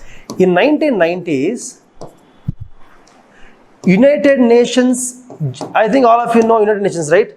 You will learn more about United Nations for the new batch, you will learn more about relations in the classes. International relations happening, no, by Nikhil sir. He'll explain UN also. What is UN general, okay? Anyhow, United Nations is a representative of all the countries of the world. All the countries of the world together, United Nations, okay? It's a democratic body only. Or most democratic body. May not be 100%, mostly. United Nations General Assembly declared 1990s, the 10 years, as the international decade for natural disaster risk reduction. Means the 10 years they focused on how to reduce the risk of natural disasters. Natural disasters means, I told yesterday, no, man-made disasters, human disasters, natural disasters. They focused on the natural disasters, okay? Like natural floods, not man-made floods, natural floods. Natural drought, not man-made drought. Earthquake, volcano, tsunami, these kind of things. For such disasters, how to reduce the risk? The 10 years decade, the decade is focused only on reduction of the risk of disasters, okay? During the time, all countries in the world started forming disaster management organizations, institutions in their countries. Every country started focusing. Till that time, no country has a focus. From then started focusing. For example, Government of India, what they have done, Government of, you can write down that 1990s was declared by United Nations General Assembly as International Decade of Natural Disaster Risk Reduction.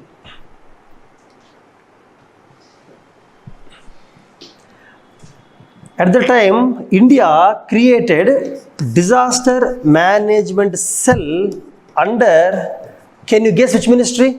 Anybody? Which ministry? Ministry of Home Affairs is now it is correct.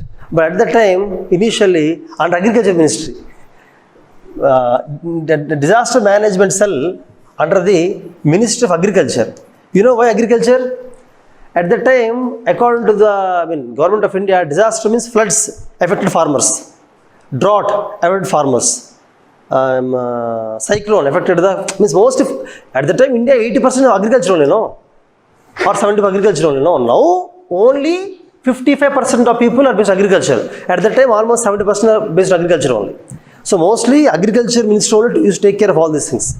Okay, what you said is correct now. Now it is changed. What's your name? Prasad. Home Ministry is now. At the time initially, okay. Later on, like how Prasad said, later on, in 2002, Disaster Management Division is created under the Ministry of Home Affairs. It's created. Do you know why it's created? I'll tell you what happened. Friends, we always learn from experience. Previously, they created disaster management cell under Agriculture Minister. You know what happened in that year? In the 1990s, you know what happened in India? See, I'll tell you. In 1990s, India experienced major disasters. You know what? Tell me, 1993, what we experienced? 93, I told you, no. Latur earthquake. You know, almost 52 villages of Maharashtra. Actually, Latur is a district. Latur district, nearby Osmanabad district, I think. Osmanabad, some district is there. Latur, Osmanabad, the two districts. Earthquake occurred such a way, 52 villages are collapsed, completely gone. Many people, almost 10,000 people, I mean official numbers. In reality, more might have died. 10,000 people died. Overnight, night event occurred, Latur earthquake. It's a major event worst event for India, Government of India. It's a very bad experience for India. In Maharashtra. And this earthquake, India never expected earthquake in Maharashtra. You know why? I told you no. We used to think that if this earth, this is one plate. Earth is made up of plates, right? We always used to think that earthquake will occur between the plates. But Maharashtra, see, plates don't get confused. We'll discuss about it in geography class. Swedan sir will discuss about. Swedan sir will tell about the interplate tectonic activity. At that time you learn, but just for this class, between the plates only we thought earthquake will occur. But Latur is center of the plate. I mean in the plate. So you are expected. This is called intraplate earthquake. Intraplate earthquake. What is the meaning of intraplate? Inside the plate, not on the border. Earthquake occurred. Unexpected. Many people died. India is not prepared for it. Not prepared. Not where we are completely caught unaware, unexpected, unprepared. Okay. So and then in the same decade, 1998, what happened? I told you in the beginning of the class. What happened? Malpa landslide, Uttarakhand. Same decade, Malpa. Friends, always you have to remember some important, some worst disasters. Worst disasters, you should remember. I told you, no. You have to mention them in the exam. 1998, Malpa. Malpa is a village in Uttarakhand. Uttarakhand is Himalayan state. I told you, no. Landslides in India mostly occur in Himalayas or Western Ghats because slope is more and slope is unstable. And development is happening. At that time it's not Uttarakhand, Uttar Pradesh only. Uttarakhand divided later. At that time Uttar Pradesh only completely. So on Himalayas they are building houses, everything, no. So slope becomes stable, landslide occurred. Malpa landslide, worst landslide. Almost everybody died. Entire village is gone. Worst landslide. Similarly in the same decade, 1990s only, one more thing. I told you, 1999, what happened? Orissa super cyclone. Friends, it is the worst cyclone in India. There are many cyclones that happened in India, but the name is super cyclone, Odisha. It is the worst cyclone. Several people died. It's the biggest and the most or the worst cyclone that ever occurred in India. See, Hudur cyclone of Visakhapatnam is also a big cyclone. Hudur cyclone, Visakhapatnam. But nobody died. Nobody died. One person might have died, no, but nobody died. Cyclone is very big. But we are prepared, ready. Structures are strong. Before cyclone only, we predicted cyclone. Predicted means early warning. Forecast. Forecast. Cyclone is coming. It is coming from northeast to west. They tell like that, no. So they are ready. They are evacuated. Super cyclone, we are unprepared. Many people died. So 1990s, just in the same decade, see, 93, 99. So in that decade, India got worst experiences. That's why we understood that disaster is not just for farmers, not all for agriculture. We have to be more prepared. That's why, based on, you can write down, based on these three experiences only, you can write down the year and the name of the disaster. Based on these three experiences only, in 2002, India created Disaster Management Division under Ministry of Home Affairs. Under Ministry of Home Affairs.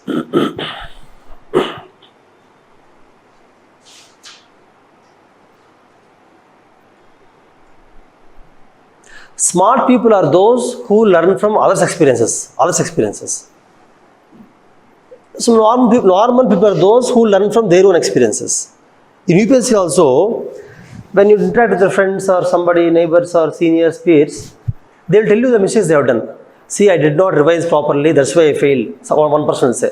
Other person will say, I did not make a proper notes, so I don't know what to revise, that's why I failed. Other person will say, I never practiced. In the classes they used to give mains answers. I never wrote the answers, that's why I failed. They'll tell like that. From that they will learn. But you should learn from their experiences. Or you want to experience the same and then learn. Anybody in the class who want to experience and then learn? Not required. Learn from those experiences, okay? Anyhow, so friends, India learned from its experiences.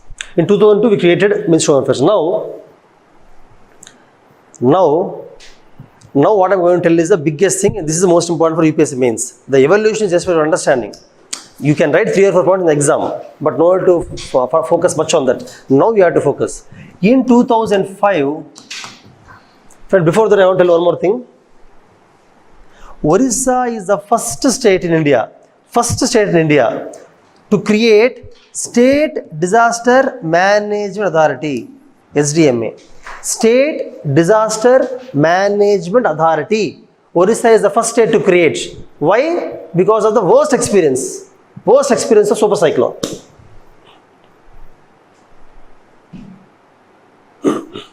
Because of the worst extreme super cyclone, it became the first state that created SDMA. SDMA.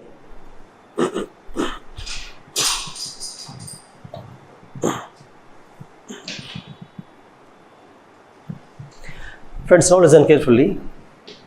In 2005, India made an act. That act is National Disaster Management Act. National Disaster Friend, never write like this in exam. In UPSC Mains exam, never write the shortcuts. Government means GOVT, management means MGMT. Don't write like that. Write completely only. Okay? Evaluate sometimes feel bad. If they feel bad, they'll reduce the marks. It's a subject to exam, no? Depends upon their subjectiveness. Okay. So NDMA Act, next NDMA 2005. It's a major act that completely changed the structure of disaster management in India. Let us discuss NDMA 2005, that act. What kind of institutional framework it created? I'll draw a diagram to explain you. I'll draw a institutional framework. Means this act created a structure. See, first thing you can say is, if you want to write about the act, first one you can write is, this act focused on all steps of cycle. All steps of disaster management cycle. You can write down. This act focused on all steps. You know cycle? Respond, relief, rescue, resettlement, rehabilitation, reconstruction, development, preparedness, mitigation, all steps. So this act focused, emphasized on all steps of disaster management.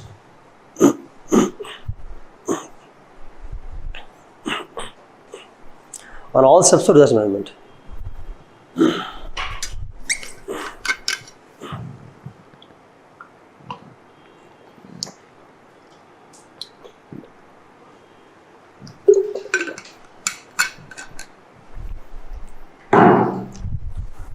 Number two, friends, it focused on all types of disasters.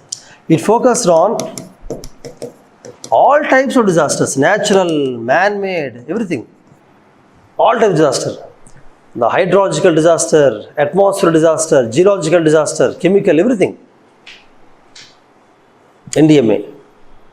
And it gave guidelines for all disasters. It gave guidelines for all types of disasters. How to manage all the disasters, all types. How to manage. It gave guidelines. These guidelines only I am telling. In the last three classes, what I told, earthquake, landslide, are these guidelines only. Okay. It gave guidelines for all types of disaster management. Then friends, it created an institutional framework. Like below. Below means, now I will draw a diagram and show you. Now I will draw a diagram. It created an institutional framework and hierarchy like below. Institutional framework and hierarchy like below. I'll show you the hierarchy and institutional framework in the same diagram. I'll show. The diagram is enough. Okay. See, one thing is, friends, this is created by the NDMA. NDMA, National Disaster Management Act, has created this structure. Okay. At central level, you have National Disaster Management Authority, central government, highest body. In the entire diagram, highest body is this one only. Okay, first you draw the diagram, then you can write NDMA, National Disaster Management Authority. It is, who is the president of that? Who is the chairman of NDMA? Chairman. Who chairman? Very good, Prime Minister of India. Prime Minister of India is the chairman of that body. He conducts the NDMA regularly. Okay. Conducts means conducts the meetings of NDMA. He conducts the meetings of NDMA regularly. At the same central level, we have National Executive Committee. Same level. National Executive Committee. Can anyone tell me who is chairman of that? Home Secretary. Central Home Secretary, not state. Central Home Secretary. Central Home Secretary. Because why Home Secretary? No? Why Home Secretary? Home Secretary has the power over all the police, all the paramilitary, all the fire safety, all the home guard, all the forces are under the Home Ministry only, except the defense forces are under the Defense Minister. leave Army, Navy and Air Force. All other things, BSF, CAPF, Sasimabal, Coast Guard, Home Guard, paramilitary, everybody under the control of whom? Home Minister only, under Home Secretary. Okay, it is Executive Committee, Nation Executive Committee. That's why they kept Home Secretary as the head. This is central government level. Same structure is there at state government. State government, what is the main body? State Disaster Management Authority. Who is the chairman? Chief Minister. And what is the executive body? Executive. This is a policy making. They'll make policies, but somebody has to execute the policies now. One policy is made by minister. Who will execute it? IAS officers only. Home Secretary. Here, State Executive Committee. Who is the chairman? Home Secretary only. Home Secretary of Telangana. Home Secretary of Andhra Pradesh. Orissa, like that. Home Secretary is IAS officer who is under the Home Minister. General IAS officer kept. IPS can also be kept actually, but generally they keep IAS officer only. Okay. In future, things may change. You know, Home Secretary, IPS may become in future, IPS, because IPS officers may have better knowledge of managing the police. Generally, Home Secretary, what he does, he manages police only. And all the police in the state, police office state are in the control of Home Minister or Home Secretary. So, but Home Secretary is IAS officer, strangely, but anybody can become, but IPS may be better. Recommendation of some people is that, some committees, IPS is better, but generally they make IAS. Okay. Now, same thing for district level. District Disaster Manage Authority. Who is the head? Chairman? Huh? Collector only. DM. District Magistrate or Collector. DM. Collector. So, District Disaster Authority. Okay. Now here there is no executive committee. Because collector itself is executive, he is only authority. Both collector is executive also now. Now below that we have local level. Friends, you have local level also. Friends, local level means local level disaster management is taken care by whom? Here there are two things. One is it a panchayat or municipality? See, if it is a city, municipality. If it is a village, panchayat. In the district, there are villages and cities, both are there now. So in panchayat, generally, panchayat executive officer, panchayat sarpanch of the panchayat, gram sabha members, they all take care of it. Sarpanch, gram sabha members, panchayat executives, they take care of it. For municipality, recently what happened, for municipality, police commissioner for a city, not a municipality exactly, for a city. I mean to say city. For a city, police commissioner plus municipal commissioner. Generally, municipal commissioner, IAS officer or group 1 officer, RDO, deputy collector generally. Police commissioner, municipal commissioner plus mayor. You know mayor? Mayor is elected or the government nominates somebody. Okay. Whereas municipal commissioner, police commissioner are bureaucrats. These three together take care of the city disaster management.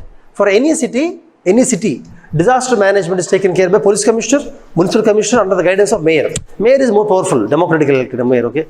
More powerful. So, this is the structure. And do you know who actually recommended this structure? Who recommended? This is recommended long back, almost 40 years back recommended. By whom, Second ARC, Administrative Reforms Commission. You will study about this in the governance. When the governance class is taken, Natarajan Sir generally takes governance for you. He will explain Administrative Reforms Commission. Actually, this ARC, it's a very big report. It has 15 reports, 15 chapters. They recommended many things. Good governance, city, how should run a city, panchayat. Many recommendations are there, administrative, many. But most of them are not taken by the government, not followed. In India, the problem is government creates a committee. They recommend a lot of reforms, but difficult for the government to accept all reforms. Anyhow, in second ARC, which was formed almost 40 years ago, one of the recommendations is that in every city, disaster management shall be taken care by these three people. And this recommendation is accepted. Now we are following this, okay? Actually, you know, when you study polity, in polity, Constitution of India, you study about 73rd and 74th Constitutional Amendment Acts. Constitution is amended. Previously, in the Constitution of India, we have central government, state government. That's all two governments are there. But this amendment is done to Constitution. Amendment is done. By amending, third government is formed, third tier. Central government, state government, then local government. Panchayat elections was introduced into India constitutionally. Before that, there is no Panchayat government in India. Constitution is not there. Now, this within the Panchayat municipality, they added the powers of disaster management also. Disaster management powers are given to Panchayat municipality also. They gave the powers. Who gave the powers? Who gave? National Disaster Management Act 2005. It gave the powers of disaster management to both the Panchayat and the municipality. Okay. Now, this is the main structure of the hierarchy and structure. Now, along with this friend, Ministry of Home Affairs. Home Minister. Home Ministry. Ministry of Home Affairs. Central Home Ministry. Under Central Home Ministry, there are lot of structure, lot of institutions. Under the Home Minister, again, there are many institutions. One institution is National Institution of Disaster Management. National Institution of Disaster Management. What will they do? What do they do? They give training. Institution. What does institution do? They give training. Training is also called as capacity building. They give training. That is called capacity building. To whom? To various forces. To police, CAPF, CRPF, SSB, BSF, different people. They give training regularly. Training in what? What training? In disaster management. For example, 2013 Uttarakhand floods occurred. Who saved lives? Many lives. Paramilitary force only. Local Uttarakhand police could not do anything. Uttarakhand police are not well trained. They also did very good job, but paramilitary force, they came from center.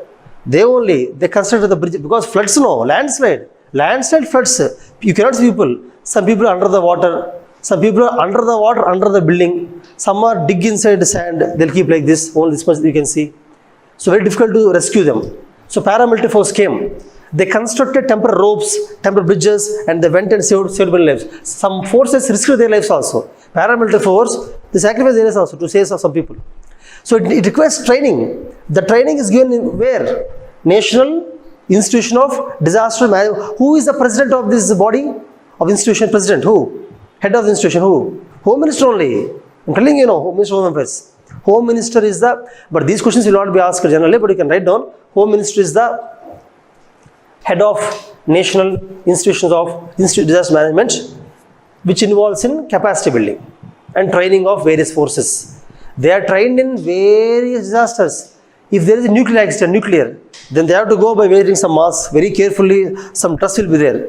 In case of nuclear accidents, chemical accident, Bhopal gas tragedy occurred, chemical accident, or Shivakasi fire accident happened. In such cases, they have to wear separate apparel. Apparel means clothes will be there, mask. They should be trained in all those things. The training is given by institution. Okay. Then, friends, there is a separate force called as National Disaster Response Force. Who's head of the force? Home Ministry only. National Disaster Response. National Disaster Response Force. So this is just like Army, Navy. This is also a force. How will they create the force? By taking some people from Army, some from Navy, some from BSF, some from CAPF, some from black commandos who are trained very well. For example, when Taj attack, Mumbai Taj attack, who went? Who saved lives of people? Black commandos only. Do you think Maharashtra police went and saved lives? Bombay police went and no. Black commandos came. Black commanders are ready to risk their life also. They are trained to sacrifice their life also. They are ready to jump into the situation, they will go and they save. At the time, one of the commander died. A movie also came now. Major movies about the commander. Anyhow, see. So, similarly, National Disaster Response Force is made up of all these people. Then friends, National Disaster Response Fund. This is force, this is fund. Means separate money is allocated. Government of India will keep in the budget, they'll allocate some money. After disaster, you cannot bring the money, difficult. You have to keep some money aside. Every year some disaster may occur, no? Flood, cyclone, something. So some fund will be there. That fund is used immediately.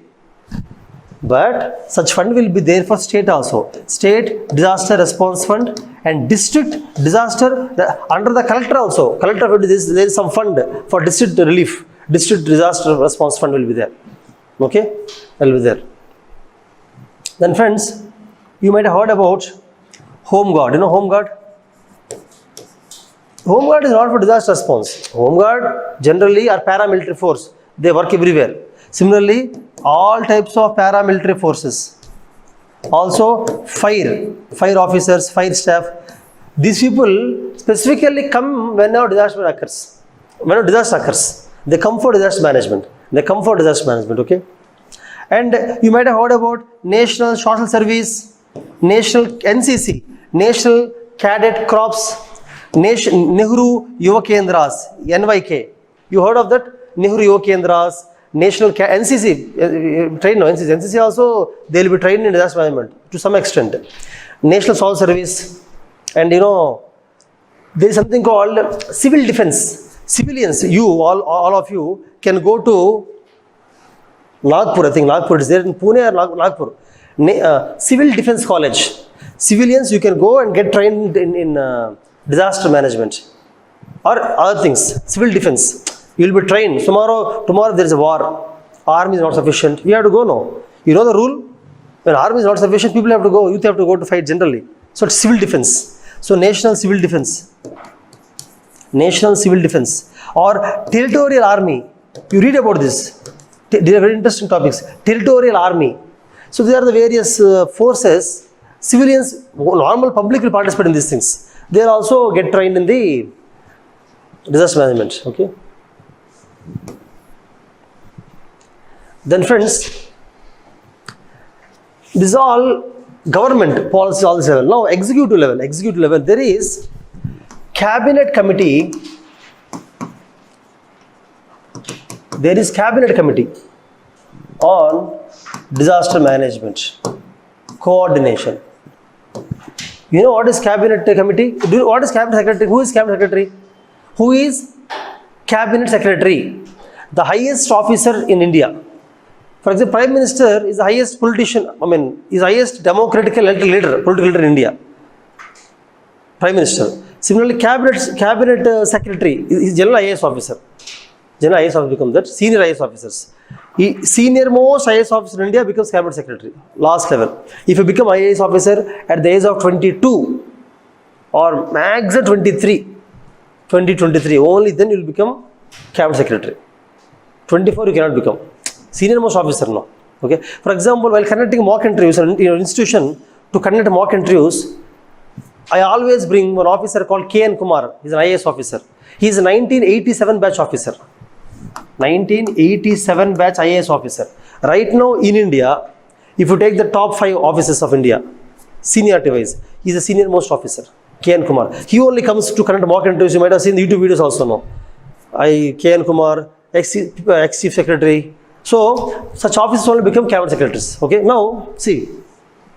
Cabinet committee means all central secretaries, central defense secretary, home secretary, agriculture secretary, all secretaries form a committee. All IAS officers, top officers, okay.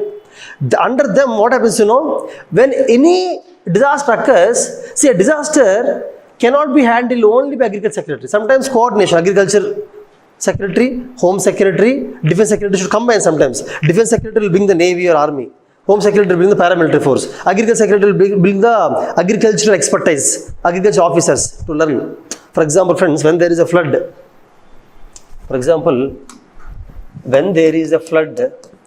you should have Indian Meteorological Department, Central Water Commission, Flood Control Department, Water Resources Division. There are various departments now. It's not a single department now. When flood occurs, Central Water Commission will be there. Flood Control department is there called Flood Control Department.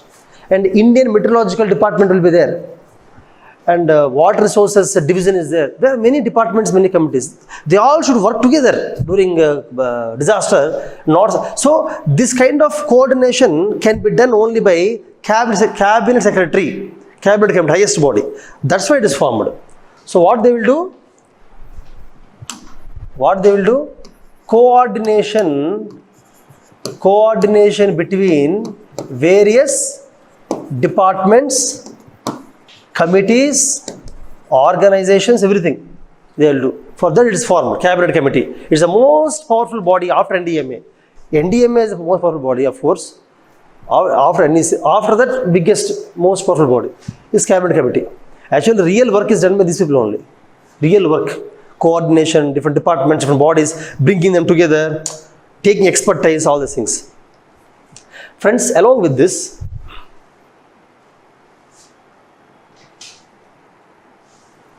along with these things, you also have civilians.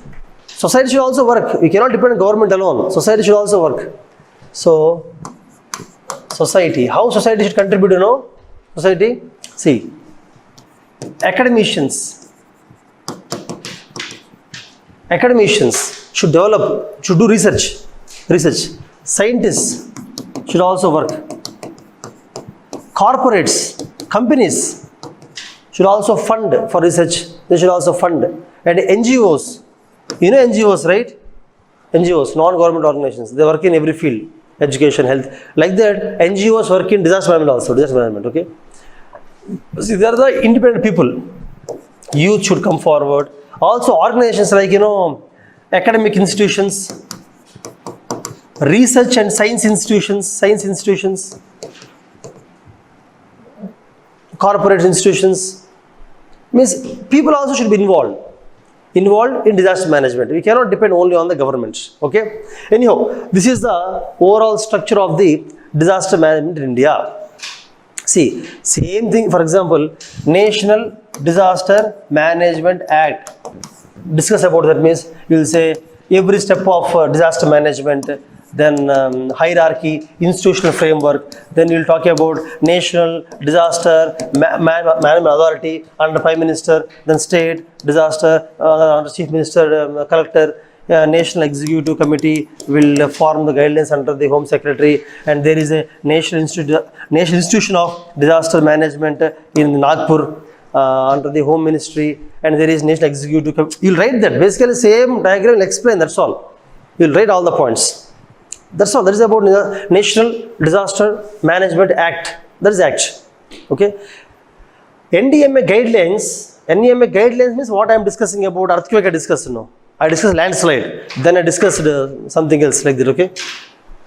Also, friends, see, internationally, this is India or center, state, district, whatever, or city, whatever I discussed.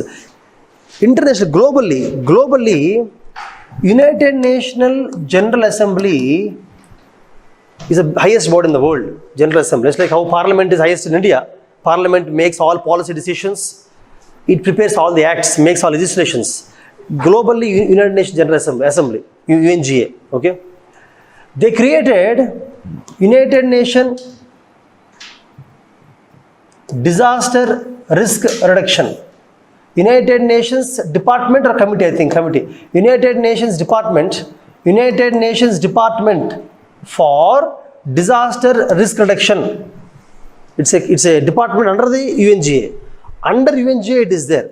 United Nations Department for Disaster Risk Reduction. I'm not very sure department or committee, one of that, but basically they work on disaster risk reduction only. Understand? So that this committee, this department, this office, or you can say office, United Nations office, better, United Office for Disaster Reduction. This office, do you know what they do? They regularly conduct meetings with all governments, all countries. So they consult through meetings and negotiate by conducting discussions with all countries. They talk to all Indian government, Pakistan government, China, every government, USA, European countries, They talk to all governments and together they make a policy. For example, in parliament what we do generally, we talk to all the members of parliament from all states to make a law. UNGA has members from all countries, almost all countries. So they talk to all governments, all countries to make any law, international law. Okay. Using that negotiation, in 2005, they made HIGO framework for disaster risk reduction. HIGO, it's a international, some kind of not law, you cannot call it framework. Law means you have to follow it. Framework means you have option. You can follow or may not follow. Just advisory, they advise. So HIGO framework, 2005 to 15. But this is, you know, write much about this, just remember the name. You have to study more about presently what structure. Presently, Sendai. Friends, actually, Sendai is a place in Japan. Basically, that meeting, generally this international organization, what they do, you know, wherever meeting occurs, they'll put that name. If the meeting occurs in Delhi, they'll say Delhi framework. If meeting occurs in Sendai, Sendai framework, Japan. So, in 2012, 13, 14, during the 3-4 years, they met in Sendai and they created a framework called Sendai Framework of Disaster Risk Reduction. Risk reduction means you reduce the risk of disaster. I think I explained now what is risk, what vulnerability in the first class. That's a very important topic. You should listen to first class. Recording is there, you access that. First class is important. I discussed about what is the meaning of risk of disaster, what is vulnerability or susceptibility of the disaster. You should understand those terms. I explained with examples also. I gave examples also. Okay. So Sendai framework is for 2015 to 2030. These 15 years. It's a 15 years rule. All countries should follow, try to follow. Sendai framework. Sendai framework has given a lot of ideas, opinions, suggestions of how you have to reduce the risk of disaster. Reduce disaster. Okay. How to make disaster resilient communities. How to make disaster resilient communities. Resilient means you should be able to withstand disaster, able to respond to disaster, resilience. Okay. They discussed about all those things. Even in India, previously planning commission was there in India. Previously India has planning commission from 1951 to till Modi, till NDA came to power. NDA came to power which year? NDA. Till that time, planning commission was there in India. Planning commission means they used to make 5-year planning. 5-year. Planning commission also gave guidelines for how to manage disaster. But now we know now we have new guidelines. Now, in 2014, planning commission is replaced. It stopped at replaced by whom? Very good, Niti Aayog. National Institution for Transformation of India. Some name. National Institution of Transformation for India. It's a think tank. It's not a commission. Think tank. They will only give ideas. They will only give suggestions. They will only give framework. They will not. The suggestions may not be accepted by government. They give ideas. Think tank. Very powerful think tank. Niti Aayog. It has members from all departments. So they also told how to manage how to manage floods, how to manage drought, how to be prepared for earthquake, cyclone, tsunami. They have their own vision. Okay. So different bodies discussed about disaster management. Internationally, United Nations Office for Disaster Risk Reduction. Internationally, it is working for many years, but presently we are following Sendai framework. Sendai is a place in Japan. Sendai framework tells about how to manage earthquake, flood, cyclone, everything. But those things you don't buy heart. You will buy heart only Indian NDMA guidelines. So you should remember NDMA guidelines. Almost both are same. NDMA guidelines also learn from international framework only. We learn from international framework only. No, okay. Friend, so today I explained the structure, the international structure or the national, state level, institutional framework, departments. What do they do? I explained broadly. This is enough. You have to use them in the mains answer writing. You have to use these things. NAC, NIDC, NDMA, HIGO framework, Sendai framework, Niti Aayog. Something you have to use these things. Okay. So what's time? 12:45. Okay, now I will continue yesterday's class. Yesterday I discussed the disaster management of landslide, earthquake, drought. Today we will start with flood. Flood is a major disaster in India. If you take India,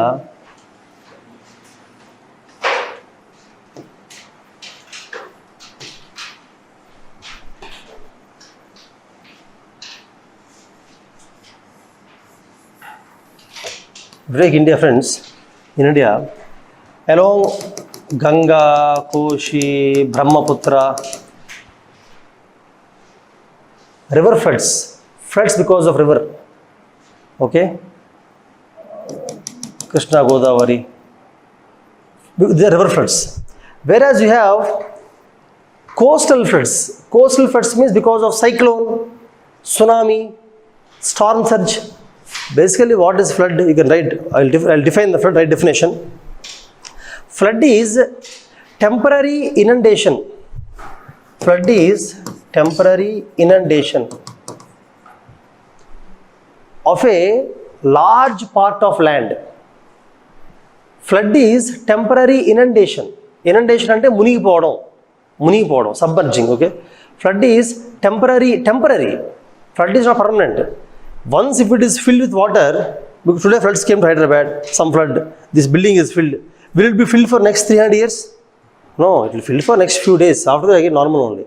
Roads are filled, during very heavy rainfall, roads are filled. Will it be filled for next 1000 years? No, next few days only. So temporary, the word temporary is very important. Permanently filled means it's not called flood, it's called ocean, okay, or river. So flood is temporary inundation of large part of land. Again, for example, sir, this chair is filled, sir, today, flood has occurred, you cannot say like that. Large part of land, flood means, okay, large part of land. Because of, write down, temporary, flood is a temporary inundation of a large part of land because of several reasons like, you can write landslide, earthquake, avalanche, heavy rainfall, cloud burst, collapse of dam. Many things you can write. Cyclone, tsunami, storm surge, change of river course,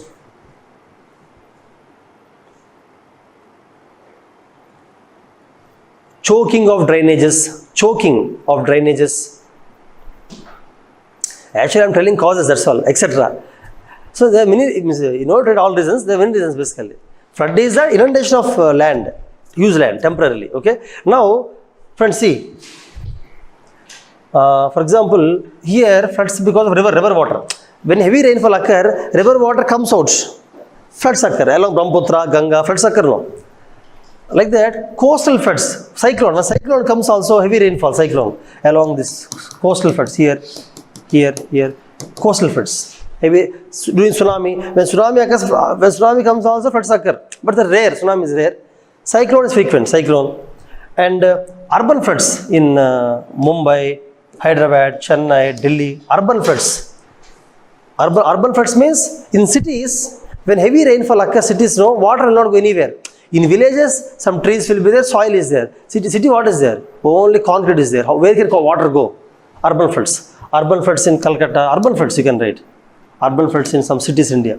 Urban floods are different, coastal floods are different, river floods are different. Basically, draw some India map and mentions, here draw India map, always.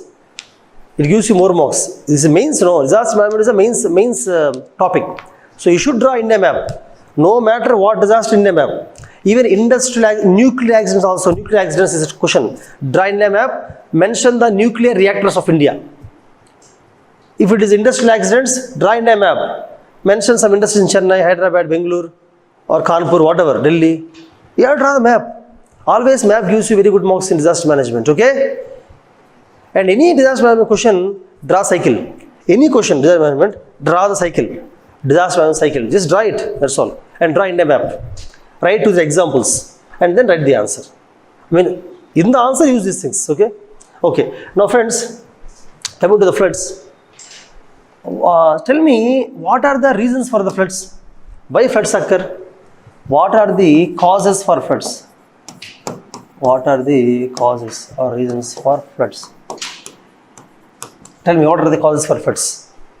I told you there are many causes. For example, see, along the hill, why floods occur, you know? Because of landslide. Because of landslide. Or if the hill is filled with snow, like Himalayan, snow hills. Do you know avalanche? How many of you know avalanche? Avalanche means entire ice, snow comes down at the same time, falls down. That's why our soldiers who are working in Siachen Glacier, you know Siachen? India-Pakistan border, Siachen. Even Kargil war, our soldiers who are there on the border of India-Pakistan along the Himalayas, it's very difficult. Many soldiers died also in the past. You know why? They work on Himalayan mountains where full snow will be there. Suddenly avalanche comes. Avalanche comes from Himalayas because Himalayas, friends, Himalayas, you'll study in geography, Himalayas are not stable. They're growing. Himalayas are growing. 65 million years back, Himalayas are this much only, like small baby, 1 meter only. Slowly they're growing. Now they are almost, here, Mount Everest is nearly 9 kilometers, 8.8 kilometers, Mount Everest. Still growing. You do one thing, you come after 10 million years, it will be 15 kilometers. It's growing. That's why they are unstable. They are moving continuously. That's why snow falls down, avalanche. In the movie Bahubali 1 or 2, avalanche. Anushka or Tamanna in that scene. Tamanna. Do you know how they escaped? You should all try to escape like that. It's actually not possible. It's a movie. But basically that movie clearly showed avalanche. Avalanche is a form of landslide but of snow. So avalanche causes floods. The snow, when it comes down, it melts into water, it causes floods. Landslide also, when the land along the mountain, when the land slides like this, all that debris falls in the river. So river water comes out. Understand? That's how floods occur. So along the hills, avalanche or landslide floods. And along the coast, for example, India, along the coast, why floods occur along the coast? Because of storm surge. Because of cyclone. Tsunami is a rare thing. But you should know when tsunami occurred in India. Friends, see, tsunami occurred in India in 2004 December. Dates are not important for UPSC. Maybe for lower group 2 or group 3 they may ask when did tsunami occur, 26 December like that, mostly they will not ask. But 2004 is important, tsunami occurred. It was the worst tsunami of last 50 years, the biggest tsunami. India affected, but mostly Southeast Asian countries, Indonesia, Philippines, they are highly affected. Many famous people died who went for tourism. You know, tourism is famous in small islands. They want island, no. Next island is not there. All tourist island also inside the water only. Tsunami. What is tsunami? Su means harbor, nami means waves. Harbor waves. Normal waves only, but little bigger. Normal waves are say half meter, that is 30, 20 meters, 15 meters. So floods occur, okay? Anyhow, so floods occur because tsunami, cyclone. This is the coastal. I am telling you the reasons for floods. Reasons, okay? Then you have heavy rainfall. Because of cloud burst. I told you about cloud burst, no? Yesterday's class also. What is cloud burst? I told you, right? Cloud burst, heavy rainfall.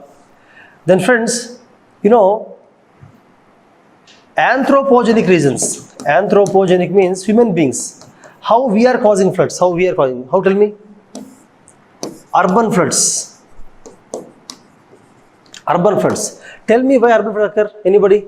Why does urban floods occur, friends? In cities, urban means cities. In cities, why are floods occurring in Hyderabad, Chennai, Mumbai, every rainy season floods are occurring.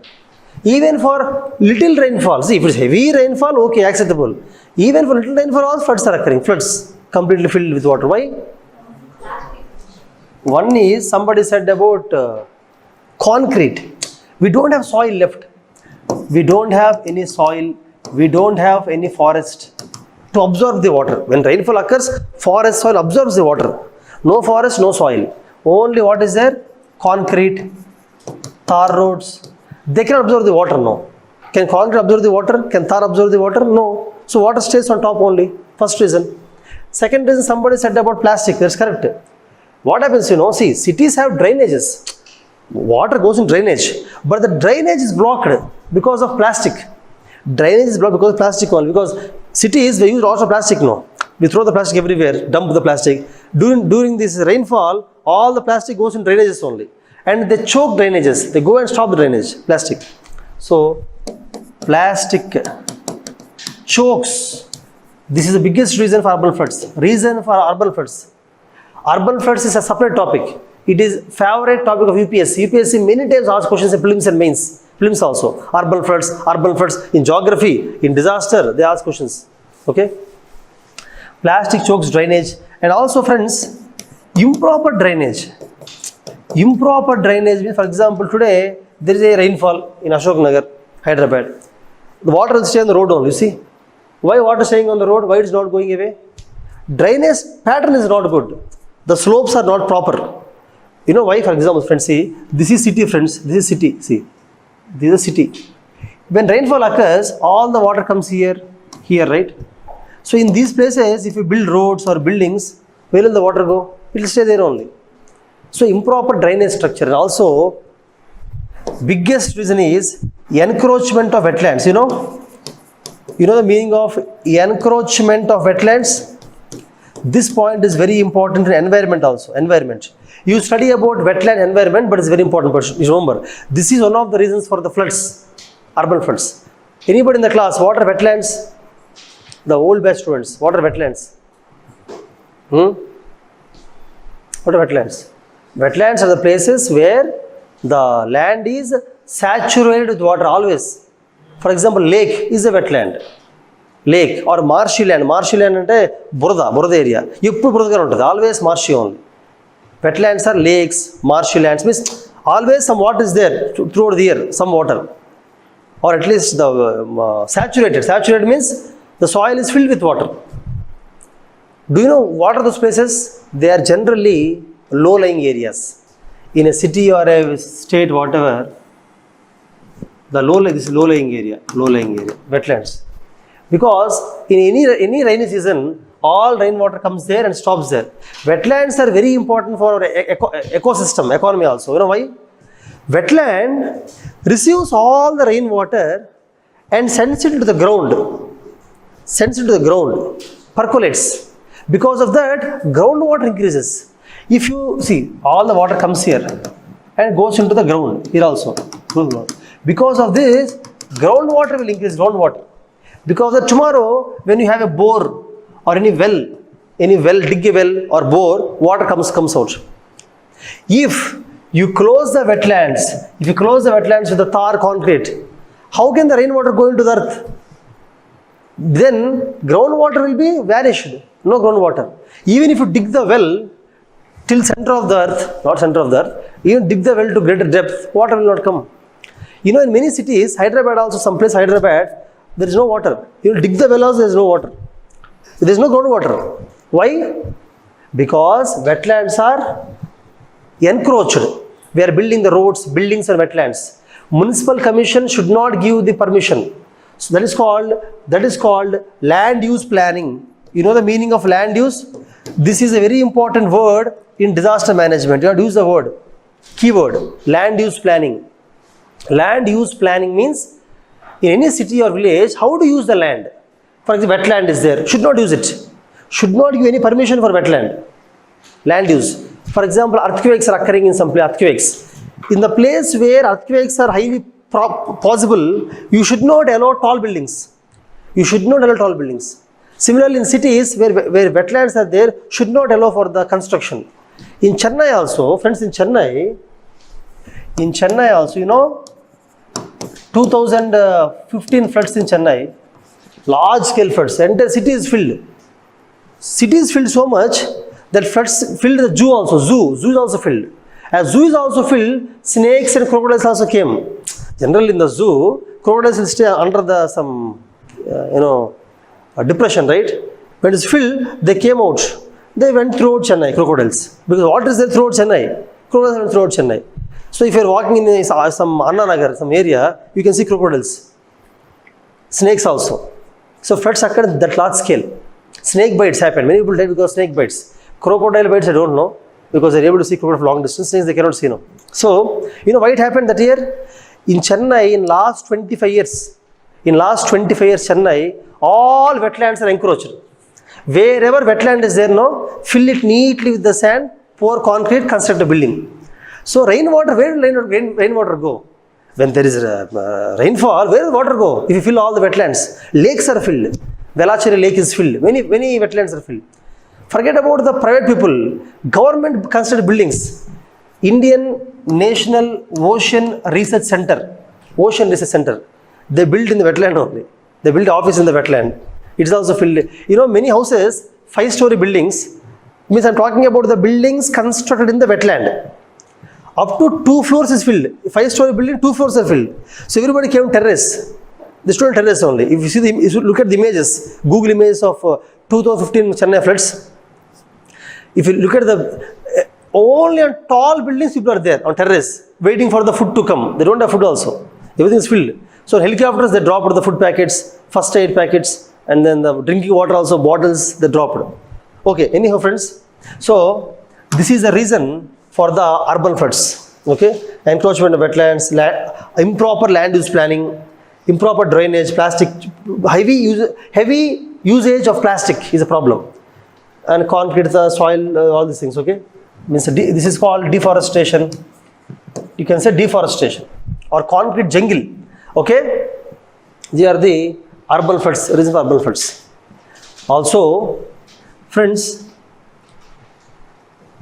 yeah, more or less, these are the reasons for the floods in India. Okay, you should know for any disaster, you should know the reasons first of all, causes. Then we'll go for the impacts. What are the Mumbai also? You see Mumbai floods. Today homework is see Google images of Mumbai floods. You understand the images, okay? Now, what are the effects or impacts? Almost same. Already I told about earthquake and everything, landslides. You will know by now. You would be knowing the impacts. Almost same impacts only. For example, one impact is, food scarcity. Whenever there is a flood, crops will be destroyed. When floods occur, crops are destroyed. Farmers cry. Farmers will go into loss because of this. So crops get destroyed. Once the crop get destroyed, what happens? There will be food shortage. There is food shortage, food crisis. It leads to inflation. Inflation means the cost, because there is very less food, the cost of the food will be more. Inflation. Okay. Flood is a major problem of Indian economy. Because of floods, Indian economy will be damaged. Because I told you, 55% of Indians depend on what? Agriculture. So when floods occur, their life is impacted now. Okay. Inflation. Then because of flood, diseases spread. Friends, when there is water everywhere, diseases spread easily. Waterborne diseases. Because this water goes into groundwater, bore water, everywhere now. Diseases occur. Okay. Most of them are contagious diseases. Most of them. Okay. Diseases spread mostly. Then infrastructure damage. Infrastructure means everything. Electric cables. Okay. Electric cables means which are in the ground, close to the ground. Okay. Pipelines, drinking water pipelines, oil pipelines, gas pipelines, any pipeline, drinking water, oil, gas pipelines will be damaged. Okay. Then drainage will mix with the other water structure. Drainage should be separate generally, but it will break, drainage mixes. That's why diseases will come. Drainage is affected. Infrastructure means any construction, friend, drainage, pipeline, electric cable, houses, even industrial accidents. Because of floods, you may have industrial accidents or chemical accidents. Chemicals in the industries will be spread around. Or when when there's flood in the industry, it causes industrial accidents, chemical hazards, fire accidents. They are the byproducts of floods. Byproducts, you understand? And then employment is affected. All work stop. Construction work stop. Employment is affected because of floods. Employment is affected. Education is affected. There is loss of life. Loss of life. You can see Brahmaputra frequently every year Assam floods. Assam floods are very frequent. Every year the newspaper in the September month you see Assam floods. Death of so many people. Because there people stay in the flood prone area. Flood prone area means this is a river, Brahmaputra river. This side, all this side and this side of the river. Whenever heavy rainfall is there, water comes out now. So we should not stay. We should not occupy. They are called river banks, river bank. On either side of the river bank. When every year when heavy rainfall is there, water comes out of the river, it submerges the flood banks. It's called flood bank. The name itself is flood bank. That means during flood it will fill. So people should not stay. But still people come there and stay every year. Because there land cost is less, slums will stay. Because land problem is there, no? Assam is very high population. Land problem is there. They'll come and stay there. Every year during floods, their houses are damaged, they run away, they die, and again they come back after rain season. Again they stay there only. Okay? Anyhow, so loss of life, health problems, loss of property, loss of ecology. Many trees, forest animals, wildlife will also be damaged during the floods. Okay? Education, everything. So these are the various impacts of floods. And some more impacts. Floods cause landslides. I told you, no? Floods cause landslide. Floods create landslide. See, landslide create floods. Because of landslide, the debris falls in the water comes out. That is one kind of flood. Landslides cause flood. Similarly, floods will cause landslide. When there is a lot of water, heavy rainfall, lot of water, the slope becomes weak, slope falls down. So both ways. So you can write like this. Flood causes landslide and landslide causes floods. Friends, in the reasons for the floods, where I told reasons for the floods? In the reasons for the floods, I told about anthropogenic, means human being reasons, One thing you can write is deforestation. Deforestation. Because of cutting the forests also floods occur. Why?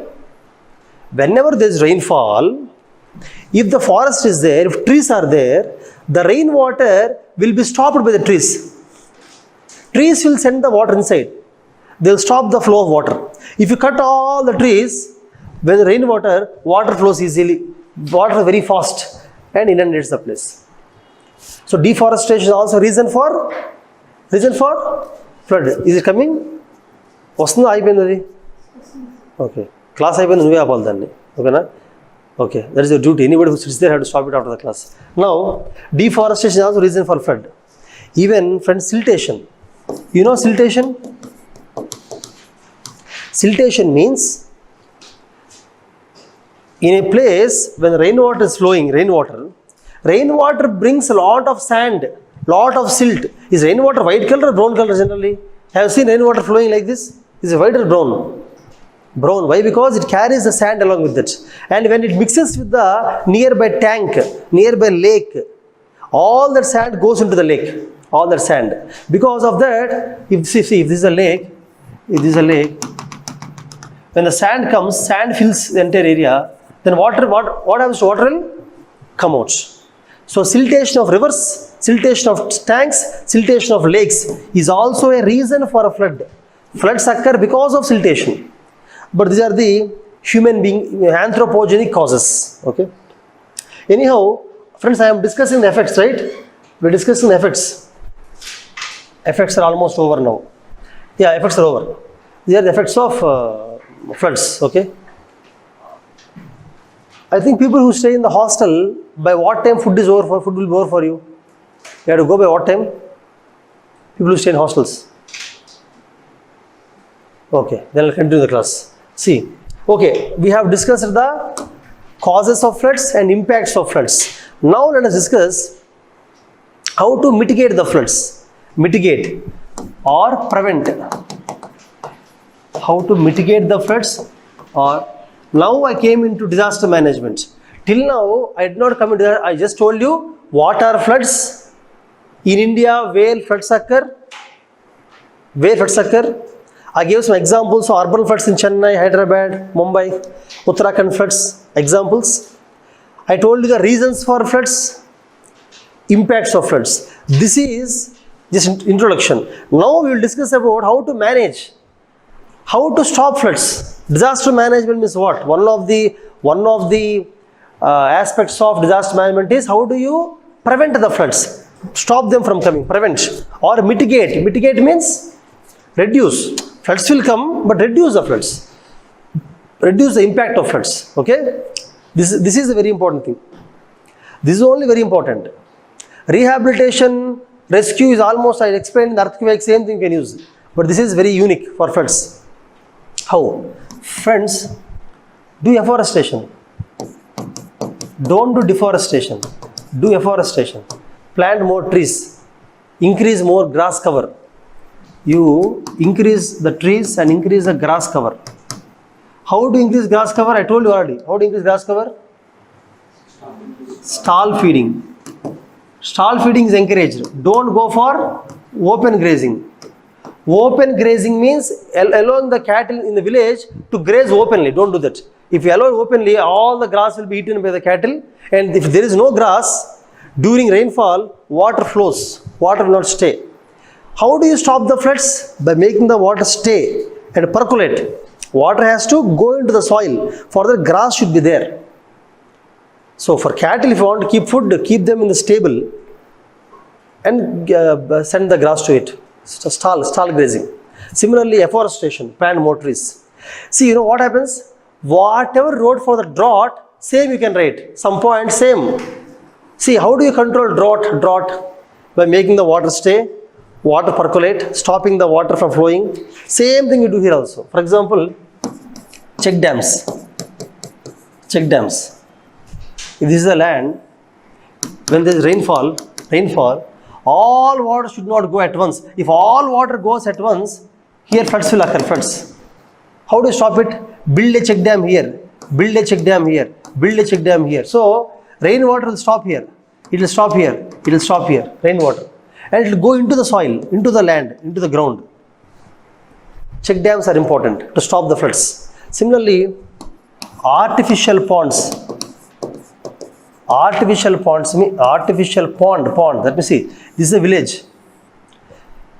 If you allow all rainwater, entire water goes here only and floods occur.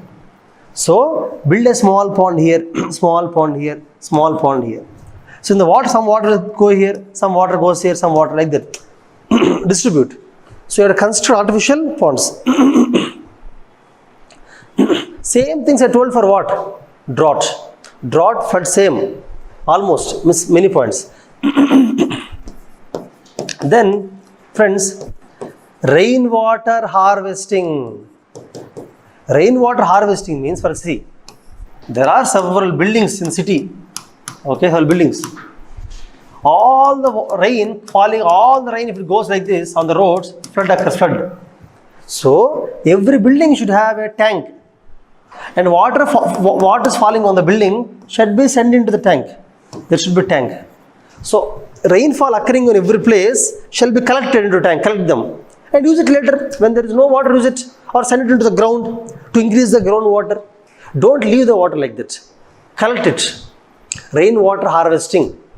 Chennai, Tamil Nadu, there is a government law. Any apartment construction is accepted.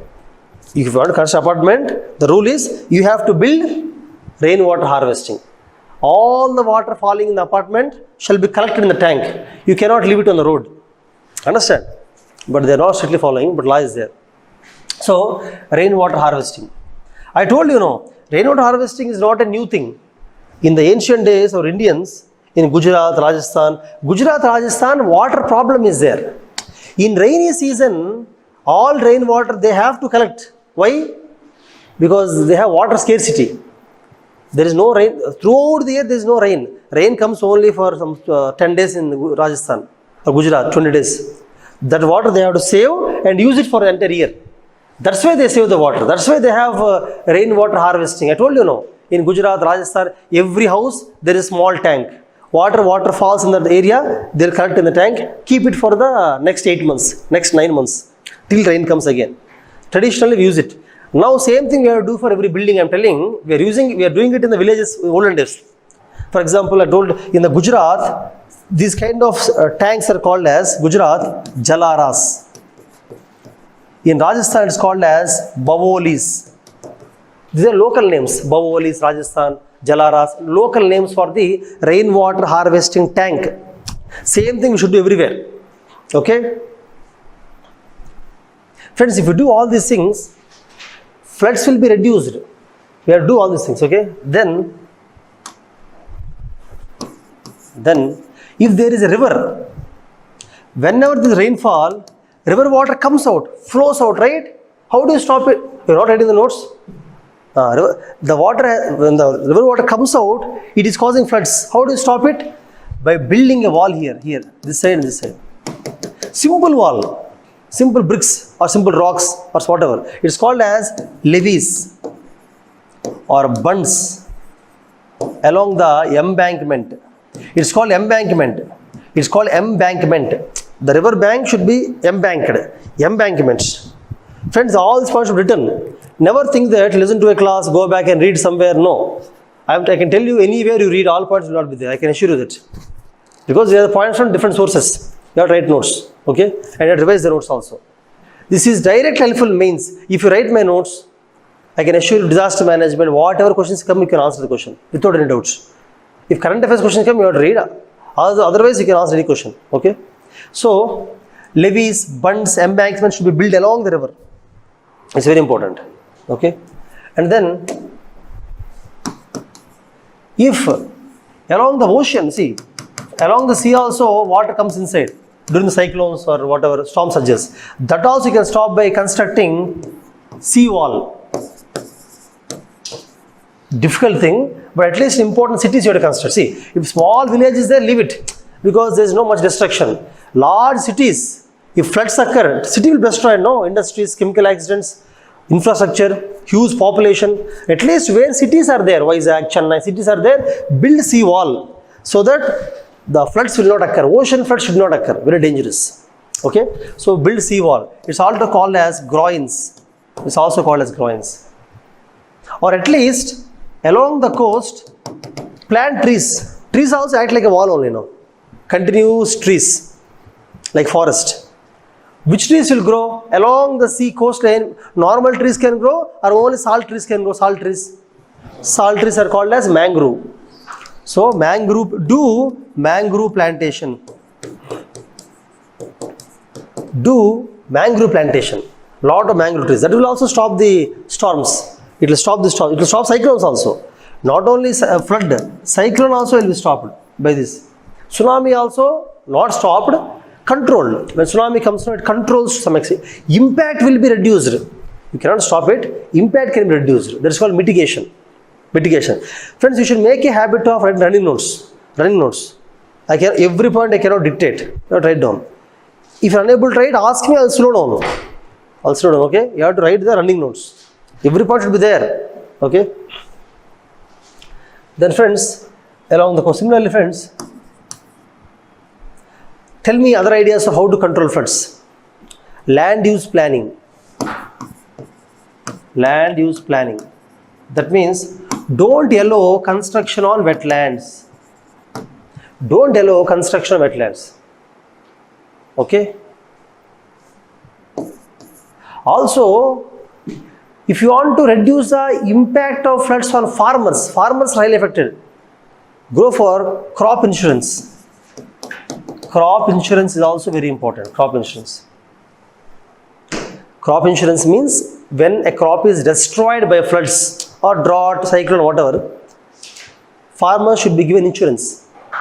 Health insurance, for example, if we get a health problem, government gives money, no? Health insurance. Life insurance. If life problem, family gives money to the family, no?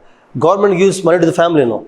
Life insurance. Crop insurance. If crop is destroyed, because farmer is spending so much money in the seeds, fertilizers, pesticides, labor, everything, and finally the crop is destroyed, he will be in losses.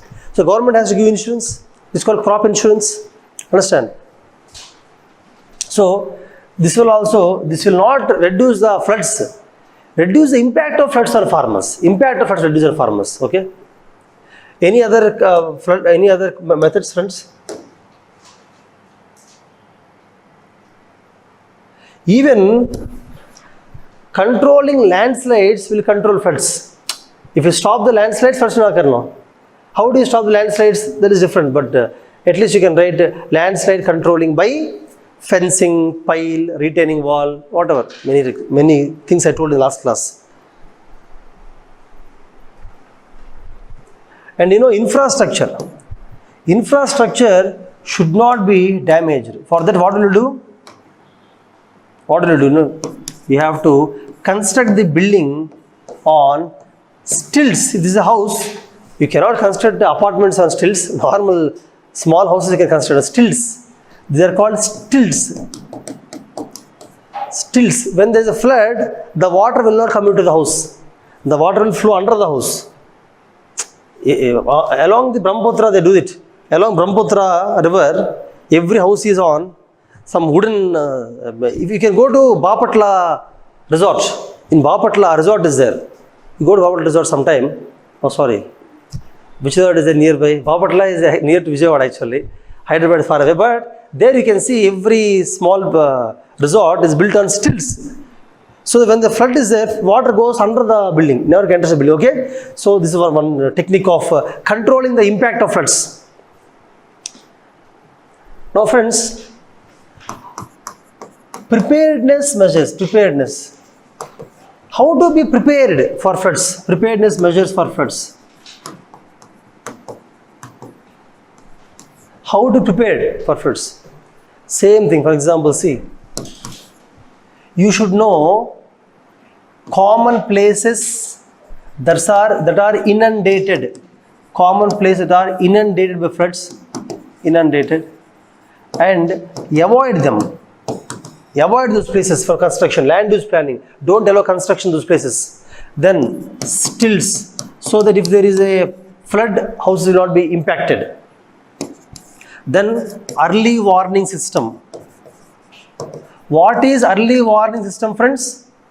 Early warning means if a flood is going to come, friends, most of the floods will not occur suddenly. See, there are sudden floods, and there are floods which will have warning period.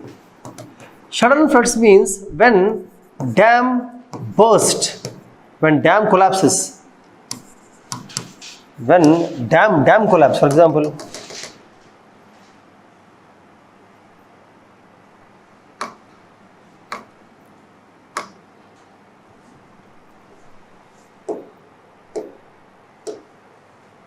I was telling you the reasons for floods, right?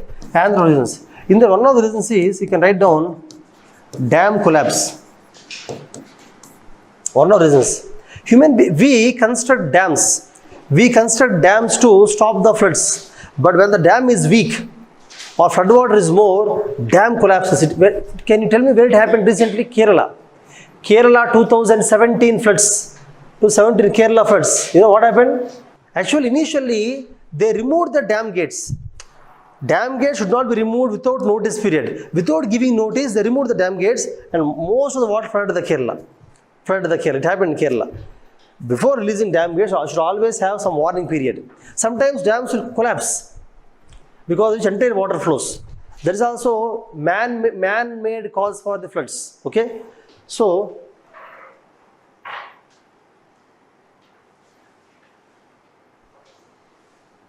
when there is dam collapse, sudden floods will occur. Sudden floods. Similarly, when there is cloud burst, sudden floods, tsunami, sudden floods, landslide, sudden floods. In these cases, you cannot do anything. You cannot do anything. But most of the high rainfall, or cyclone, or river flow, these kind of things, you have some warning period. At least 3 days, 4 days before only you will know that floods are going to come. High river flow, cyclone, high rainfall, you will know. In such cases, there should be early warning system. Means government will know. Government means, what is the government? Indian Meteorological Department, right? Indian Meteorological Department or Central Water Commission or Flood Control Department, flood control. These bodies will know that flood is going to come. Then what they have to do? Give warning to all the people there, flood is going to come. Evacuate the place, go away from there. Evacuation. So that is called early warning. But the information has to reach all people. Fishermen will be there, fishermen. How will they know? How will everybody know? That is called dissemination of information. You have to give the information to everybody. Dissemination of information. Dissemination. Through what? Through radio, All India Radio, through TV, SMS also. Have you ever got SMS from the Flood Control Department or from the CWC or IMD that today heavy rainfall may occur? For farmers also they get SMS. Actually government these days has collected all the numbers, they disseminate information to numbers. They're doing that. TV, radio, phone, mobile communication, phone communication. Sometimes they get one audio call. These days you might have got call that, hello, ఏ ప్రభుత్వం ఎంచుకుంటారు మీరు? YSRCP na, TDP na, Congress na. They're getting calls like that. Such call, that's very simple. That calls can come from disaster alert also. You take the call, hello, మేము మాట్లాడుతుంది disaster ఆధారం నుంచి ఈరోజు సాయంత్రం heavy rainfall రాబోతుంది. So ఈ ప్రదేశంలో ఉన్న అందరూ కూడా అక్కడి నుంచి the information come very easily. Satellite based communication. These days, using technology, it is very easy to everybody. Before 30 years, when floods are coming, officials should run and tell, hey, floods are coming, leave this place. Hey, how can they tell so many people? Difficult now. Now it's easy. Okay? So satellite based communication, satellite. And mobile based communication, mobile, telephone, TV, radio. All these things can be used for information dissemination. Dissemination means telling information to everybody. Dissemination. Friends, you have to use right words. Right words are important. Writing the answer of mains, okay? Actually, friends, I told you in last class also that right now we have something called as rhymes. I told you about rhymes. What is rhymes? Regional integrated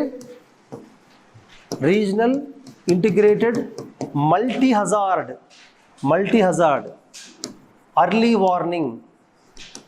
early warning system for Africa and Asia.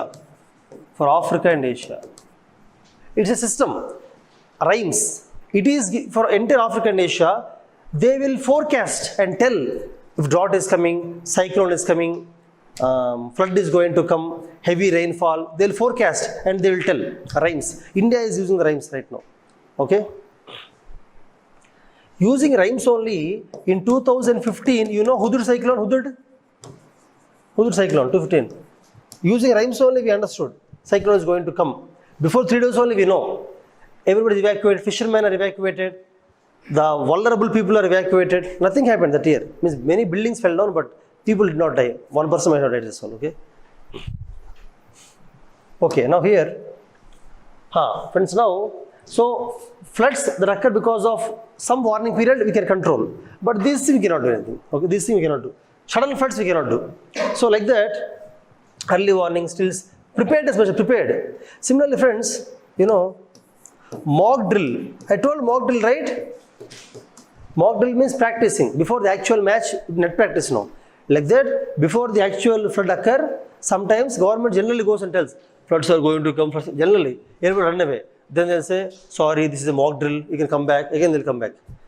Mock drill to understand people ready or not. To understand whether departments are ready, communication is ready, everything. But if you do mock drill every day, then when really floods come, nobody will run away. They'll say they'll tell like this every day. Okay, so mock drill should be done once or twice. That's all, maximum. Okay. Now, recently in Nellore, recently mock drill is done for tsunami. Tsunami mock drill is done in Nellore to check whether information is going properly, people are aware, everything. Okay. Okay. Now, friends, these are the preparedness measures where floods are going to come. No, same points in that place. You should have a evacuation map, safety plan, vulnerability map. I told many times now. That's why I don't want to tell again. So write all the points. Capacity building of the youth, training of the people, involving NGOs, youth clubs, women clubs, education of everybody. These are all points you can write in preparedness measures. These are all preparedness measures. I don't want to repeat it. Same points. After the floods occur, what are the responding? Same, response same. Evacuation, search and rescue, first aid, food, water, rehabilitation, resettlement, reconstruction, development, same things. Particularly when the floods come, the main national highways should not be filled. Vehicles will stop now. In one area floods come, national highway is filled, all states are affected now. That's why national highway should always be in the flood area. Flood area, national highways constructed elevation. Always see, national highways were constructing in some cities, Vizag, they're elevated. Chennai, elevated. So that when cyclone comes, when floods come also, it's never filled. Below is filled. It will go on as is. Vehicles will go as is. That's very important. Highway, okay? That's about floods, friends. All. That's the same. See, I did not tell about rehabilitation, reconstruction, relief. I did not tell because I told it many times in the previous classes. Same you can use. Relief, reconstruction, rescue, rehabilitation is same. I am not touching it. Preparedness, I am not telling. Same. Preparedness is same. I told preparedness same. We have to study only prevention mitigation is different. That's why I told only prevention mitigation for the floods. The remaining I will not tell. Same points, okay? Now actually I should tell about cyclone and tsunami, but the time is 1:30. So I am stopping it here. But with this class will go over. See, cyclone, tsunami I will tell quickly next class, but I will not tell about, for example, see, there are small things like for example, fire accident. See, I don't mean it's a small thing. I mean, it's not as major as cyclone, whatever. For example, fire accident is there, friend. Fire accident is also a disaster only. For example, do you know about Kumbakonam fire accident? Kumbakonam in Tamil Nadu. Kumbh fire accident. It's a major fire accident. School, everybody died. Every child died in the school. Not even a single child was rescued. It's a major accident. Kumbakonam fire accident. Kumbakonam school. Kumbakonam is a school basically. In Kumbakonam there is a school, Tamil Nadu, where everybody died. Every teacher, every student died. That's why it is a major worst accident. You know why? See, one reason, there is no evacuation route. There is only one staircase. Generally in schools and colleges, permission should not be given for one staircase. You should have minimum two staircases. One staircase, if everybody is going the same staircase, it may collapse, it may be blocked, stampede may occur, or that route may not be there at the time because of fire accident. Anything can happen. You should have minimum two staircases. Evacuation route was collapsed, it was not there. So some children, because the staircase is destroyed during the fire accident, they jumped from top of the building and they died. They jumped and they died because of giving permission, wrong permissions. The municipality and education department giving wrong permissions. In Bharatiyudu movie, I have seen Bharatiyudu movie, Indian movie. There, the senior Kamal Haasan kills his son. Why he kills his son? Because his son gives permission for one bus.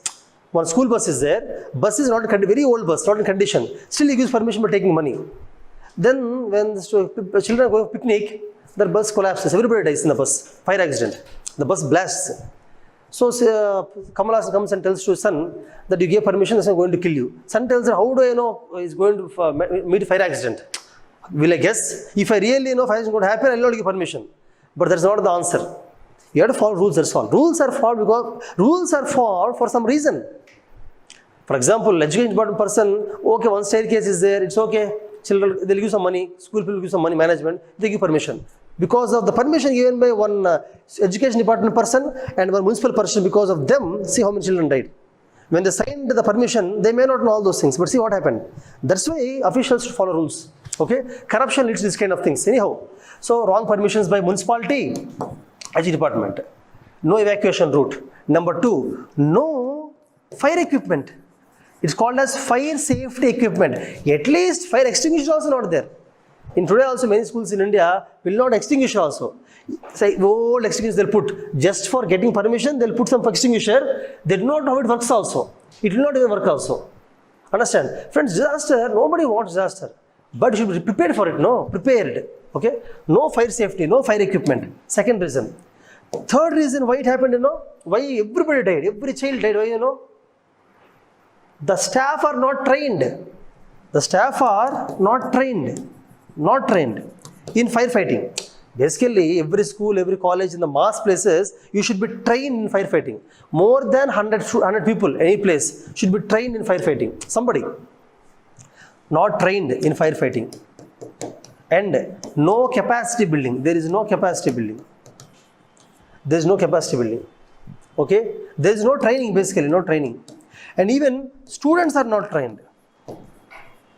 Even students are not trained. I'm telling you various reasons why everybody died. Understand? So like that, not only cyclone, not only flood, not only tsunami and all, even fire accident also you should study. Okay? Now, vulnerability is a big topic, Why? Because see, vulnerability, it can be physical vulnerability, it can be social vulnerability, economic vulnerability, environmental vulnerability. Basically in UPSC, this is one common way to get more marks. Any topic, write economic angle, political angle, social, cultural, write something, you'll get more marks in UPSC. Okay. For example, cultural vulnerability is also there. Institutional vulnerability. Means vulnerability means what? Vulnerability means when disaster occurs, who are more susceptible for damage? When disaster occurs, everybody is not damaged. Some sections are damaged. Some locations are damaged. Some kind of people are damaged. They are called vulnerable people. Vulnerability, you can write down if you want. Vulnerability is a susceptibility of the damage during disaster. It's called vulnerability. Okay. For example, if you have to understand better, let us take an example. Okay. Let us take cyclone. Tell me, when cyclone occurs, physically, let us cyclone is occurring in Visakhapatnam only. Hudud cyclone. I told you, Hudud cyclone, 2015. I always tell about this because at that time I was in Vizag only. Okay. So, Hudud cyclone. So, when cyclone occurs, let's say in Vizag, which physical means which place? Which place are highly affected? Coastal. Vizag is a large city. Entire Vizag is not affected. Those who are along the coast are more vulnerable. So, physical vulnerability is most for coastal settlements. Means houses or people who are living on the coast. Their physical vulnerability is more. Social vulnerability. Social means society. Which section of society are more damaged? Whose livelihood is more affected? Who will be more affected? Tell me. I told fishermen, they cannot fish.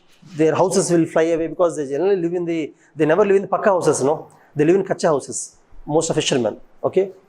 So, fishermen community. Social vulnerability, we can give example of fishermen community. For social vulnerability.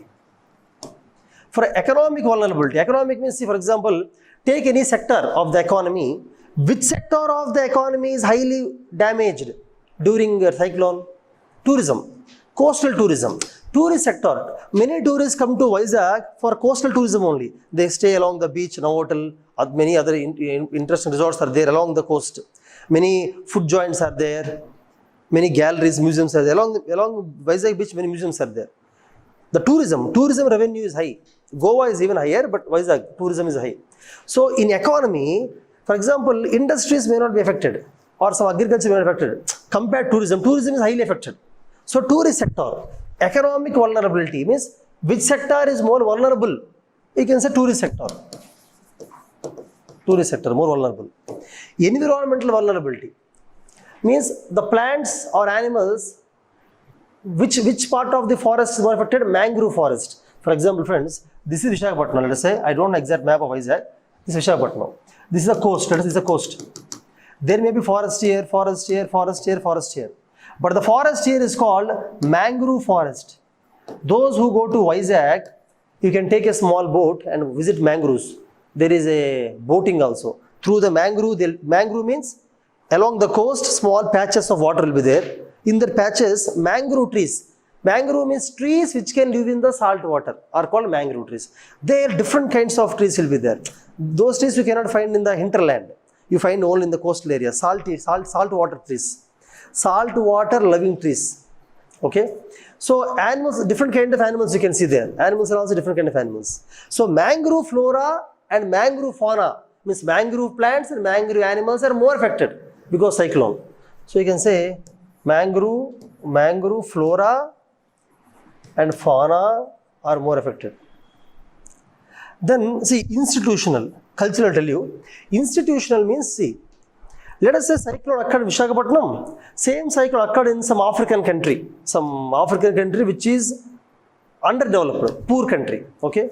In Visakhapatnam, the institutions are strong. I mean the government bodies, departments, mechanisms are very strong. Before cyclone came, they are able to predict means forecast the cyclone. Before 3 days only they know cyclone is going to come. So they made everything ready, prepared. They evacuated the people. Nobody is there on the coast area. Nobody died except one person. Nobody died. I always tell except one person, right? Okay. Nobody died because of Hudud cyclone. Why you know? Why? Because they evacuated everybody.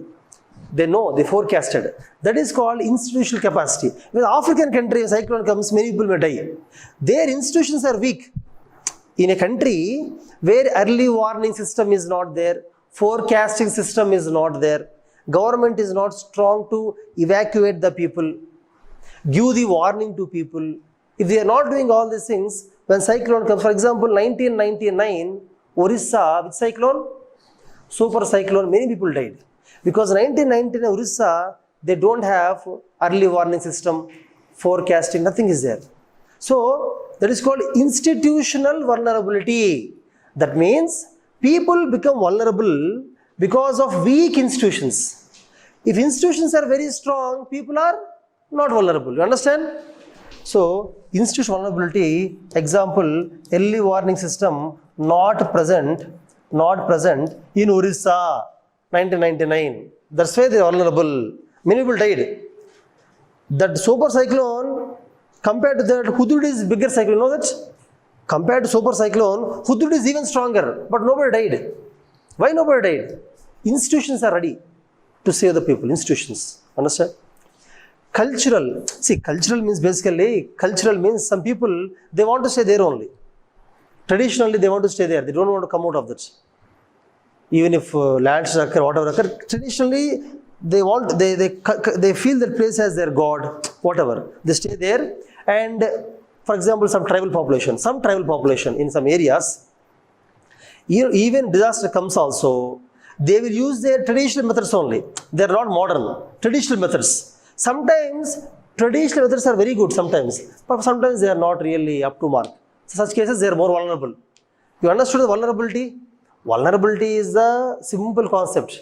I am just trying to divide into different types, that's all. You understand? So you should make a note of this. You should make a note. Take 1 or 2 minutes, make a note. Not write entire statements. Write the basic words, after going you can write. But this is a very important point. Make a note.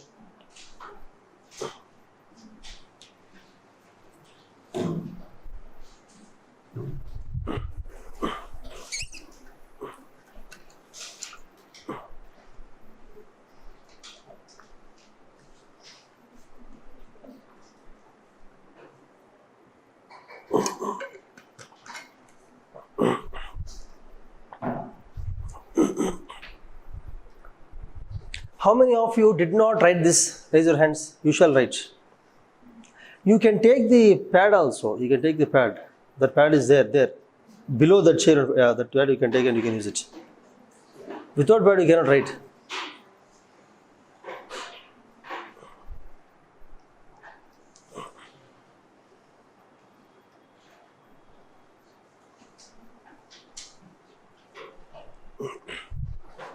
I am just discussing types of vulnerability, that's all. Okay. Friends, based on vulnerability, Anybody wants time, or can I move forward? Running notes is best. Running notes is best actually. Anybody wants time, or can I move forward? But you can use them directly in the answers. Everything that I teach shall be written in the notes. Otherwise, you'll forget all those things. You have to revise them. Revision is important. This is mains, no? Mains ideas are very important. Ideas. The ideas you can use in the answers.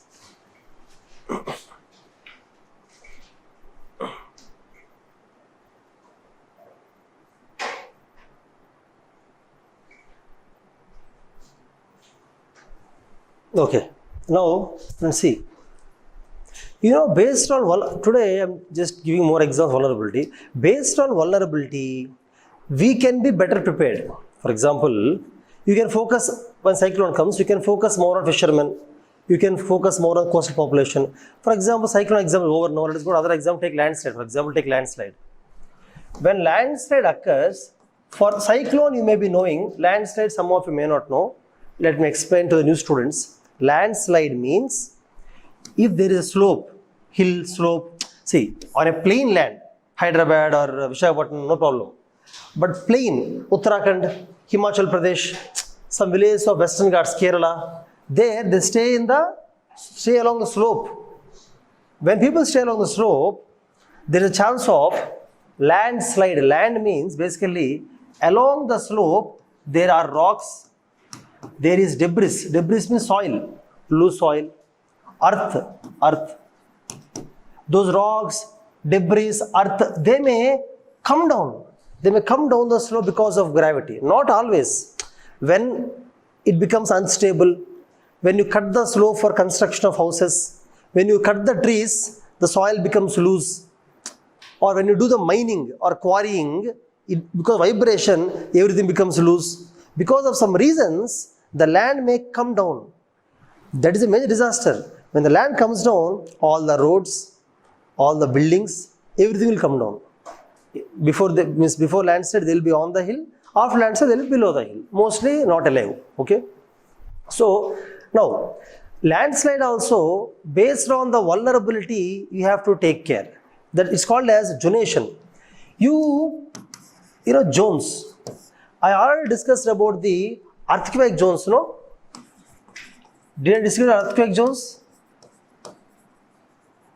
Earthquake zones. Zones means, see, any disaster will not be same everywhere.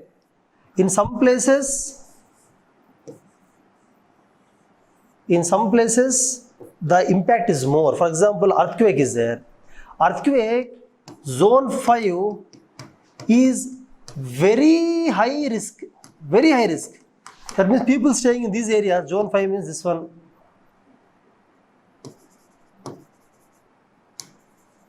Entire Northeast India. This one, zone 5. In zone 5, vulnerability is also very high. Risk is also vulnerability is very high. That means government has to focus on these zones more. Zone 5, high, very high risk. Whereas zone 4 is high risk. Zone 4 is high risk. For example, high risk. This is zone 4. This is zone 4. This is zone 4. This is zone 4. That's all zone 4 India. Similarly, zone 3 is moderate. You have to write these things also, friends. Everything I am drawing has to be written in the notes. Moderate risk, zone 3. Moderate risk. Similarly,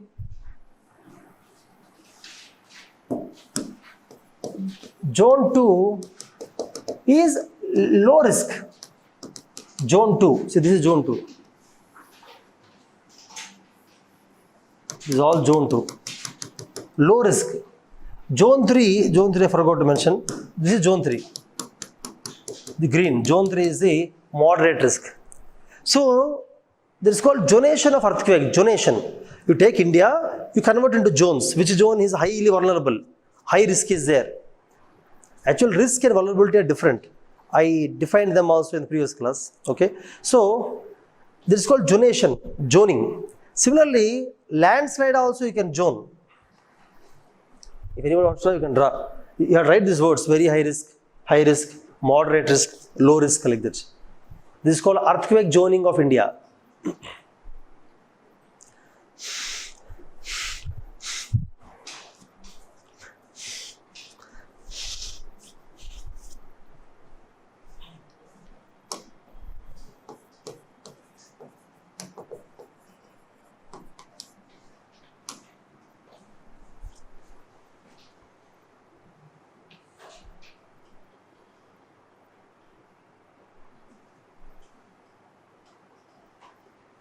See, landslide also, wherever there is slope, for example, if you want to do zoning of landslide,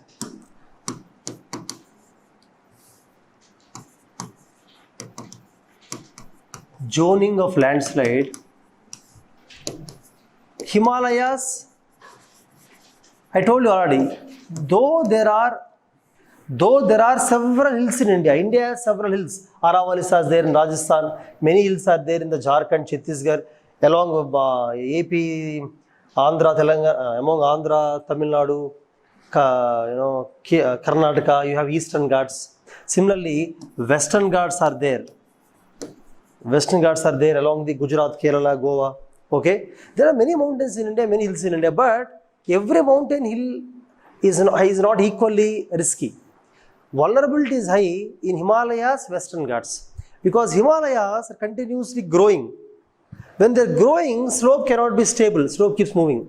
Hence land structure, Himalayas. Western Ghats also. Western Ghats are close to the coast, and Western Ghats has highest rainfall. The Kerala, Goa has very high rainfall, Western Ghats. That's why, because of more rainfall, landslides. Understand? That's why, if you want to do zoning of landslide, Himalayas, Western Ghats. Himalayas and Western Ghats, you have to always draw Indian map quickly. This is Western Ghats, this is Himalayas. These two, Himalayas, Western Ghats are along western coast of India. Himalayas are in the north and northeast Himalayas. Okay. Similarly, wherever there is deforestation, that means along whichever slope, if you have cut more trees are less, there is chance of landslide. That way. Or whichever slope, there are more settlements. Settlements means construction of houses, because of which roads. Understand? By cutting the slope, there the chances are very high chances. Similarly, wherever slope is more, compared to this one, this has more slope now. Wherever slope is more. And the population which is at the toe of the hill, they are more vulnerable because landslide impacts them. If landslides, basically they are impacted more. That is called zoning of landslide. Understand? What I'm telling is, for any disaster, there are some zones. Means these places are more impacted. You'll understand that. So when you do disaster management, you will be more prepared. In which areas? More prepared in areas of high risk, high vulnerability. You are better prepared. You will keep more resources, more funds for that. You will train the people more. Basically,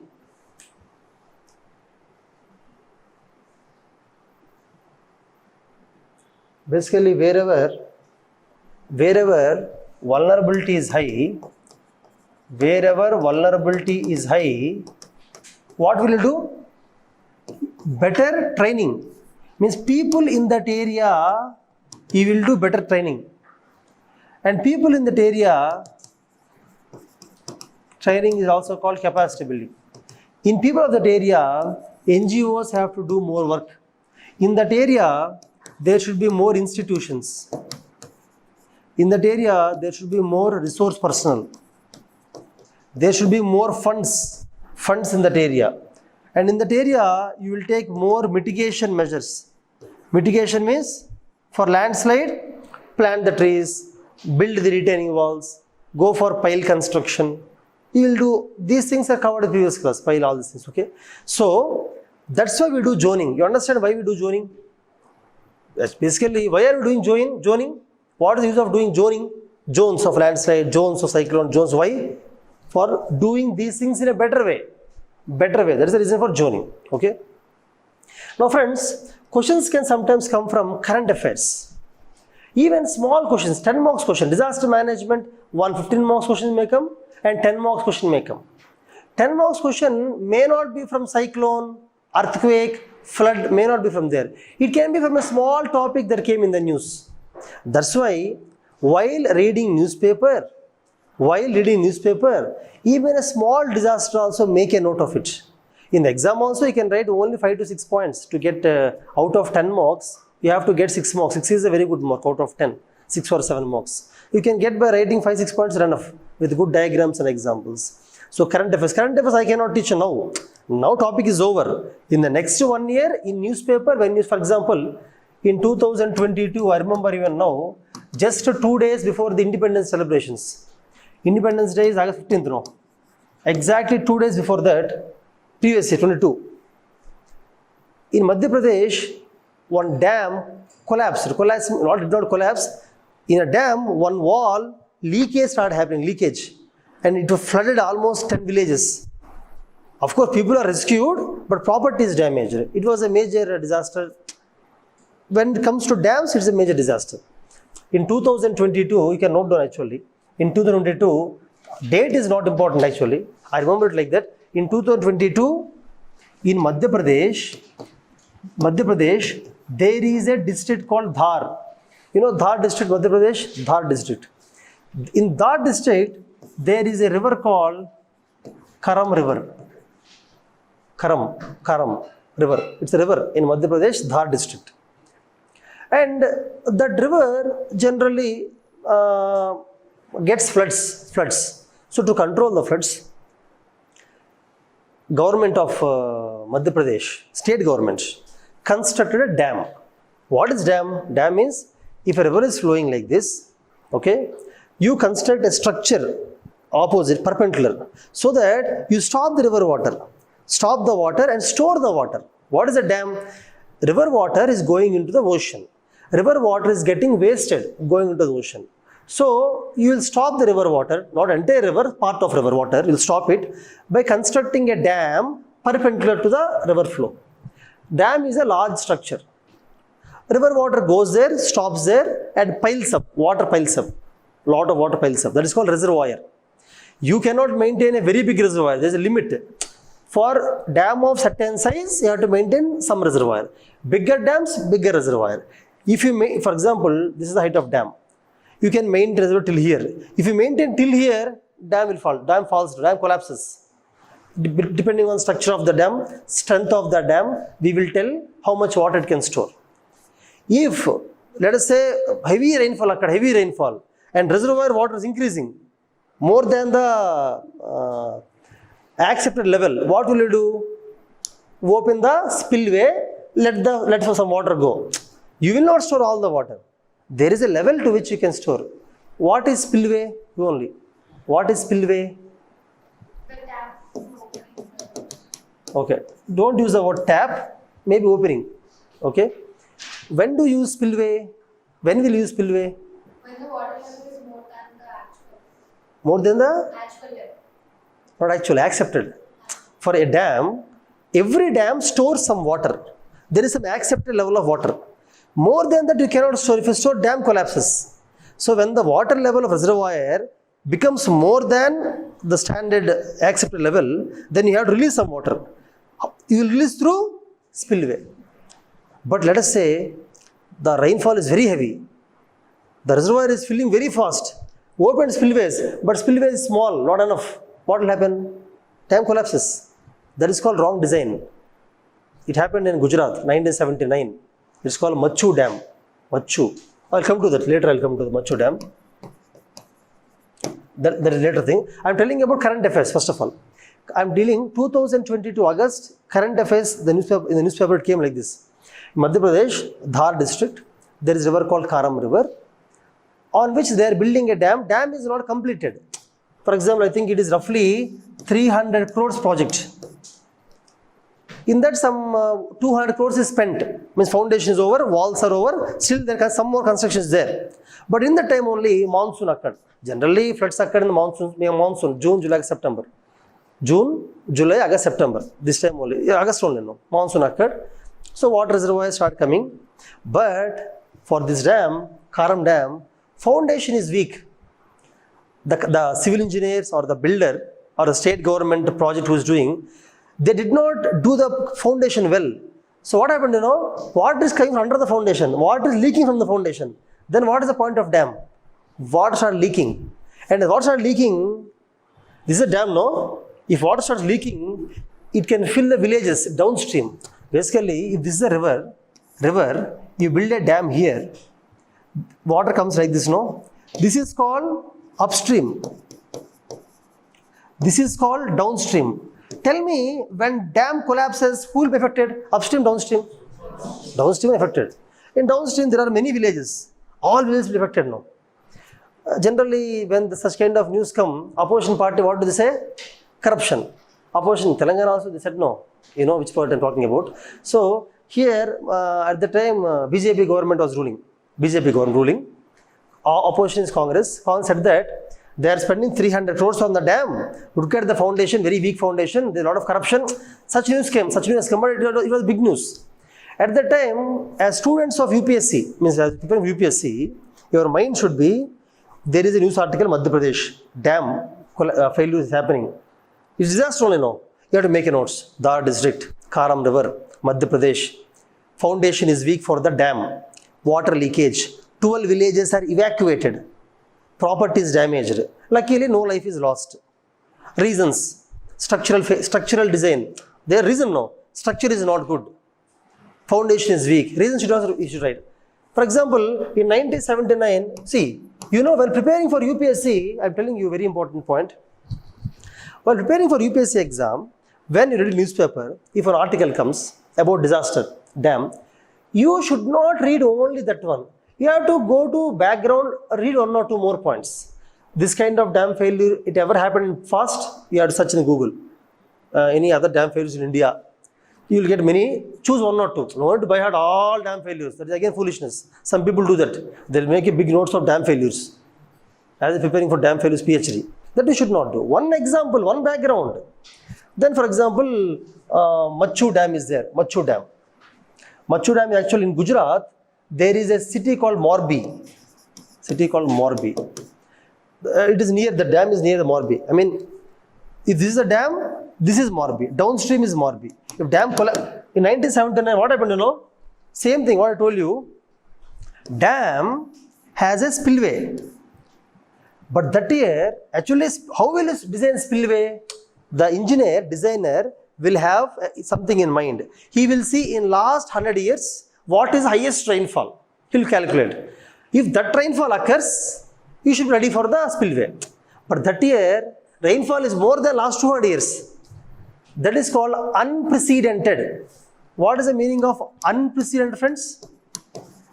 Unprecedented means it never happened before. For the first time it is happening. Designers also, structural engineers also caught unaware. Spillway was not ready. Spillway is designed for some water only, no. But now the rainfall is heavy. Reservoir is increasing.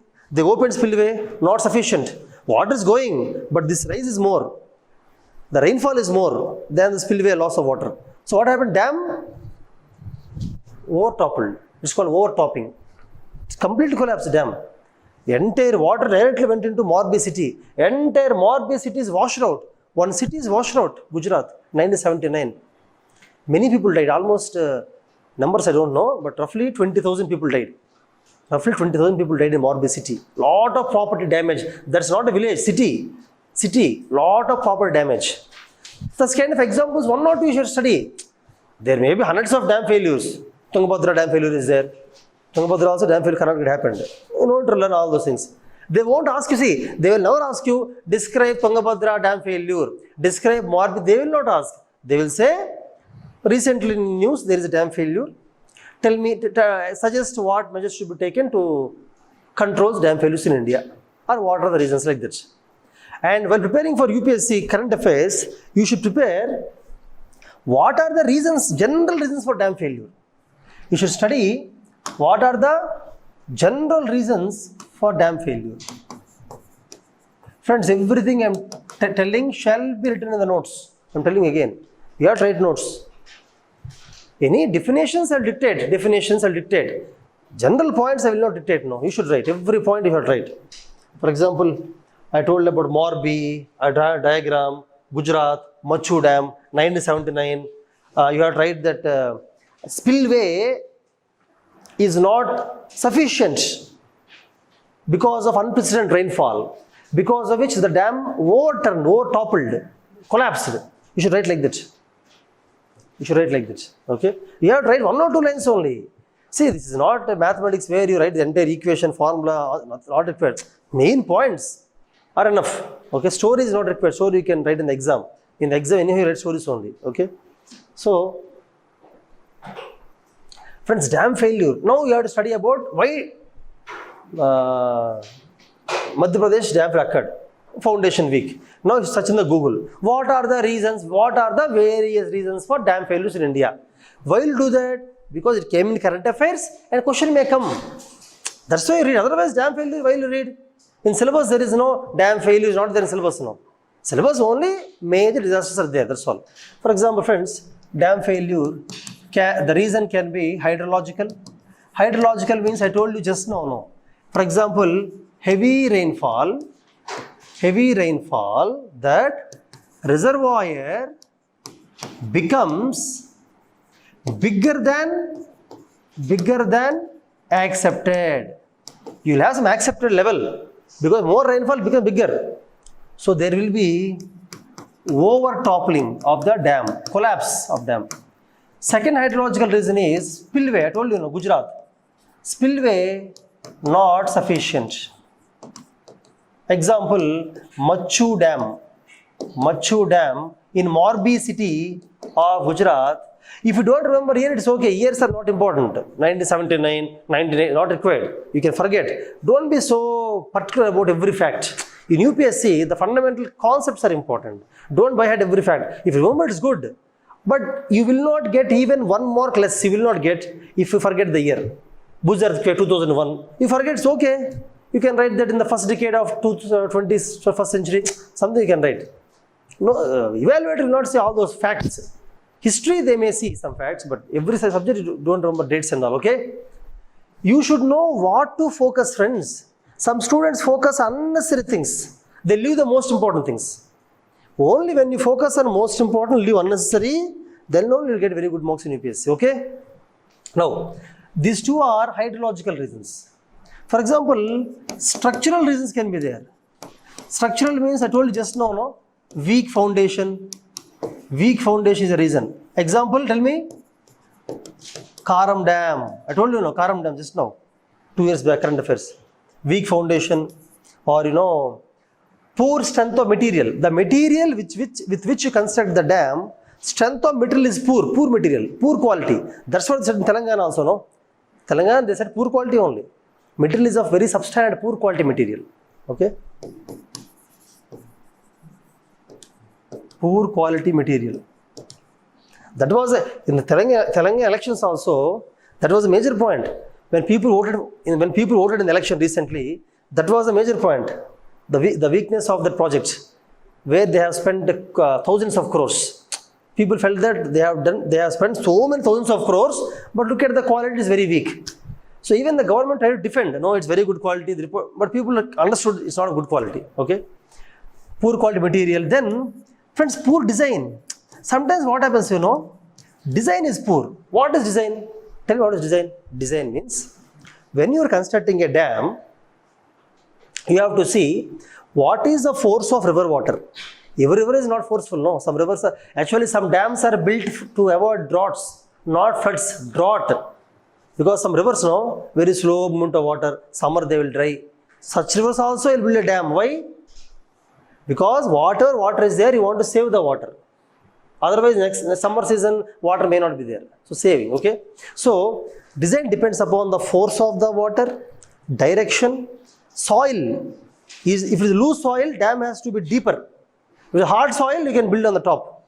So, type of soil, type of river, type of requirement, everything you have to keep in mind to design. Sometimes, design is wrong. Structural problem is design, poor design. Poor design for that soil, for that river, thus the design is poor. Okay. Now, see, there are many reasons. For example, another reason can be maintenance and operation. Maintenance and operations can also be a problem for drought. For example, they may poor maintenance of gates. You know, gates of dam, poor maintenance of gates. You have to maintain the dam, operating the gates. You have to maintain them properly. If you poor operations or poor maintenance, again dam will fail. Okay. But sometimes not all these things. See, these are human reasons. Everything I told is human reasons, human beings, because we are making poor structures, spillway is not good, or we are not maintaining well, we are not operating. They are the human reasons, human being reasons. But sometimes natural reasons will be there. Like natural reasons like tectonic reasons. Tectonic means what? If there is earthquake, what can you do? The earthquake, where dam is built, if earthquake is there, dam collapses, no? Or if nearby some volcano occurred, what can you do? Or if there is a landslide, very close to dam, landslide, suddenly all the mud, earth, rocks came and hit the dam. What can you do? Understand? So like that, natural reasons are possible. I am just telling you various reasons for the failure of dam. How dam fails. You have to study like this while reading the current affairs. You have to divide. See, the way I am telling only one word, that's why you have to make notes also. While reading anything, main side headings, main concepts, ideas. In each concept, 1 or 2 main points, and 1 or 2 main examples. That's all. Every subject should be like that only. Then only you can, while writing answers, you can think of multiple side headings, multiple dimensions, multiple examples, points that they will see. Yesterday, as I told you, no, if one student writes 10 points, one student writes only 3 points, 10 points will get more marks. You have to write more and more points. Preparing also, you have to generate more and more points. I am telling this because you have to cultivate that kind of mindset. UPSC mindset is important. Not preparation alone, mindset. How do you prepare? How do you make notes? How do you think about anything? How do you approach? You should not by heart entire sentences. By heart main words, that's all. Sentences you have to write on your own. Sentence should not by heart. The main ideas you have to by heart. Okay?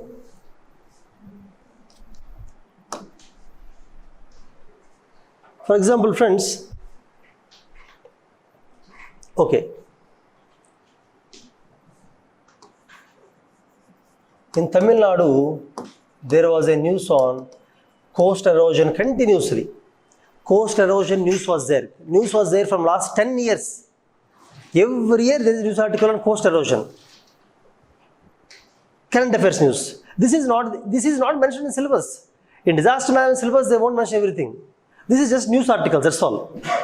Editorial news. It came in editorial. Indian Express it came. Hindu it came coast erosion. 2021-22 during the time it used to come regularly.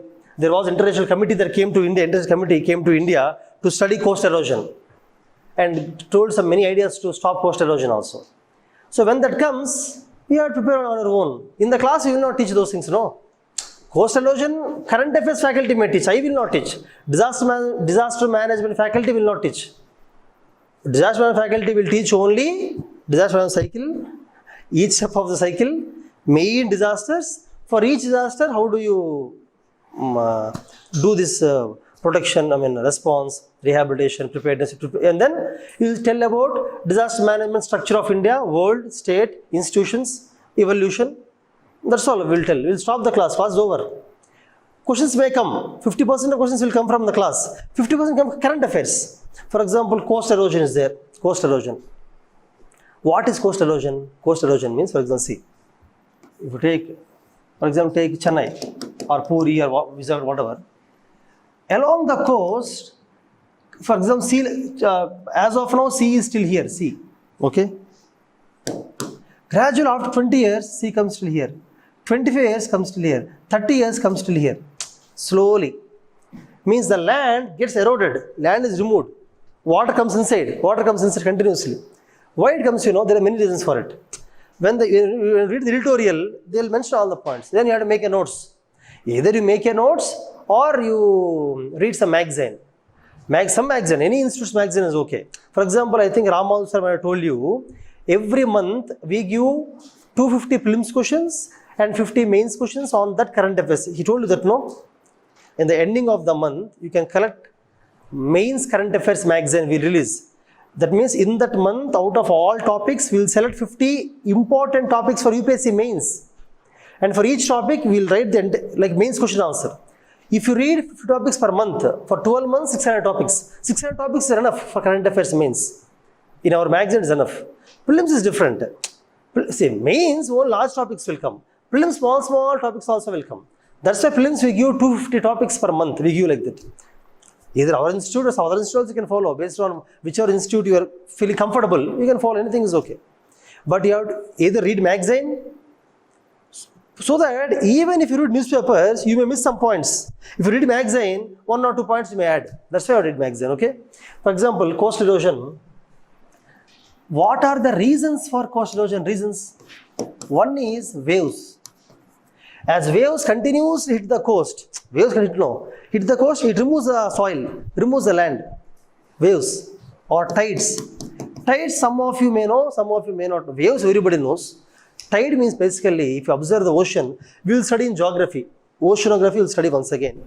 Tide means in the ocean, the water level is not same always. It's like, it increases like this and again decreases like this. You know, you go to Vizag, any beach, morning time if you go, water is still here. Evening time, water will be till there. You have to come back. Again, next day morning, again water will be here. Because the sea level rises and falls. Because of tidal, moon, gravitation of moon pulls the water. Water rises. When moon goes away, water falls. Again, when moon comes, water rises. We will study it later. Now, no think all those things. Thing is, water tides, waves, or storms. Storm means sometimes large big waves come, cyclones, storms. They will remove a lot of sand. They will remove a lot of land. When cyclones come, storms come, normal waves may remove this much soil. But strong tides, strong storms, cyclones will at a time remove a lot of sand, a lot of soil. They cause more erosion. They remove more. Okay. These are sea related. Sea. Tsunami also you can write, but tsunami occurs once in 30-40 years. So no need to write. Okay. For example, human beings. Human beings are also reason for coast erosion. You know what we do? Sand mining. You know sand mining? Telangana maybe less. Andhra Pradesh is very high sand mining. Sand mining means along the rivers, along the ocean. They go, they take sand, sell the sand. Take it for free but sell it. Construction. This is construction. Sand mining. Sand mining removes a lot of sand. Sand mining. Or deforestation. If you remove the forest, I told you, no, along the sea, which forest will be there? Mangrove forest is there, no. If you cut the trees and remove the forest, the tree, roots of the tree holds the soil. If you cut the tree, soil will go away, fly away. It will remove, okay? Deforestation. Friends, even dams. You know what dams will do? You should write down. You know what dams will do, friends? If this is the sea, this ocean, sea. River is coming like this. River is joining the ocean, okay? River is joining the ocean. If you build a dam here, why will you build dam? To stop river water. Then what happens, you know? River not only carries water, river carries lot of salt, sand, soil. River carries soil, no, from Himalayas continuously. When you build a dam, the soil will stop there. Actually, the soil should be supplied to the sea. Everything in nature is very beautiful. River carries lot of sand and it drops sand in the ocean. That is importance of river.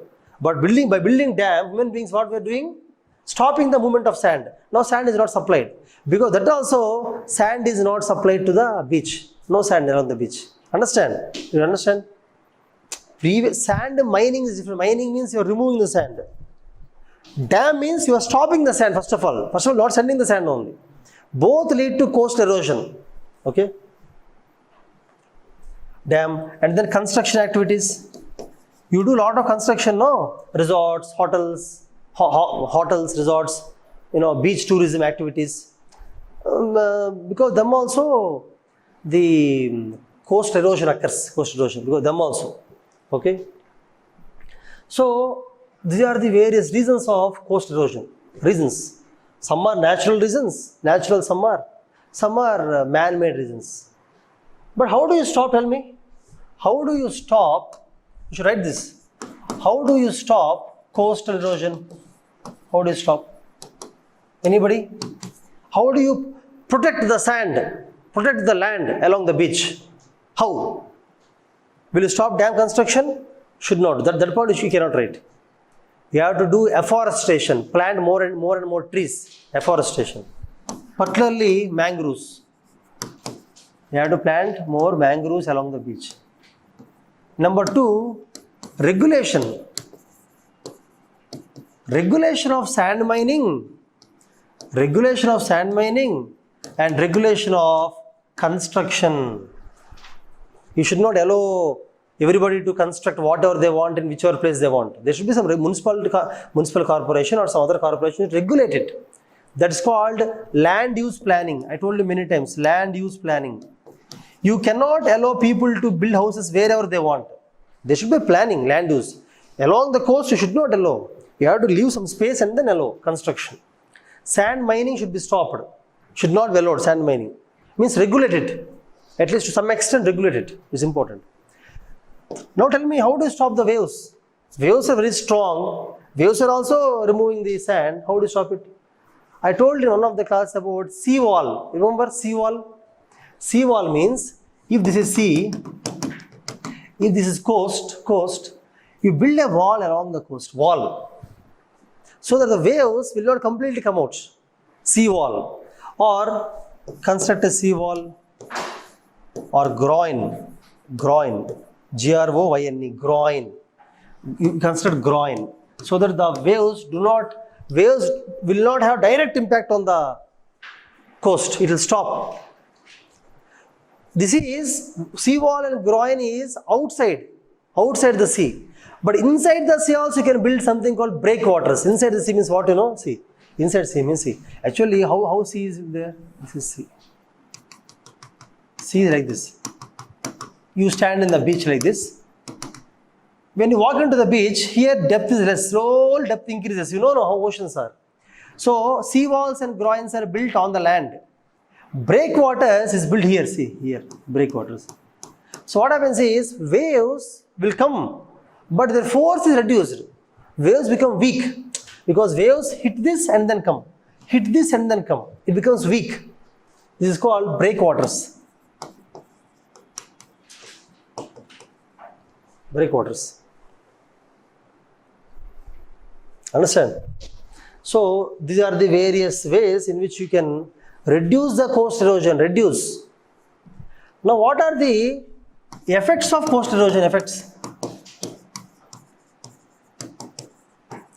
What are the effects of coast erosion? Tell me. Effects. But because of coast erosion, what happens? One is reduction of land. I told you, no, land reduces gradually, sea comes inside. Reduction of land. Second thing is, it affects the ecosystem.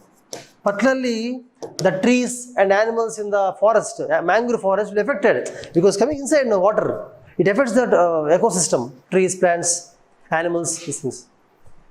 And also, it affects the coastal habitat and coastal population. Fishermen, coastal population who stay, they are also affected, they are also impacted because of this coastal erosion. Human beings, fishermen are affected. Tourism is affected. Tourism is affected.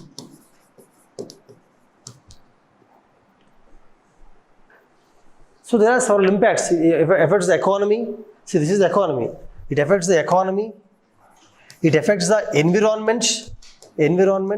It affects the people, society, the fishermen society. It affects the geography, land reduces. So there is huge effects of the coast erosion. Like this, you have to study when it comes in the news. When any disaster, small disaster, dam failure, coast erosion, when it comes in newspaper, you have to study what are the reasons for the disaster, reasons why it is happening. What are the effects of disaster? How do you control mitigation, prevention? How do you control? These things you have to study. You have to make notes like that from the current affairs. Okay. For example, I told you about cloud burst, right? I told about cloud burst to you. Cloud burst. For example, cloud burst is there. I told you cloud burst. I told you the basics of cloud burst. But cloud burst is not a topic only in disaster management. It is a topic of geography also. Tell me how. Tell me how. How cloud burst is topic of geography? First of all, for the new students, cloud burst means, I told you SLS class only, no? Cloud burst. I am telling you again. Cloud burst means, see, this is land. We are all staying here. Agriculture, everything is there. These are clouds. These are clouds, okay? Let us say this cloud has 1 lakh liters of 1 lakh liters of water is there. Cloud has water. 1 lakh liters of water is there, cloud. Why every cloud does not cause rainfall? Tell me. Last girl, tell me. Why every cloud does not cause rainfall? Now you go out and see clouds are there or not. Clouds there or not? No. No clouds, sir. Clouds are there. There will be clouds. If you go out and see, every time there will be some clouds. You tell me, are there clouds outside or no? Are there clouds outside or no clouds? Yes. How do you know? Have you seen? How can you tell if you are seeing? You should not tell like that, okay? Okay, now see. Let us say clouds are there. Tell me why that cloud is not causing rainfall. They are not? Very good. Correct answer. What is said is exactly right. Cloud may have water, but it falls as rain when cloud is heavy. See, cloud has some capacity of storing the water. If the water is more than the capacity, if water is more than, the weight increases. It cannot hold. It cannot hold. Then the water falls down. That water falling, the falling of water from the cloud is what we call it as rainfall. Snow may fall, water may fall, hailstones, Vadagalla Vana, recently happened, hailstones. Recently happened in Hyderabad, I think. It happens in the month of May generally. So these are different forms of precipitation. Precipitation can be snowfall, rainfall, hailstones, whatever. Okay. Now the point is, cloud causes rainfall when it becomes heavy, more water. Now I'll tell you. Generally, if a cloud has 1 lakh liters of water, 1 lakh, for every 1 hour, let us say 10,000 liters fall, like this. Gradually, for every 1 hour, 10,000 liters, slowly, water is coming. In 1 hour, how much water is coming? 10,000 liters. In this Ashok Nagar, 10,000 liters, okay? That is called normal rainfall. That rainfall takes how much time? For complete cloud to come, how much it will take? Huh? How much time? In 1 hour, 10,000 liters is coming. How much when 1 hour coming? Total how much is there in the cloud? So how much it will take? 10 hours. You don't understand, no? Actually, no, don't understand. I'm just telling an example, that's all. Okay? నేను ఏం చెప్తున్నానంటే వర్షం కొంచెం పడుతుంది అనుకో, కొంచెం ఎక్కువసేపు పడుతుంది. ఒకేసారి పడింది అనుకో తక్కువ టైం పడుతుంది. అది చాలు. 10,000 to 1 lakh are just example, nonsense example. Okay? Anyhow, friends, so it takes 10 hours for entire water come down. But imagine in 1 hour, not 10,000, all 1 lakh comes. It's called cloud burst. Write down. Don't write 10,000 all. Write down. Cloud burst is release of huge amount of water from the cloud. Release of huge amount of water from the cloud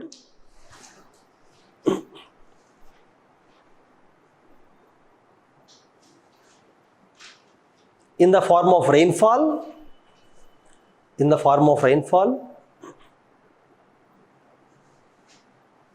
In a short period, this is important. In a short period, in a small region, in a small area.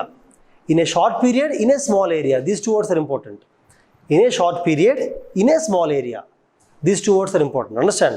For example, see, I'll tell you one more thing. Friend, there is a cloud. If the rainfall is like this, now same cloud Rainfall is like this. What happens here? Same 1 lakh liter spread to this much area. Here 1 lakh spread to this much area only, which is called cloud burst. It's cloud burst. Heavy rainfall, more rainfall. So short time, short period.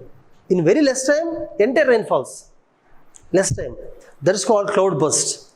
Normal rainfall, when normal rainfall occurs, no, the rain slowly percolates into the ground, goes into the ground slowly. But when a cloud burst occurs, it will not go into the ground. I told example also. Take a small mug, slowly pour water in the sand.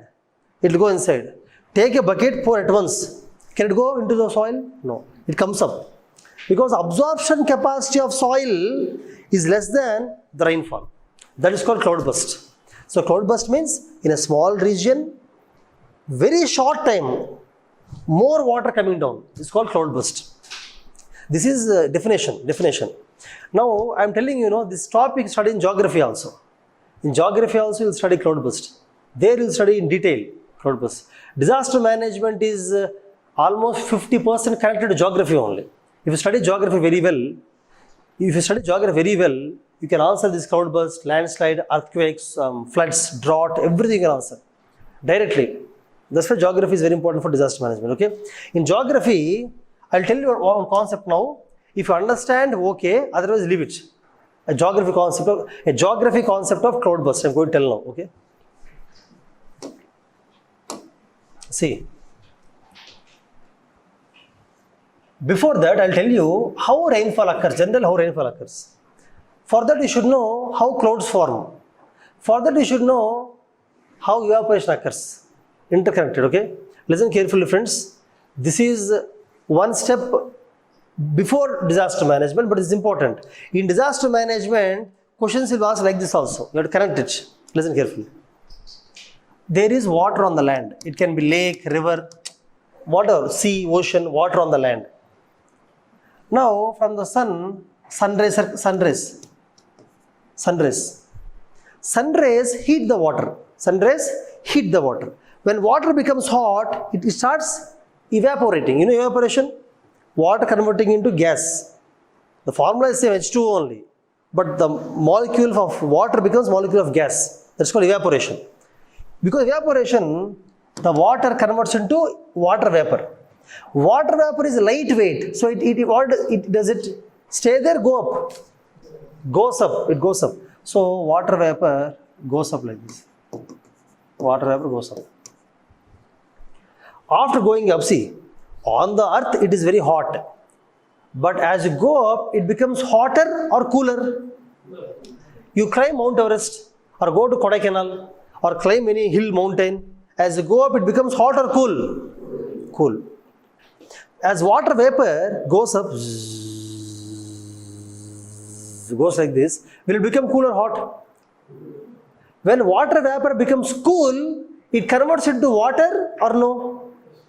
You take some water vapor, keep it in the fridge, lock it. It converts into water. What is your name? Your name only. Yeah. Wait. Water becomes vapor when you heat it. No. Water vapor converts into water when you cool it. So, on the ground, evaporation occurs. Evaporation means conversion of water to water vapor. But on the top, at a great altitude, at a great height, there condensation occurs. Condensation means water vapor converting into, that is only called cloud. Cloud is water. Do you think cloud is water vapor? Water vapor, how can you see? Cloud is water. Cloud is water or ice also, ice. It becomes very cool. So let us say water vapor went to great height, went to Mount Everest. Went to great height. It becomes very cool. Then it converts into ice. Tell me, what is cloud? Cloud is water and ice. There can be, see, this is earth. This is low cloud, high cloud, even higher cloud. This cloud is A, B, C. Which cloud has ice? Very good. Which cloud has full water? Who said A? Raise your hand. I want to appreciate you, that's why. Okay. Which cloud has only ice, full of ice? Which cloud full water? Which cloud is combination? Like that. Understand? Basically, cloud is nothing but water or ice. How it forms? By cooling of water vapor. Why water vapor is cooled? Why? It's going up. Even if you also climb mountains, you also will be cooled. Anything will be cooled if you go up. Okay? So friends, that's how clouds are formed. Now I'll tell you something. So, one more thing. From the earth, on the earth, see these concepts we'll study more and more in geography. Either Sweden sir will teach geography mostly. See, on the earth, as sun rays fall on the earth, the earth becomes very hot. So this is all atmosphere. This is all atmosphere. In atmosphere, the air which is touching the earth, it becomes very hot. Hot air. Hot air is less weight or cool air is less weight? In the water also, hot water less weight, cool water less weight. You are telling like this. That means it can be hot, it can be cold also. Cold water is? No, reverse it. Very good, correct answer. She said correct answer. You know what happens, friends? See, you do one thing, friends. You take a bucket of water, take a mug of hot water, pour it in the bucket. It stays on top only. You can see. Others do one thing. There is immersion rod. Heat the water with immersion rod sometime. Just 5 minutes. Remove the immersion rod. Okay. Now try to put your hand. Out, remove immersion rod. While immersion rod is immersion rod, okay. Remove the immersion rod. You know what is immersion rod? If you don't know, it's okay. Just an example, okay. Put the hand inside. The top water will be hot. Put the hot water down. The bottom water is cool. Anyhow, leave all those things. Hot water is less weight. Because hot means what? Hot means more temperature. When more temperature, molecules go away. It becomes lightweight. Cool. When you cool something, molecules come close. It becomes heavy. Okay? Anyhow, leave all those things, friends. Hot air is lightweight. So it rises up. Hot air goes up.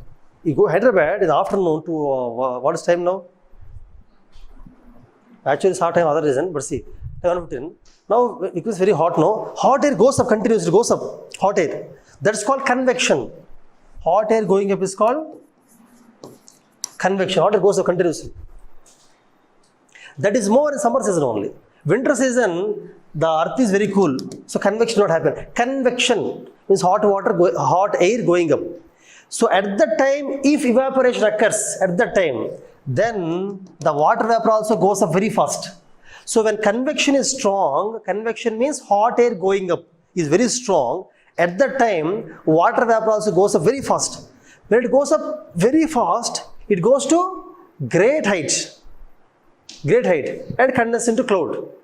Now, if the convection is so strong, going up vigorously, cloud will have more water. When the cloud becomes heavy, what happens? When cloud becomes heavy, falls down. That's how cloud burst occurs. Every cloud will convert, many clouds may cause rainfall, but only few clouds cause cloud burst. Cloud burst means sudden fall of water. That means cloud becomes heavy. When will cloud become heavy? When convection is more. Understand? Write down. Mechanism of formation of cloud burst. Write down. Mechanism of formation of cloud burst.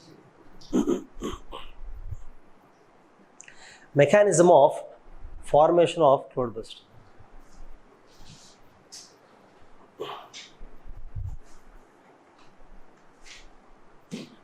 When convective currents are strong,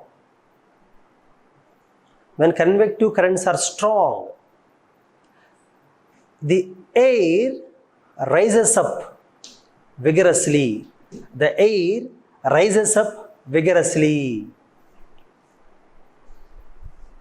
Full stop. If the air is moist ante having water vapor. Moist means having water vapor in the air is called moist water. For example, air in Rajasthan, dry air. Air in Chennai, moist air because of sea, like that, okay? If the air is moist, in the bracket write down, moist means write down high water vapor, or you can write high humidity. Humidity means water vapor in the air. Humidity. We'll learn those things later on. Just write, if the air is moist, in the bracket write, moist is equal to more water vapor in the air. Okay? If the air is moist, it condenses into clouds. It condenses into clouds.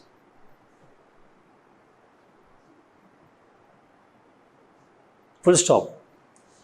If convective currents are very high, full stop. If convective currents are very high,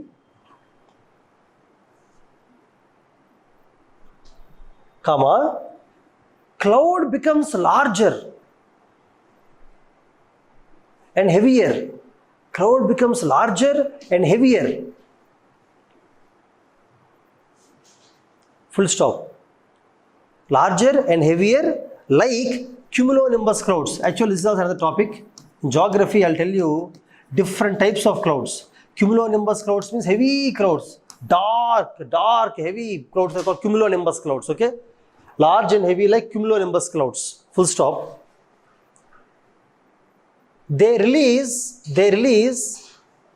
huge amount of rain in very short time. They release huge amount of rain in very short time.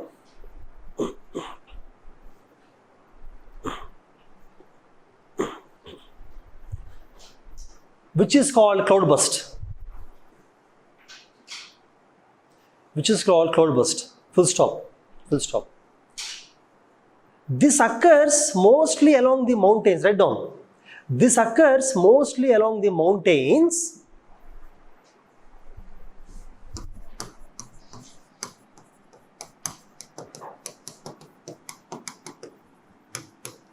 This occurs mostly along the mountains because of, write this, orographic lifting of air.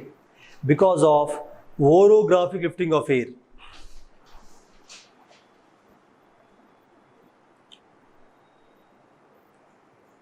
Example, Himalayas and Western Ghats. Where are the largest mountains of India? Himalayas, Western Ghats. Right? Example, Himalayas and Western Ghats.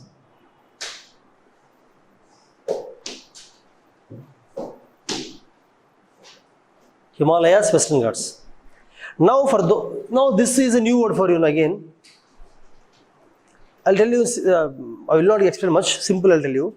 Orographic lifting of air means, see, for example, air is this is a mountain, okay? Here air is going like this. Is there somebody stop the air? No, it can go like this. Here mountain is there. If air is going like this, what happens to air? It will rise up.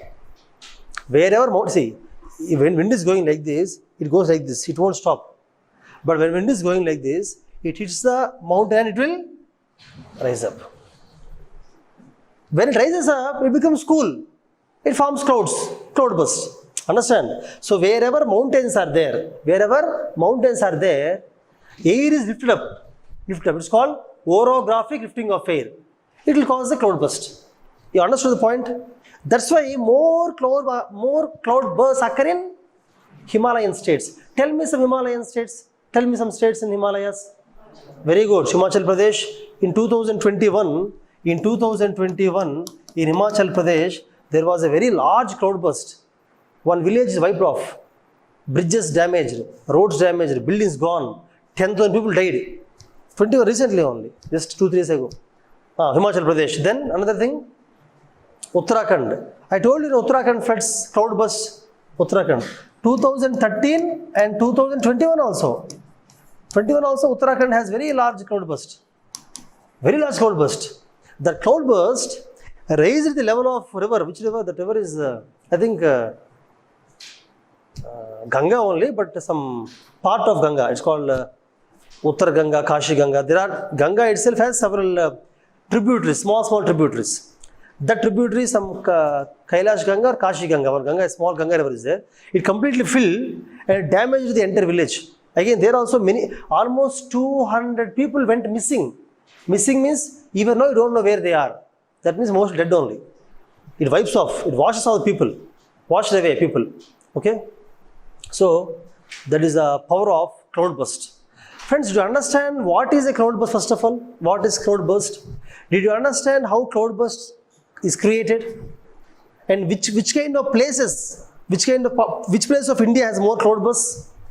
The disaster management is nothing but those things only. Okay? And how to prepare? Prepared means same forecasting, early one. See, this topic I am not going to teach because you see the recording. I told many times about preparedness, mitigation, prevention, rehabilitation, resettlement. I told many times. So see the recording. Those who are attending today have to go back and see. Okay?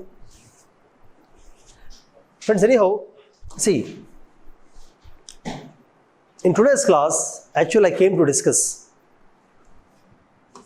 two things. This also I will not spend much time because whatever I discussed for the floods, earthquake, landslides, same concepts are applied here also. Same. So I will tell briefly. Okay? See. Basically, what is a cyclone? Tell me. What is cyclone? Cyclone means inside the ocean, in the ocean. Tell me, where are winds strong? On the land or in the ocean? Huh? Yeah, in the ocean, not on the land, no? Why? Correct. What said is correct only. On the land, obstructions are there. Trees, mountains, houses, obstructions there. And some on the land, some water, some land, some desert, the differences. There is no uniformity. But the ocean, uniform. No obstruction. Wind which is never stopped becomes stronger. That's why cyclones occur in the ocean only. In the ocean, see, actual formation of cyclone is a different concept in geography we'll learn. No, I'm not going to teach that. Just remember that in ocean, if there is a low pressure area, winds move in the anti-clockwise direction, northern hemisphere, clockwise, southern hemisphere. That also we will discuss when I discuss about Coriolis force, separate topic again. Leave those things now. Just remember that cyclone is rotating wind.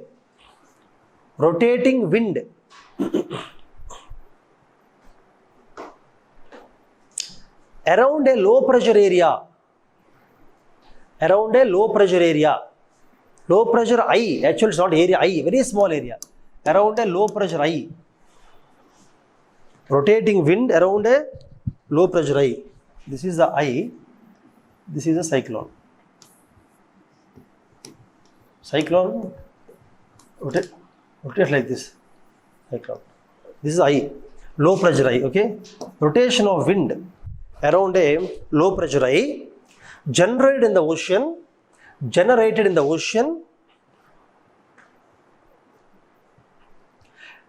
and pushed towards the land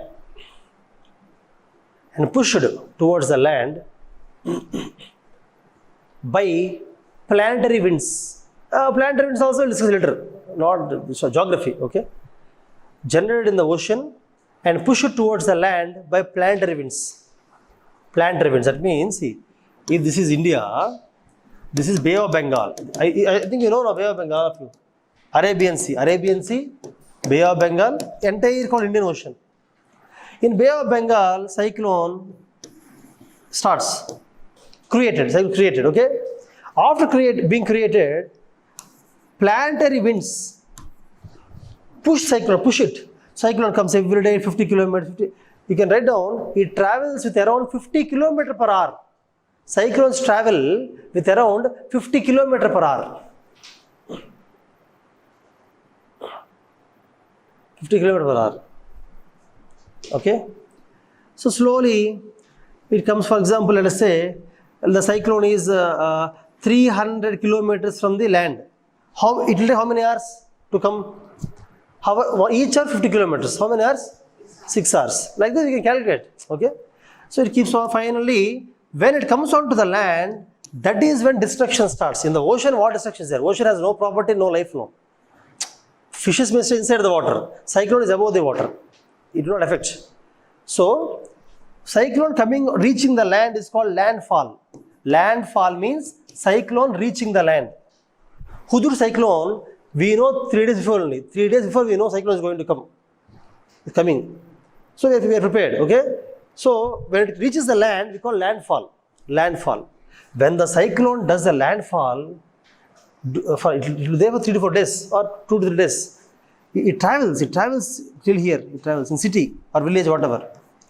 So wind will be there, huge wind, heavy wind. Because of the wind, all the roofs will be gone. Not this roof, kacha houses, simple huts or untied roofs, they'll be gone. Heavy wind, sometimes trees fall, poles fall, electric cables get dismantled. Sometimes small children fly away in the air like this. It's not a game, okay? Cyclone is, okay? Now, so, heavy winds and rainfall. Rainfall because of, have you seen it in Rishikonda? It happened. Some school children went Rishikonda during cyclone a long time back. I'll tell you later. Now time is also not there. Clouds will be there. Clouds actually. So rainfall occurs. Rainfall. So cyclone means heavy winds plus heavy rainfall. Both occur in cyclone. Both occur during cyclone. So it destroys the entire place where cyclone occurs. Okay. Okay. So see. So friends, this is cyclone. You understand cyclone? No? You understood it? No? Now, after defining the cyclone, we'll discuss how to be prepared for cyclone. Prepared. You should be ready. Hudur cyclone is going to come in 3 days. What will you do? Don't tell me to come to Hyderabad. What will you do there in Visakhapatnam? For example, friends, same points. Preparedness. Now, students who attend the previous classes will get bored. But I'll tell you, preparedness means having safety plan. How to go away from there. Having evacuation plan, having vulnerability plan, having early warning system, forecasting, and giving the information to everybody. Dissemination of information to everybody. Cyclone is going to come. It's very heavy cyclone. Be ready. Evacuate the place, whatever. Be ready with the first aid kits. Be ready with the food and drinking water. Go to nearby schools where, for example, if this is the ocean, cyclone is going to come. Wherever hill or mound is there, behind the mound you have to go and stay. Behind the mound, so that cyclone wind effect will not be there. Wind effect behind the mound. Okay, and also houses shall be on stilts. When water comes from cyclone, house should be on the stilt. So water will flow underneath. Whatever. This is actually this is not preparedness. This is a mitigation measure. Preparedness means these things. Early warning system. I told about rhymes also. Rhymes previously, right? I don't want to repeat all those things. Preparedness plan. Then what is mitigation? Mitigation means how do you ensure cyclone will not affect you much? How? For example, power cables are there. Power cables. Power cables should be underground. Friends, in USA, if you go to USA, European countries, you will not see power cables hanging in the air. In India, transformers, power cables will be there. See, power cables in the air. It will not be like that in European countries and USA. They are underground. In the air, what happens? If there is a heavy cyclone, power cables will get dismantled, break up. That's why underground power cables and communication cables. Communication cables should be underground. Okay? Also, roads should be built on elevation. Road should be built, this is the land, road should be built on elevation like that, higher elevation. So that the water coming from cyclone will not flood the road. Roads will not be removed. Okay? And houses should be on stilts. And for houses, the roof shall be tied. If you don't tie the roof, house will be there, roof will not be there. It will fly away with the wind. You cannot get it back also. It's not easy to go and run and bring back the roof. Okay? So, these are called mitigation measures. Okay? Then you know about how do you respond? Same response. Rescue, relief, food, first aid, hospital, rehabilitation, same thing. Okay? Tsunami is the last topic, friend. As I told you, even after tsunami also, small topics like, fire accidents, poison, COVID. COVID is a different topic. COVID, you will have a lot of information on online also. COVID, if next time COVID comes, how to be prepared. More beds in the hospital, well equipped, more oxygen cylinders, different biological, no? More oxygen cylinders, okay, more medicines, everybody should be vaccinated, doctors should be more trained, hospitals, the charges should be rationalized, because when COVID came first time, doctors charge like anything, whatever they want they charge, rationalized charges, being prepared, that you can prepare. These kind of topics I will not be handling, you have to prepare by yourself.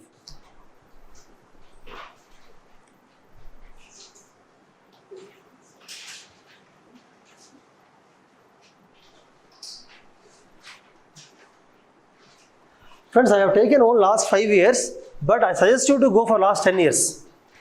Last 5, because generally I believe last 5 because UPSC pattern is changing. UPSC type of asking questions is changing. From 2019 onwards, UPSC way of asking is changing. That's why I gave 2019. But I suggest you to go back till 2013. Google, you can see the questions, okay? I suggest all of you to write answers for all those questions today only. Today after going to hostel, the first work you have to do is, what first thing you do after going to hostel? No, first have lunch. Then after having lunch, you have to sit down, don't do anything. Maybe you can revise notes, disaster notes, revise notes, write all the answers. Don't put any time, because you are going to write mains after 8-9 months, no. Time is not important. Before mains, the time management is important. Right now, take your own time. Write answers properly. Every answer, put side headings. Try to dot diagrams or India map. Try to give examples. Try to write more number of points. Try to draw small diagrams. Try to make the answer good. And always address the question. Whatever is asked the question, write exactly to the question. Don't write whatever you know. Okay? See, this is, I told you, 23 it came. Just because of the current affairs news. That day, that year, Madhya Pradesh, Dhar, Karam River, no? Dam failures are always catastrophic, especially on the downstream side. Basically. Resulting in the colossal. See, but this kind of questions will not come again and again. That year, if it happens, it will come that year. Analyze the various causes of dam failures. Give 2 examples of large dam failures in India.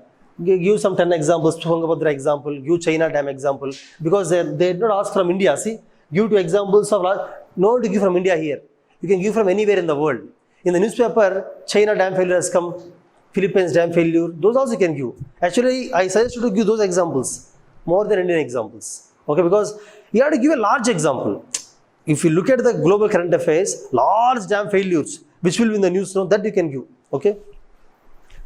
So, same dam failure, everything of dam failure you have to write. What the exactly causes, examples, that's all.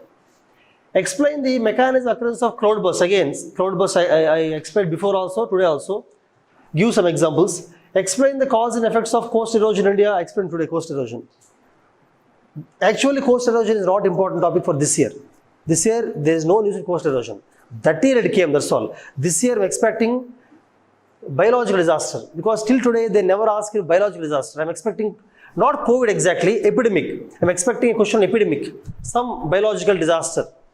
Or industrial accident, or nuclear accident I am expecting this year. Because they did not give these questions in the last 5 years. Okay? So, you write about coast erosion, available coastal management techniques. I told you about coast erosion now. Describe the various causes and effects of landslide. This I discussed in the previous classes. Causes of landslide, I gave this question also yesterday, right? You wrote the answer. Causes for landslide, effects for landslide.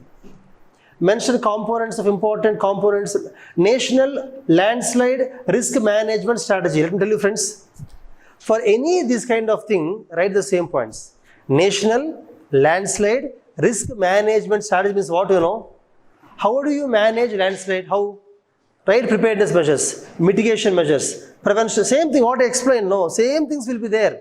Not only national, you take international landslide also same things will be there. Same construction of the retaining wall, piles, underground drainage, afforestation, removing the head, buttress, same points will be there. Buttressing the toe, I told many points, no? Never be afraid by looking at this kind of national landslide risk management strategy, and we never study. No to study, same strategy. Everybody do the same thing. You have to have that kind of, UPSC should have that kind of mindset. Common points for any question, common points you have to write. Then only you can prepare for UPSC properly. If you want to read about every national strategy, NDMA guidelines, everything, if you want to read separately, you cannot do it. Have 10 points, common points, write everywhere. Write everywhere. Okay?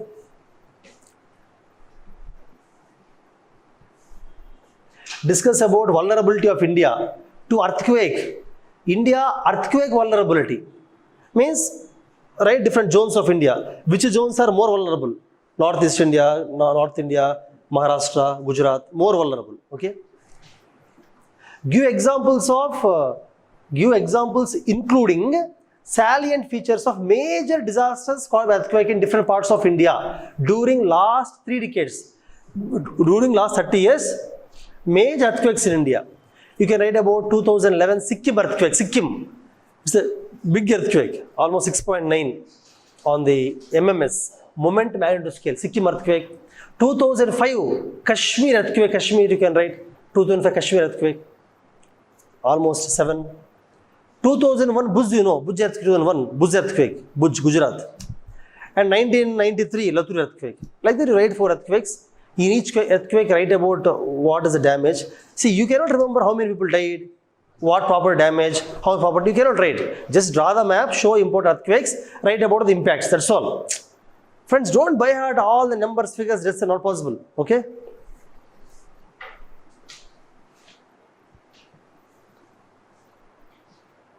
Discuss the recent measures initiated in the disaster management by Government of India, departing from the earlier reactive approach. Previously, Government of India used to follow reactive approach, now proactive. So they are asking, previously you followed reactive, no, now proactive, no. Tell me what we are doing recently. Write everything I told in before class. National Disaster Management Act, guidelines, National Response Force, Response Fund, National Institutional Disaster Management, Prime Minister heading NDMA, Home Minister heading the institution, right? Everything I told yesterday. National Executive Committees, state level, district level, municipality, what they do, city planning, what they do, disaster management planning. In the cycle, each step what they do, write everything what they are doing these days. Understand? I explained this in, I think, before class. Okay? Vulnerability is essential element of disaster. It threatens the people. How and in what ways can vulnerability disasters be characterized? How can you characterize the vulnerability? Different ways of characterizing. Physical vulnerability, economic vulnerability, I told no, like that. Discuss different types of vulnerability in different disasters. Take some disaster, take floods, take earthquake. Tell who are affected, who are more vulnerable in earthquake. Or take flood, who are more vulnerable, how they are vulnerable, physical vulnerability, economic vulnerability, social vulnerability, right, like that. That's all, right question only. Disaster preparedness is the first step in any disaster management. Preparedness is first step. I told preparedness now, how do we prepare? I told preparedness for all disasters. Explain how hazard zonation mapping will help disaster mitigation in the landslides. They're asking in landslides, may do the zoning of landslide, and write preparedness measures. Preparedness I discussed in the last 3-4 classes continuously. So zoning the landslide and preparing. Okay. 2019 I gave. 2018 questions are on cyclone. 2017 questions are on floods, earthquake. Questions have come, landslides. So almost same questions will come here and there. But current affairs are important. Okay. So all questions, I think you know all questions mostly. I think you know all questions. I suggest you friends, you have to write the answers. Don't prepare very well and write the answer. Just go through the notes, write some answer. See, answer writing, you should start without having any knowledge. You cannot think that I'll prepare very well, I'll by heart entire answer, I'll prepare all diagrams, I know all points, then I'll go and write answer, means that's very bad. Write answer naturally, you know some points, write down naturally. Write answers regularly, just for fun. Slowly you will develop, you know what will develop? Writing answer without knowing completely also write answer. That is the beauty of answer writing. In UPSC, file and go to UPSC, no, some questions you will not know, but you have to write the answer somehow. That skill you have developed, is a skill. So today, if you don't write answers, there is no point of my taking class for last 3-4 days, no point at all. without writing answers, just to store it in the cupboard and think that I'll write the answer after 6 months, I'll finish the paper, means it's not possible. You write immediately, you write. Preparation has start on the day one. When you join, day one preparation has start. Reading newspaper, writing answers, solving MCQs, listening to the classes, making notes, reading, everything should start from first day itself. Don't wait for it to happen. Okay? How many of you will write the answer differently? Tomorrow I will not be there, but Venkatesh will be there. I'll come out 4 days. But he will evaluate papers. How many of you will differently write the answers? Tell me. After going to the hostel, you have differently write the answer. How many will do that? Will differently do that? You at least try, okay? Okay, then now, friends, the last topic left is tsunami. What is time? We have 5 more minutes, okay? Tsunami. See, tsunami, you know what is tsunami? For example, this is the ocean, friends. This is the ocean. Ocean, okay? This side India is there, Sri Lanka is there, whatever, land. Land, ocean, land, no. Under the water, if there is earthquake, or if there is a landslide, under the water also, landslide can occur, no? Along the slope, landslide. Or volcano, under the water volcano. When it happens, for example, when earthquake happens, like this, initially, the water comes like this. I mean, for example, see, this is the thing. Normally, water is still here, no? When tsunami occurs, initially, the water recedes. The water recedes. Means water will go down. Water comes till here. When tsunami, go and see when tsunami is going to come, water goes down. But don't run into the ocean because tsunami may come. Okay? So, water recedes first for a few minutes. Then, water recedes. Then water again comes out. When water comes out this time, water comes out with force, so much force. Normally, waves are like this along the coast, no? See, waves occur throughout the ocean. Friends, see, look at this. This I will teach again in oceanography. Students I will teach, see. Waves occur in the ocean like this, no? But when you come to the coast, you know what happens in the coast? See, actually,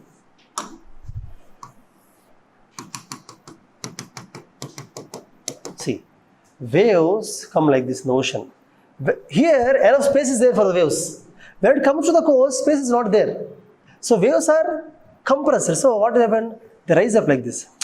When you compress the waves, when you reduce the wavelength, amplitude increases. You know amplitude? This is amplitude. This is wavelength. Okay? That's why, see, when you look at the ocean, waves will be there throughout the ocean. But when they come to the coast, their height increases. Why? Because they are compressed. Why? Because depth is less.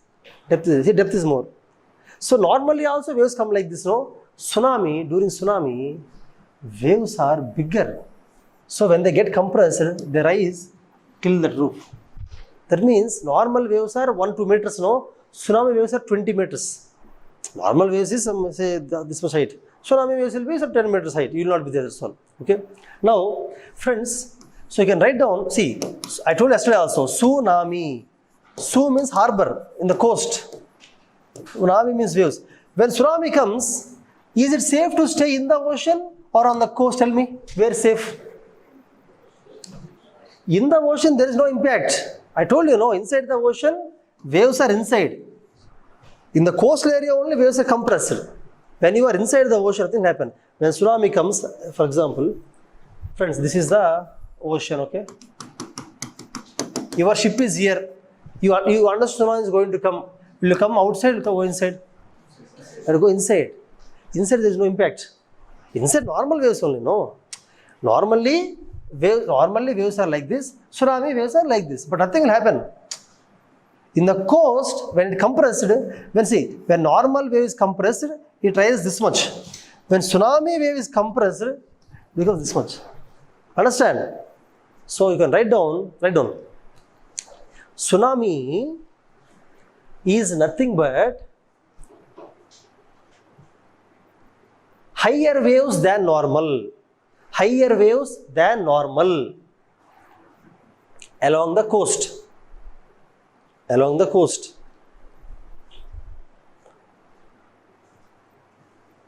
Caused because of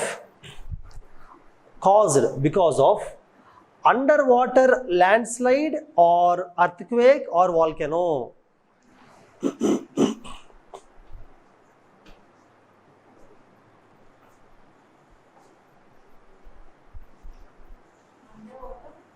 Landslide or earthquake or volcano?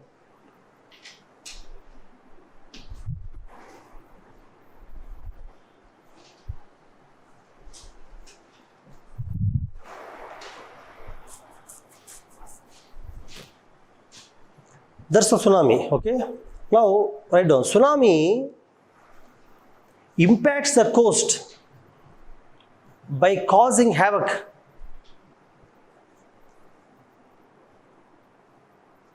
Impacts the coastal population. Tsunami impacts the coastal population by causing havoc due to great force and height of the waves. Due to great force and height of the waves. Example, 1883 Krakatoa volcano and tsunami. 1883 Krakatoa is in Indonesia. 1883 Krakatoa volcano and tsunami. Volcano caused tsunami. 1883 Krakatoa volcano caused tsunami. I told you no. Example 2004 tsunami. Example 2004 tsunami that is caused because of earthquake. 2004 tsunami caused because of earthquake. 2004 tsunami caused because of earthquake and impacted 11 countries of Southeast Asia. And impacted 11 countries of Southeast Asia.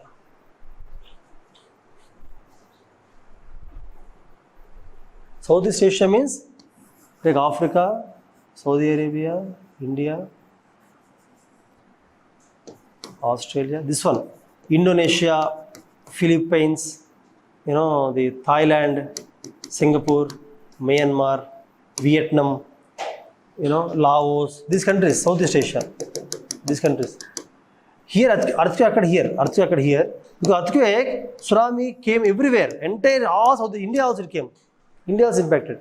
India was impacted, no tsunami. 2004 tsunami, Tamil Nadu. Many people died, Tamil Nadu also. 11 countries are impacted. Because the ocean, entire ocean swells up, no. All countries around the ocean will be impacted, tsunami. Okay. Krakatoa, 1800 Krakatoa impacted all Indonesia. Indonesia means Java, Sumatra, Java island? Write down, Java, Sumatra of Indonesia. Java, Sumatra of Indonesia are completely affected because of 1883 volcano and tsunami.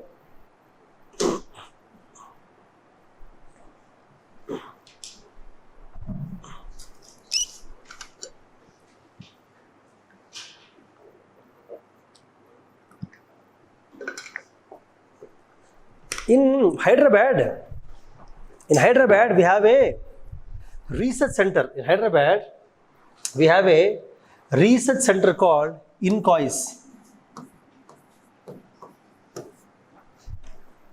Indian National Center for Ocean Research, like that, okay? Ocean integrated systems. Means everything happening in the ocean. Hyderabad has no ocean, but Hyderabad center is there. They will collect data from throughout India. They put small bios, actually it's called bios. Bios means small floating structures. Throughout the ocean, they put small bios, floating structures. The bios will measure the temperature, humidity, pressure, movement of water. It measures small equipment floating on the ocean. They keep everywhere. They send information to the INCOIS, Hyderabad. They get information from all small bios in the ocean. From the information, they can actually forecast tsunami also. Not before 10 days, before 10 minutes or 20 minutes they can forecast. If there is earthquake in the ocean, they'll understand earthquake is coming, tsunami will come in next 1 hour, half an hour, 10 minutes, they can forecast. But difficult to disseminate. They will know, but they have to tell everybody no. Telling everybody is difficult no. How can you tell everybody 1 hour or half an hour? Difficult no. Like that, INCOIS is there in Hyderabad, where they're doing research. And friends, tsunami preparedness. Preparedness means what will you do? Preparedness, tell me. Or mitigation, prevention, what will you do? Same. Along the coast, mangrove plantation. Don't stay near the coast. Build sea walls, groins, water breakers, I told you, water breakwaters.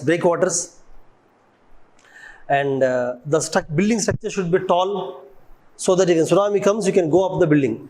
Building is not filled like that, away.